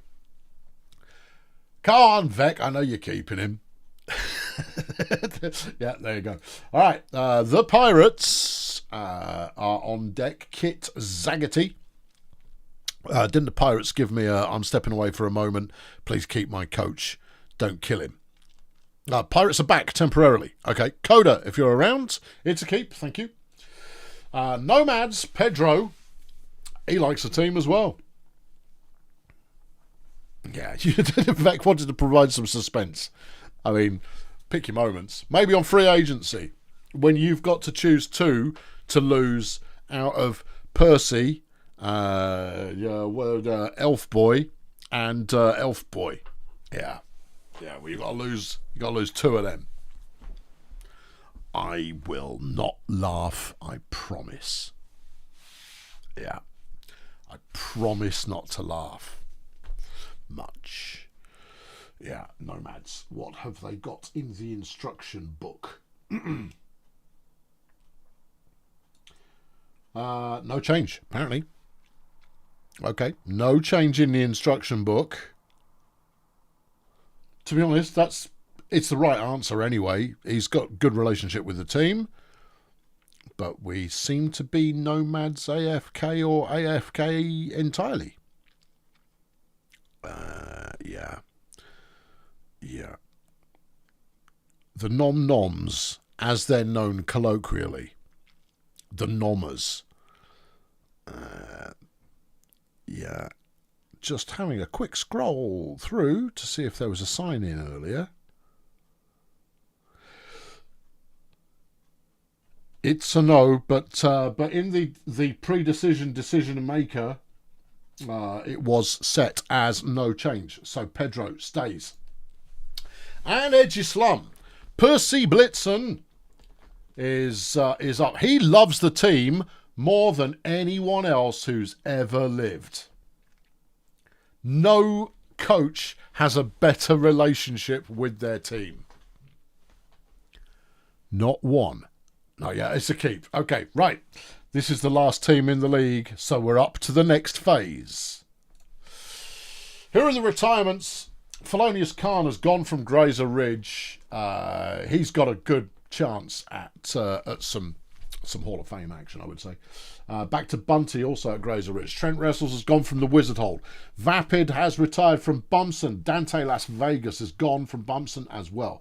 Buttercup Guns. Beast. Buttercup Guns has retired from the Axemen, as has Chubsy Beaver. Charlie Two Shots has gone from Volcamoose, Stentorian Pizza Box at Pix Creek, along with John Splinter. Pizza Box, good player. And did a really nice job on motivating the team. A really good team motivator. And Joe slung 20 quid in the bucket to buy Buttercup a retirement cake. That's lovely. She'd be thrilled, although she'd probably just tackle it for a loss. Wendy Drugs has gone from Peninsula Transport. Wendy was an influential player for a little while, but ended up sitting out quite a bit more later on. Bill Simple Sim, that's an important player, 4 games MVP. These are all players who've seen some action. Cherry Margarita has gone from Grunt, as has Sue Humpin, as has Gaz Pumpit. Well, Gaz, not so much, but Sue and Cherry being gone. Ouch. Yeah, okay, that's big. Igor Wingnut has gone from Failure Hills. He had a flash of talent a little bit there. Saturn Mist has gone from Sunshine Fun Bus. Caps Lock has left the Sea Raiders. Jess Schadenfreude never did very much at the Sea Raiders. He's gone. Raphael Zeppelin at the Sports Ball Union has gone. Thor Haystacks, who's never done anything for anybody ever, has gone from the Pathfinders.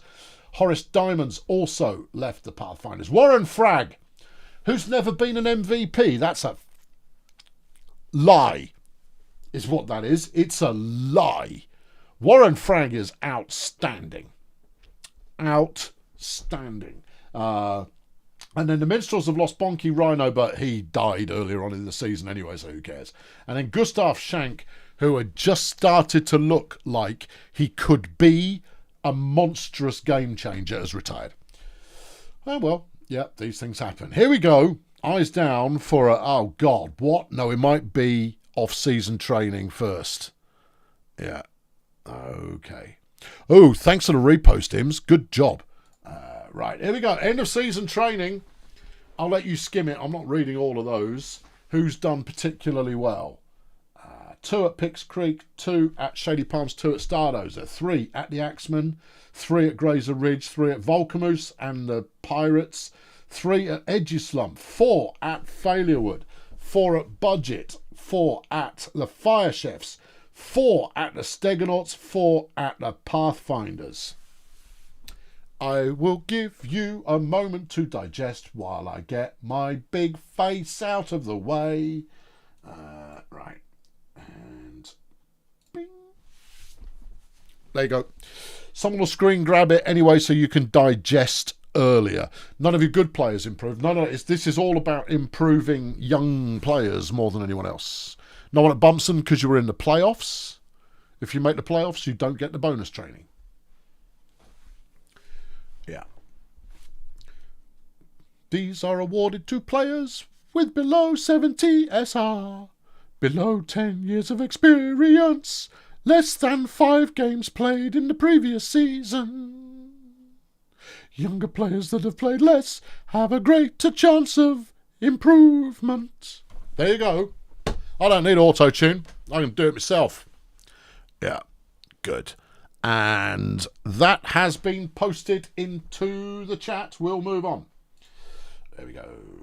Right. I'm not even evaluating because the players are the players. You made the playoffs, Floody.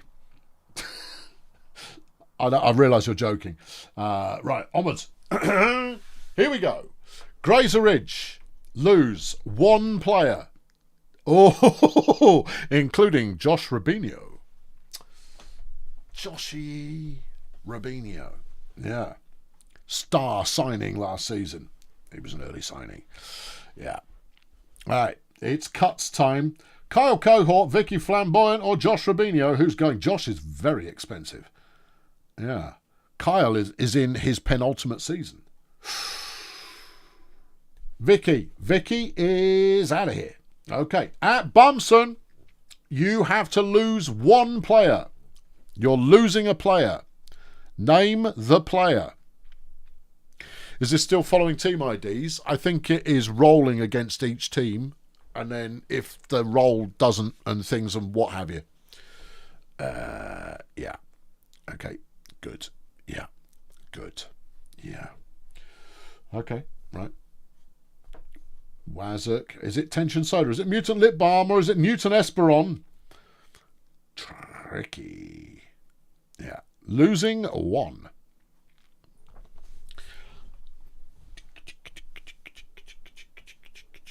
Wazuk is currently deciding the optimum move at this point.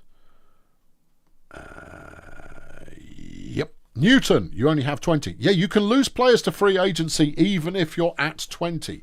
If you're over 20, you will have players cut from you and dispensed from the league. They will retire. These ones go into the pool. Newton is Dunzel. Right. Of City are losing 2. Joe, the Axeman hath cometh. The good news, though, is these are all expensive players. Hooray! Choose one to keep. Is it Shandy? Is it Destiny Sapling? Is it Cynthia Wrestling Mask? They're all mature players. If you drop Cynthia, you lose 2 appeal. You're keeping Shandy. Okie dokie. Shandy is... Just checking you don't change your mind. Out of here. Okie dokie. Volcamoose, lose 1. Are you going to lose Chris Biscuit? No. Are you going to lose Slop Ridges? Maybe. Are you going to lose maybe Mary Ruthless? Maybe. Interestingly, Borg is not here. This is an AI choice. Oh, God, don't cut Chris Biscuit. He's not here and he's left no instructions on head own be it. Hold on, check for instructions. Volcamoose. Yep, 0 instructions, it's AI. Okay. Doink. Beekeepers, lose 2 players. You get to keep 1 from Len's 500 quid a week, Styrofoam, Dirty Woods, and Thaddeus Madcat. I already know who you're keeping. Len is in his final season. Dirty Woods is a young upstart of a lad.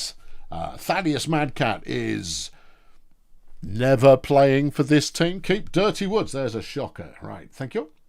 Okie dokie. Pix Creek, choose 1 player to keep. You're dumping 2. Dumping 2 from Pix Creek. Bam Bam, Pamela, Rosemary. Oof. Yeah. Okay. Yeah. All right. Generators pondering the imponderables. Now, if we went, I mean, obviously, you're keeping Pam. Pam is staying year 7. Right. Okay. Peninsula Transport, lose 1 of these 3.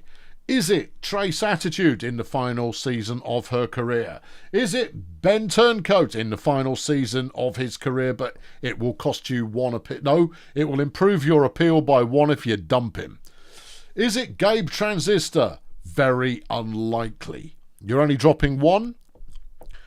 Who's it gonna be? Lion is doing the typing. Lion, you can take the helm if it comes to you at any point. I'll shout, and if you're not around, you're not around. Yeah. Okay. PT on the go. PT on the go. What did you put on the spreadsheet? Peninsula. You said, please hold. Keep below at all costs. Your order is Hank, Gabe, Kaiser, Klep, Cordelia, Diego, Ben. So it'd be Trace. You'd be cutting Trace.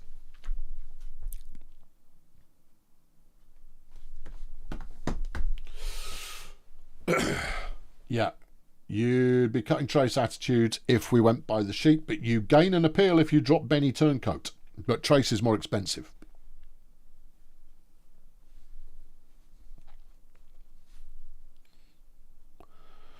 What do you want to do? You're going to have to give me a precise answer, please. Who are you dropping? Because that is an ambiguous sentence that you just wrote. I'm not touching nothing. You are keeping Turncoat. No, you're dropping Turncoat. Right, okay. You're dropping turncoat. Sorry if I misspeak. I misspeak. You're dropping turncoat. It's probably the right answer. Dropping turncoat. Just putting a thumbs up. Stick a thumbs up in if you're dropping turncoat. I want to drop Ben turncoat. Something along those lines. Just anything that I can't confuse. You've thumbsed up the previous comment. That doesn't help me. Just thumbs up. Ben turncoat is out of here. Right. Budget. Arcady, you're up. Choose one player to drop. Okay. Is it going to be Capsicum? No. Is it going to be Action Clump? No. Is it Job Scott Dunn? Yes. Who you mentioned earlier. Interesting. Interesting. Yeah. I mean, you obviously you're keeping the other two. Yeah. Job Scott Dunn is done. Blood Pit. Choose one player to drop. Clacton, Buffon, Singularity. Clacton's obviously staying. Yeah. Singularity's obviously staying. It's going to be Buffon. Yeah. Yeah. Drop Boof. Boof is gone. Boof. Stegonauts. Choose one player to drop. Is it King Star Singer? Is it Benny the Cheese? No. Is it Jap Flip a Coin? If you dump Benny, you gain one appeal. But you're not going to drop Benny. Yeah. Yeah. Yes, keep the chatting minimum. Thank you, Mad Cat. Down in the spoilers room so that I can read. Fernando is making a choice. Job Scott Dunn. No, it's Job Scott Dunn. Yeah, Drop King. Okie dokie. Done. Get out of here, you. Melon Flex. Floody. Is Floody around, Lily? I know you're using his account. Yeah. Yeah, you've got one to drop. Is it Flash? Is it Flapjack? Is it Duke Spongiform? He's still gone. I don't think there's anybody. You're going to lose one appeal, but nobody is going to choose Flash or Flapjack as the one to drop. Is it? Right? Is it? Right? Is it? Yeah. One drop, it's Spongy. Spongy's out of here. Yeah, it's got to be. Okay. Cheerio! Have to drop two of the following three. Interesting. Paddy Finucane, Vicky the Viking, and Donna Baps. Baps and Viking have definitely seen action. Finucane's seen some as well. Who's expensive? Finucane's the most pricey. Viking and then Baps. Both Baps and Viking are undead. Cheerio could end up being an all-dead team. But you can only keep one of them. Not superstars, any of them, but I'm sure they're important kind of team players. Yeah. Keep Finucane. Okay. All right. Done. Okay. BDP. Select one player to drop. Steve, Ross, or Harry. Oh, for crying out loud. Harry's one of my best development prospects. I mean, this is all. Look at Steve's list of accolades. You're going to go, oh, yeah. Ross is the big hope for the future, so obviously Harry Snowman's out here. Harry Snowman's going to be a hell of a player. He's going to be a hell of a player. Doink. Okay, all right. Fire Chefs, you've got to drop one. Is it Freight Master, is it Riots, or is it Viv? Well, it's not Viv. It's going to be Kim, I reckon. Yes, she is more widely used, but it's her last season. Caldo, what do you fancy? You've only got to drop one, so there you go. Drop Kim. Yep, Kim's out of here. Sunshine Fun Bus. Lion, you had your ears on. I don't know if they're still on or not, but you've got to drop two. Ha ha ha. Oh, I'm just seeing who the choices are. Mark Disneyland, Dave Toast King, and Xenia Convincer. Xenia Convincer, as I'm sure you know, is the cause of much poison within the coaching community. Much poison. Yeah, much poison. Was trash last year, is still trash this year. Just saying. Just putting that out there. Who are you keeping? Oh, I don't know, actually. She is also the youngest of the three. None of them are great. No. Oh, God, I don't know who I'd choose. Oh, and I'm actually on the flipping hot seat. Oh. Ryan McNeese is one of the trash players. Yeah, but Ryan McNeese is surrounded by nothing but talent, Vec. There's a big difference. Okay, this is my choice. I think we actually keep... Well, I would say keep Xenia because she's young, but she's also expensive, which keeps us in the bad news for the salary bracket. You know, the hilarity of me being right again to one side. None of these are starters. I could let the computer pick. Yeah. Disneyland's a decent runner. Is he? Why? He's got good vision. His passing's adequate. Yeah. His stamina's good. Yeah. His dodge is pretty solid. Yes. Yeah, I don't rate him either. Lion, I'm going to give you 30 seconds, all right? And then I'm going to let the AI pick. Because I honestly can't decide. Yeah. I mean, Dave is incredibly resilient, but he's year 12 versus Xenia, who's year 5. She's got the highest team value, but the highest starter rating is Disneyland. And I think all you've said... Oh, no, hold on. We've got a list. Oh, right. Okay, hang on. Okay, so if we're keeping one of these, you go... Disneyland, is he... Disneyland does not make the list. Okay, right. Toast King does not make the list, whereas Convincer makes the list. All right, okay, you've got a short list. It's fine. And just double checking that I read that correctly. Yeah.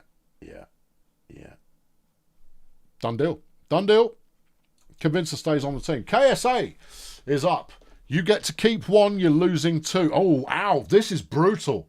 Okay, we found the brutal free agency, and it's KSA. Oh, God. Yeah. You get to keep one. It's going to be Rock. Surely it's going to be Rock. Oh, yeah, I know. Do you want to think about it for another minute, Pack? It's not a fun choice. Coriander, obviously, you'll lose, but do you lose Bubbly or do you lose Rock? Flipping heck. Bubbly's year 13. Rock's very expensive. Okay, Ems, I got you.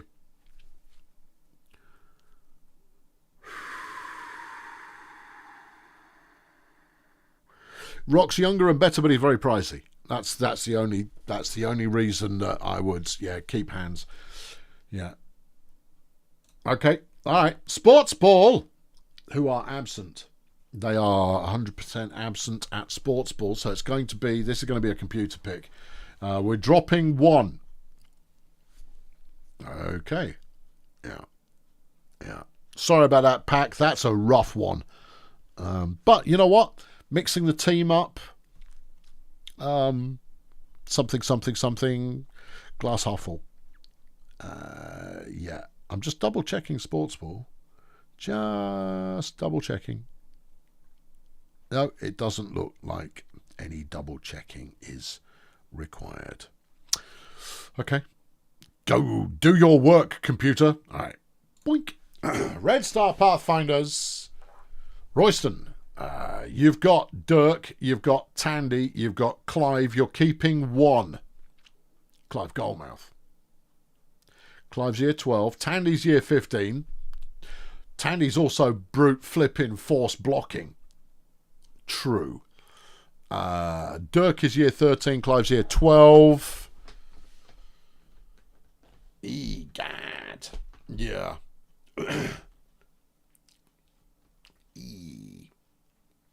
I don't know. Tricky. Yeah. That's tougher than KSA.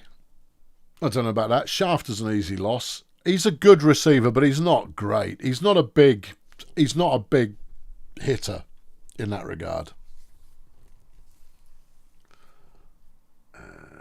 Yeah. Yeah, I think Goldmouth is the game changer player, and he's the youngest of the three. He's an offensive weapon. You'd like to keep Tandy, but Tandy's only got one season left, so that would be that's a tricky one. Anyway, Goldmouth has been selected. Lingo blends. Sargon, you're dropping 1. Tiggy Teapot, Todd Baubles, Coral Success. We've definitely seen Baubles a couple of times. Teapot's young and therefore has nothing but potential. Success is in her final season. Oh, right. Yeah. Yeah. Yeah. Tricky. Yeah, but think about the opportunities it opens up, Pack. Everything is doable. If you're prepared to trade big stuff away, you can get big stuff back again, and maybe it pays off. Who knows? Maybe you get a rookie who goes, pew. Yeah. Oh, Baubles is also in his last season, whereas Teapot is a year 1. Yeah. Okay, we're dropping Coral. Okay, thank you. Minstrels, lose 2 players. Ben Radical, Gillian Void Monkey, Oscar Castleprot. Results! Woohoo! Yeah! Get nerfed. Radical has been a team captain for a little while. Yeah. Void Monkey is the promising rookie. And Oscar Castleprot, he is in his last season. Yeah. Yeah. Okay. Who do you keep? You see, Radical's a good player and he contributes a lot. Void Monkey could be a great player in the future. At the moment, he's a decent enough player. Oscar needs no introduction. Whoever signs him has got a massive opportunity this season. The question becomes, do the Minstrels think they have a crack at it this year without a key blocker? The receiver problem is an easy one. Because you've got not Bonky, the other one coming back from injury. I think you dump Prod. Ooh. All right, Vec, what are you going with? I think you dump Prod and Radical. Bonky's retired. Yeah, you had the other one though. You had another receiver who went down. Whoever it was. You're keeping Ben Radical. Just in case it wasn't clear, you're going to lose 2 of them. You're keeping Ben. Yeah. You're just going to keep Ben. Prod is about to get lively. Okay. All right. Okay. Captain Ben stays on the team. Okay. Whoo! Ow! Eek! And so forth. All right, 2 teams have been screwed by the chopper. And wait, there is more, as Port Miggins are now up against the wall with the firing squad in sight. Big Rod McGurk, Craig the Tall, and Anthony Go lose 2 of them. Which one do you want to keep? Eek. Yeah, Anthony's been in the starting lineup forever. He is year 14, so he's got 2 seasons left. Craig the Tall, he hasn't done much. Big Rod has, I don't know. You're going to keep Anthony Go. Okay, all right. Done. Right, Nomads.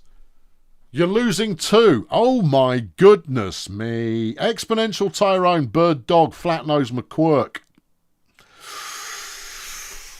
Ow. Yeah. Ooh. Ow. Ow. Wow. Wow. Wow. Yeah. Okay. Yeah.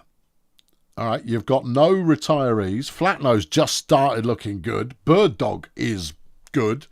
Exponential Tyrone is good. And none of them are old. They're all key players. They are all key players. Ooh, don't know. That's a... please let one of these be my free agency choice. Yeah, I know. Yeah. This is 3 teams getting absolutely rinsed in free agency this year. I think it was 2 teams got it last year. This year, it's harder than that. Yeah. I might have to go to the decisionatron. Okay, Nomads. Nomads. Okay, free agency bad. These are the players in order who get kept. Number 1, Miss Florida. She's not on the list. Number 2, Tyrone. All right. 3 is Kim. 4 is Egon. 5 is Flatnose. He's gone. 6 is Jam. Crotch Dangle Flag at 7. Bird Dog at 8. Oh, so Tyrone is staying. Probably the right choice. Ouch. I don't know, Tyrone's staying. Yeah. Right, okay. Stardozer are first up. And they have a choice of Oscar Cattleprod, Harry Snowman, and Bam Bam Buckeye. Well, yeah. Yeah. Oh, fun. Oh, yeah. Right, we now switch rounds to free agency good. Yeah. Okie dokie. Stardozer were looking for a blocker first and foremost, which would suggest Bam Bam. No. You don't take Bam Bam when those other 2 are on offer. You either go, I want it all, I want it now, give me the prod. Or you go, I want a developmental player who's going to be amazing in the future. Or I always like Bam Bam Buckeye as a name. There you go. That's the that's your choices. Yeah. Prod has been 1 time on the All-Pro team, 1 time on the All-Defense team, the All-Pro second team 1 time, All-Offense second team 1 time, All-Defense team 1 time. MVP in the championship game. He's been MVP in a playoff game once. He's been MVP in a regular game 17 times, and he's PAL-Def. Player of the week defensively. Once. Well, someone just got an early birthday present. Yeah. What's it gonna be? What is it gonna be? But he is an elf. Fair. Yes. It's true. It is a tough one. I know who I'd take because I just lost him. But... And I don't need a year 15 player. Although I put a year 15 player on my... I don't need a runner. I don't need a runner. I've got runners. Runners I've got. And I've got backup runners to go with the runners. Yeah. You take Prod if you think he's the difference between a playoff run and a good playoff run at that and not a playoff run. You want the Prod. Oscar Cattleprod has gone to Stardozer Human Resources. Big moves. Big move. Big moves. Budget. You have the choice of Harry the Snowman, Destiny Sapling, and Jobs Got Done. Okay. Okay. Okay.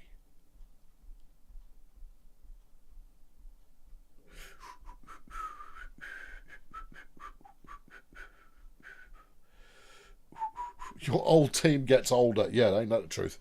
The good news is, that's 1 player you don't have to cut this year. He's done no matter what happens. Tough choice. Yes, of course it's a tough choice. You take Harry. Take Harry. He's young. He will be with you for many a year. He's already got 86 dodge, and he's year 1. That's why I flipping drafted him. He was going to be great. Yeah, no, I know. Right answer. Yeah, there we go. Harry. Voo Boys. Ooh, Voo Boys have Flatnose McQuirk, Thaddeus Madcat, and Bam Bam Buckeye as their 3 selections. Yeah. McQuirky.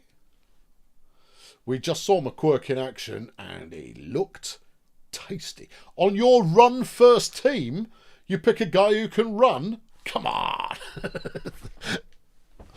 Yeah. Yeah, I mean, you either take a player you want or a player you can sell. Right? Yeah. Yeah. That's the thing. Yeah. Could we ease back on the conversation in the spoilers room, please? Ease back on the conversation in the spoilers room. Thank you. You want Mad Cats, okay? A prospect. Done. Of City have the choice of Ben Turncoat, Tongo Coriander, and Newton Esperon. Ooh, Coriander's good, yeah. Turncoat's good, but old. Yep. And Newton is young. True. What do you fancy, Joe?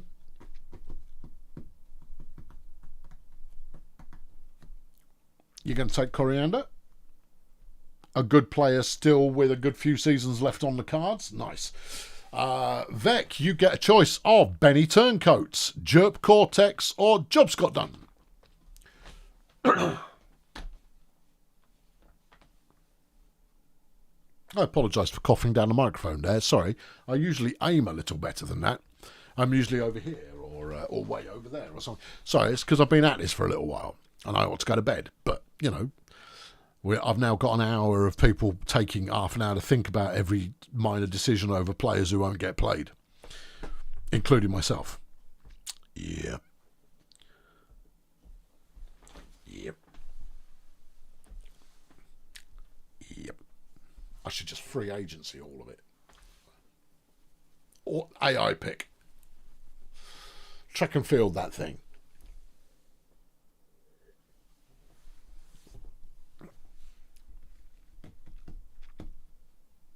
Come on, Beck. I've been talking for 4 hours. Cut me some slack here. Don't make me fill. It's not that difficult. Ben Turncoat's got 1 season left. You want Jerp?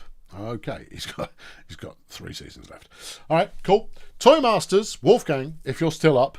You've got Tandy Appleseed, final season, hell of a blocker. You've got Len Styrofoam, final season, plays both ways of the line. Rosemary Busted, year 3. Ooh, tricky.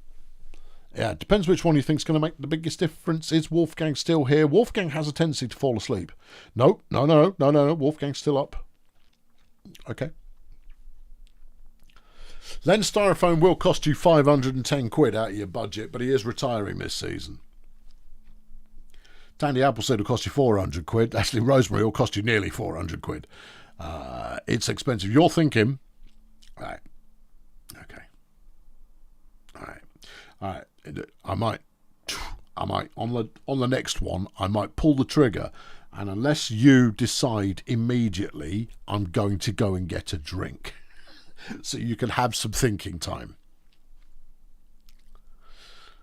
Yeah.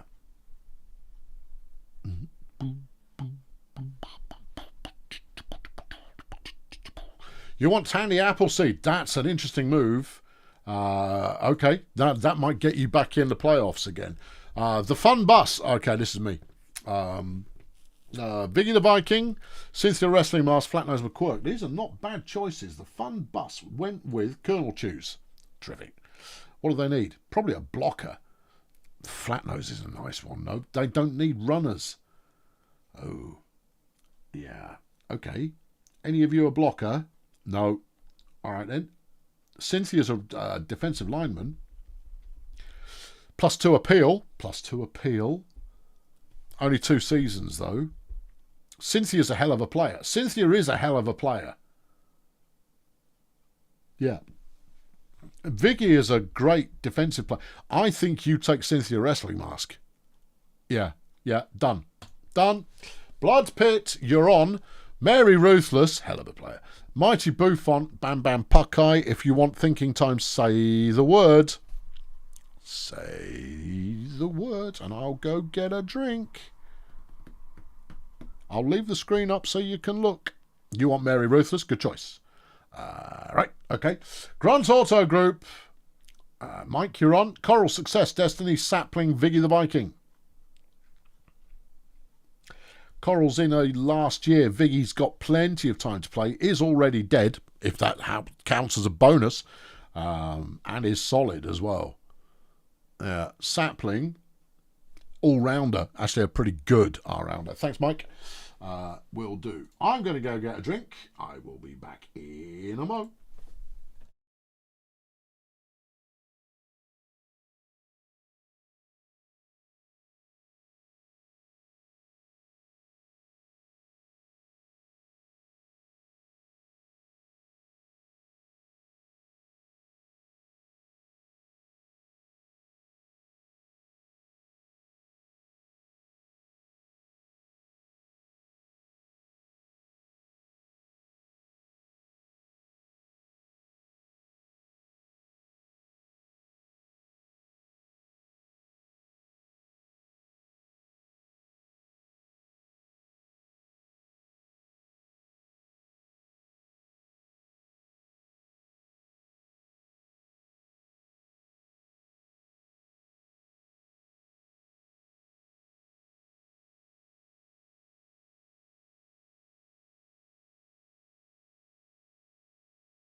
I return.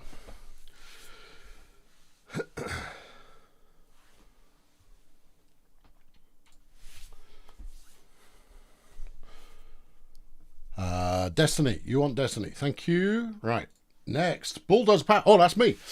Who do... Oh, I want Gillian Void Monkey. Really? Yeah. Year one. I lost a prospect. I'm taking a prospect. Done. Okay, the Pirates are on. King Star Singer, King Freight Master, Viggy the Viking. Choose one to add. Thank you, Coda.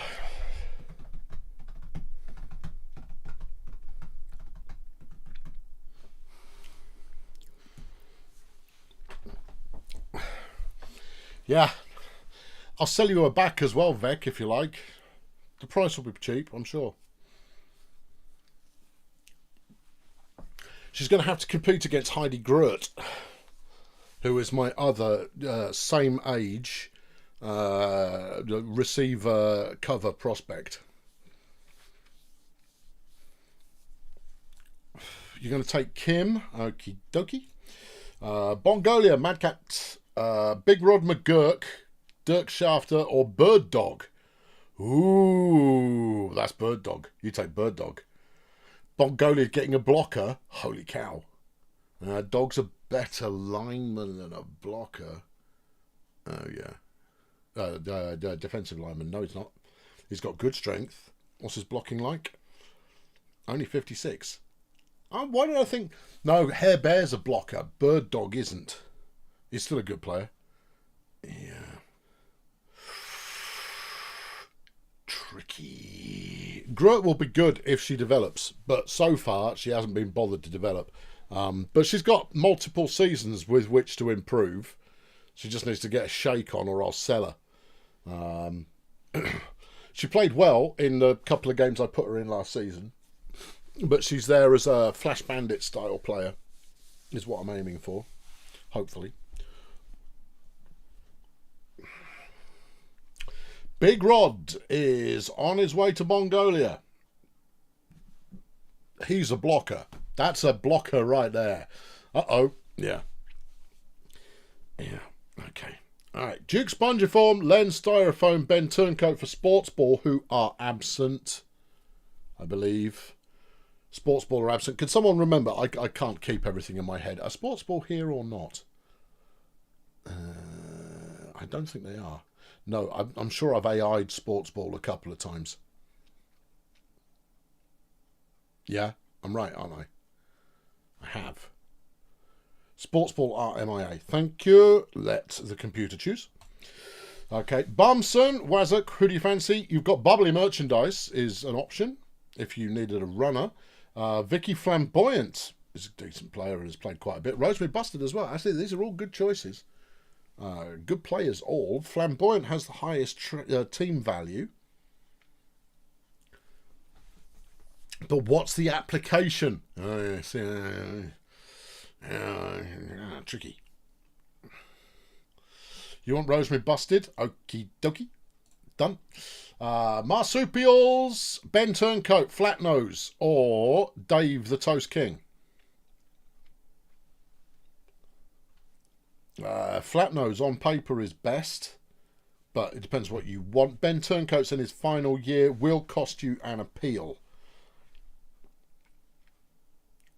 Yeah.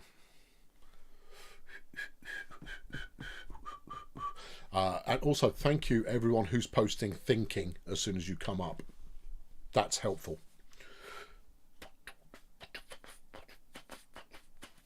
True, Ben Turncoat will not cost you a lot of money. It's only 100 quid. But even then,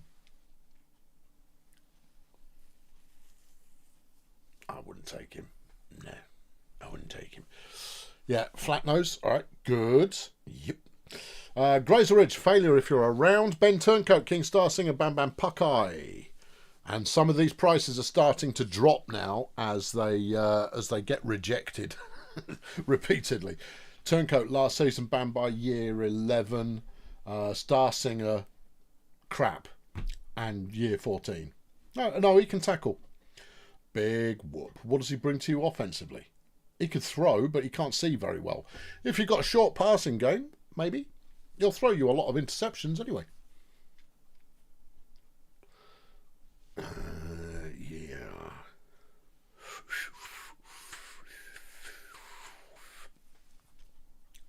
Dun, dun, dun, dun, dun. I mean, I like Ben Turncoat's stamina. You want Bam Bam? Okay. Done. Pix Creek. Mighty Buffon, Len Styrofoam, Donna Baps. Styrofoam will cost you a bit. He's in his last season, but he can block. Buffon is year 6. If he could learn how to throw, he'd be good at it. Can he catch? No. But he's fast-ish. Fast-ish, Buffon. Could play gun cover, maybe. No. It says defensive line, but I wouldn't put him in the defensive line. That's a terrible idea. Yeah. You want Donna the Baps, righto? Nomads, Seniors. Mark Disneyland, Bubbly Merchandise, Craig Tool, Seniors is AFK, I believe. I'll open the Decisionatron. Please hold. Who are we talking about? Nomads. Nomads. High blocking, XP under 8. Okay, well that would rule out Disneyland and Merchandise. It'd give you Craig Tool. High blocking. He's got blocking. This is the guy, isn't it? Yeah, good stamina. Blocking a 6. Yeah, he's the guy. They're going to take Craig.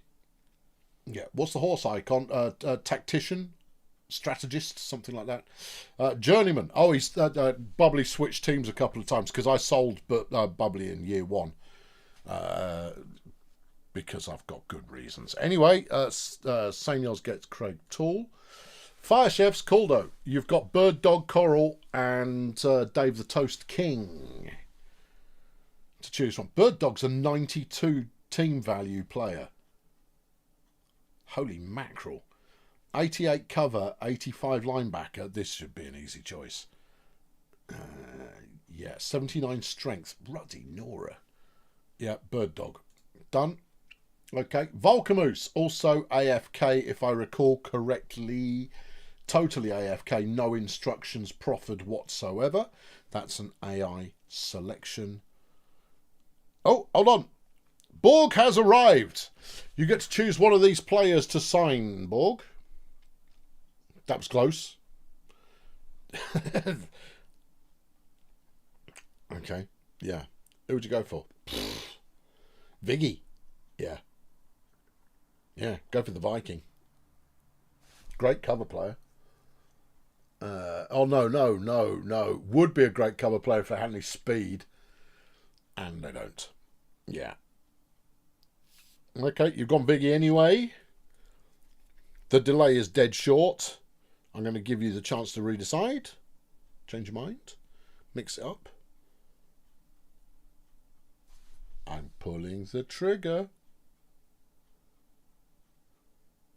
Viggy. Right. Okay. Thank you.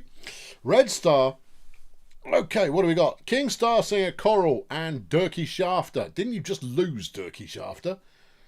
You might get Durkee Shafter back again. Intriguing. Yeah. Coral's in her last season. King Star Singer I don't think has ever played, but is a solid kind of all-rounder in the backup sense. You want Shafter? Done. Beekeepers, Mighty Buffon, Bubbly Merchandise, and Coral Success. Ah, tricky. I know he's awake. Yeah.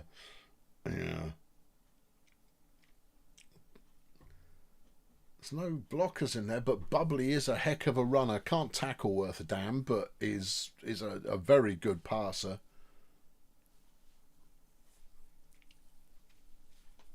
What's it going to be? You're going to skip. You don't need a runner. Ooh, okay. All right. Wizard Hole, Ed. Bubbly, Buffon, done. Okay.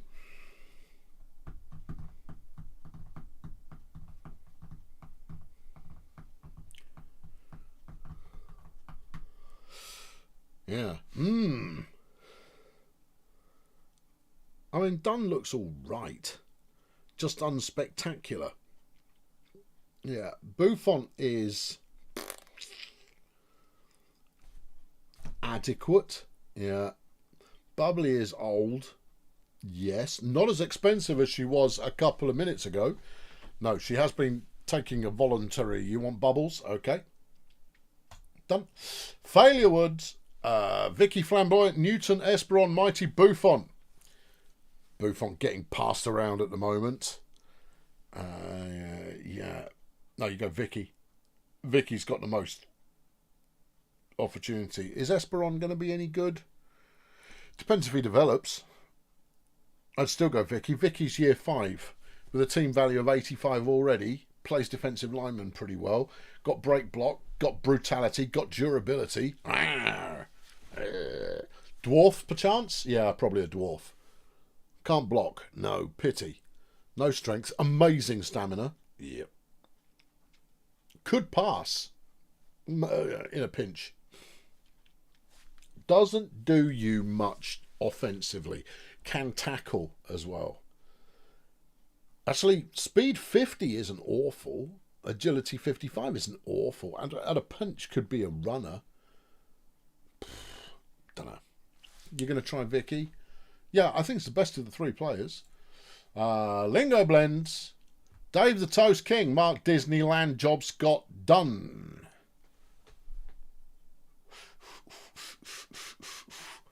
Yeah, we're starting to get into the hello me again scrapings of the barrel going on here. Disneyland's not a bad runner. Could throw fairly well. Speed's okay. Stamina's okay. Defensively, actually 59 tackling. That's not terrible. Job Scott is he's an all-rounder with a dash of violence. Actually, Disneyland isn't unviolent, but Dave is most violent of the 3. Undead Goblin Dave, great stamina. Not good at anything else. None of them are young. Skip. Okay.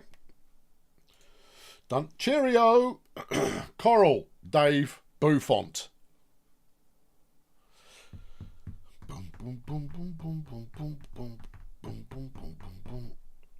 Coral is now on minimum wage. Buffont is now on minimum wage.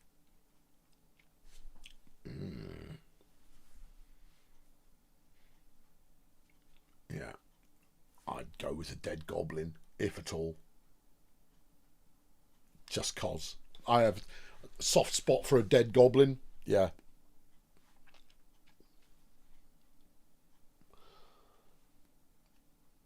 I mean, Buffont's got potential if they develop, but no stamina. But that's classic Bastet for you right there. Plenty of speed if they develop the right way, but no stamina. Got no staying power at all. That's Judy's problem. She's incredibly fast, but for about a second, and then the pace drops right off. And if she has to make any kind of a manoeuvre at all, then she's totally knackered.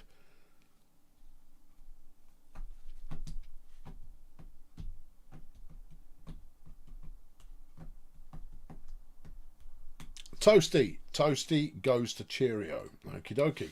KSA, you've got Ben Turncoat, Mark Disneyland, Mighty Buffont to choose from.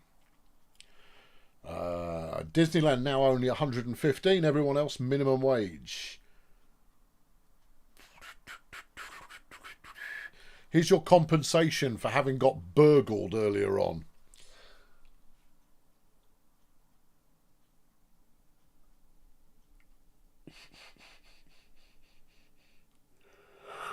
Vectrix is a Bastet with 80 stamina. How you land these people? Actually, you traded to get Vectrix, so that's the fault of the fool who let them go. That said, surrounded by a great team. You can't knock being surrounded by a great team. Yeah, you did get 2 players. Well, I mean, okay. Yeah, 2 players for 1. As long as those 2 players are good and certainly not dead. And, you know, providing a good level of support to the team. You're going to take Ben Turncoat. Okie dokie. Edge Islam. Buffont, Dunn, Star Singer. Star Singer wants £4 more than minimum wage.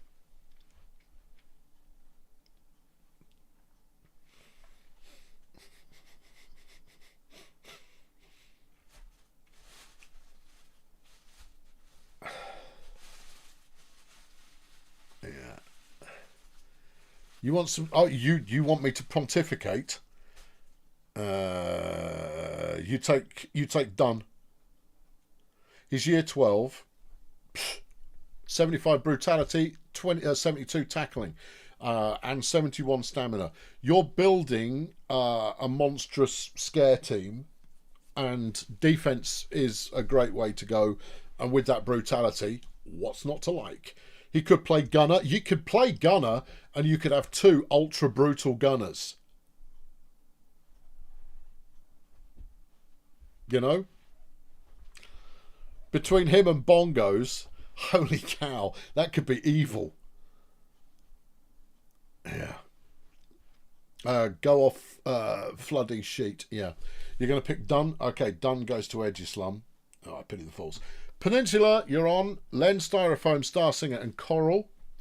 Len is still asking for a lot of money.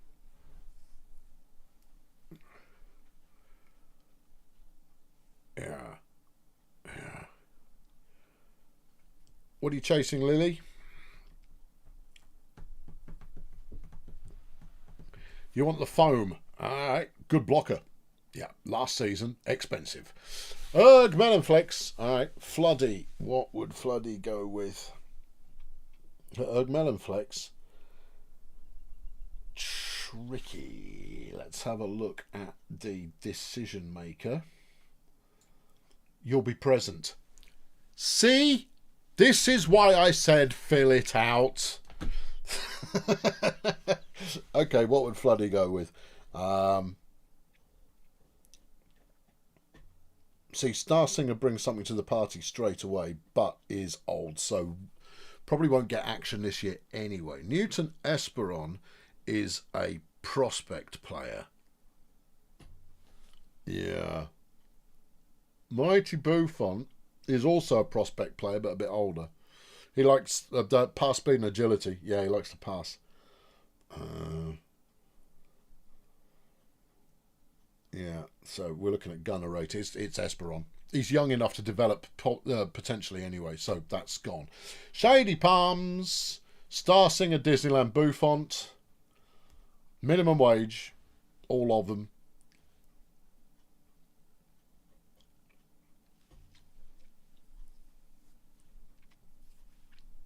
Yeah, okay. Fortress goes Buffont, nice.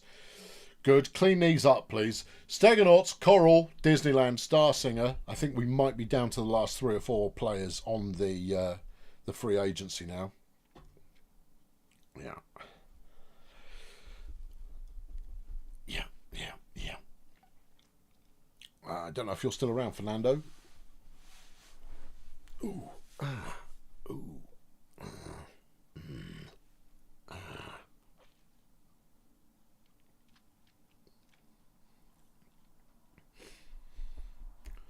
You want Diz? Okie dokie.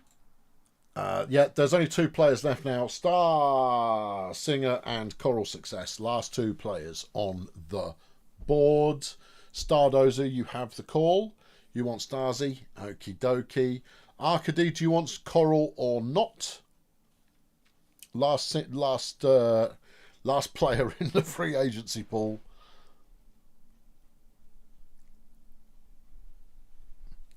After pressing this button, we'll see the draft class, and this is where we'll see that the draft class that I've imported hasn't imported correctly, and that will be hilarious. Yeah. Did Styrofoam disappear? No, he got signed. Yeah. Arcady is taking Coral Success. Okie dokie, there are the signings. If anybody would like to take a screen grab, now is your opportunity to take the screen grab. I'll give you a couple of seconds, just so that the record is made. Thank you, Pink. Lovely, loving your work. Took ages to do all of that. Yeah, I know. End the free agency. Here we go. Don't crash. Don't crash. Don't crash. Don't crash. I shouldn't need to press import because I already rigged the draft class. I rigged it. I don't need to press import. I already created the draft class in the way that the game would create the draft class. I hope this works. If it doesn't, I do have a copy of it I can recopy. So all the scouting you've been doing is still accurate. Okay, start that draft. What have we got here? Gomez, Gel, Alundra Blood. Yeah, okay, there we go. The draft is next up. Okay, good. Right, yeah, super. Good. Yeah. Okay. Right then. We are out of here. To the main menu. Stop the timer. No, it's okay. It's okay. It's okay. It's all good. It's all good. Don't you fret. It's all good. It's all under control. I've been Colonel Failure. There you go. That is the end of Season 3. Do pay attention to what happens next. Anyone put in the Hall of Fame by the AI? No, not yet.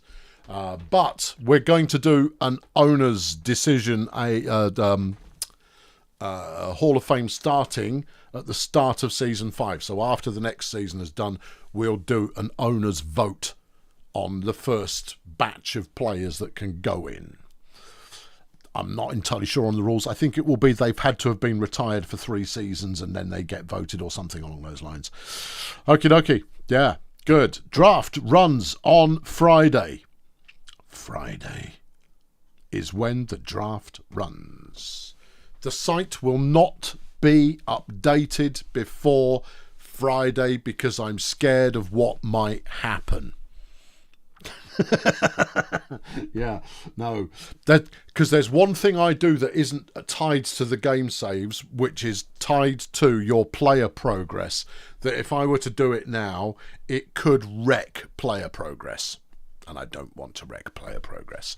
So there you go. Good. Right, super. Catch you soon. Thanks for watching. Cheerio.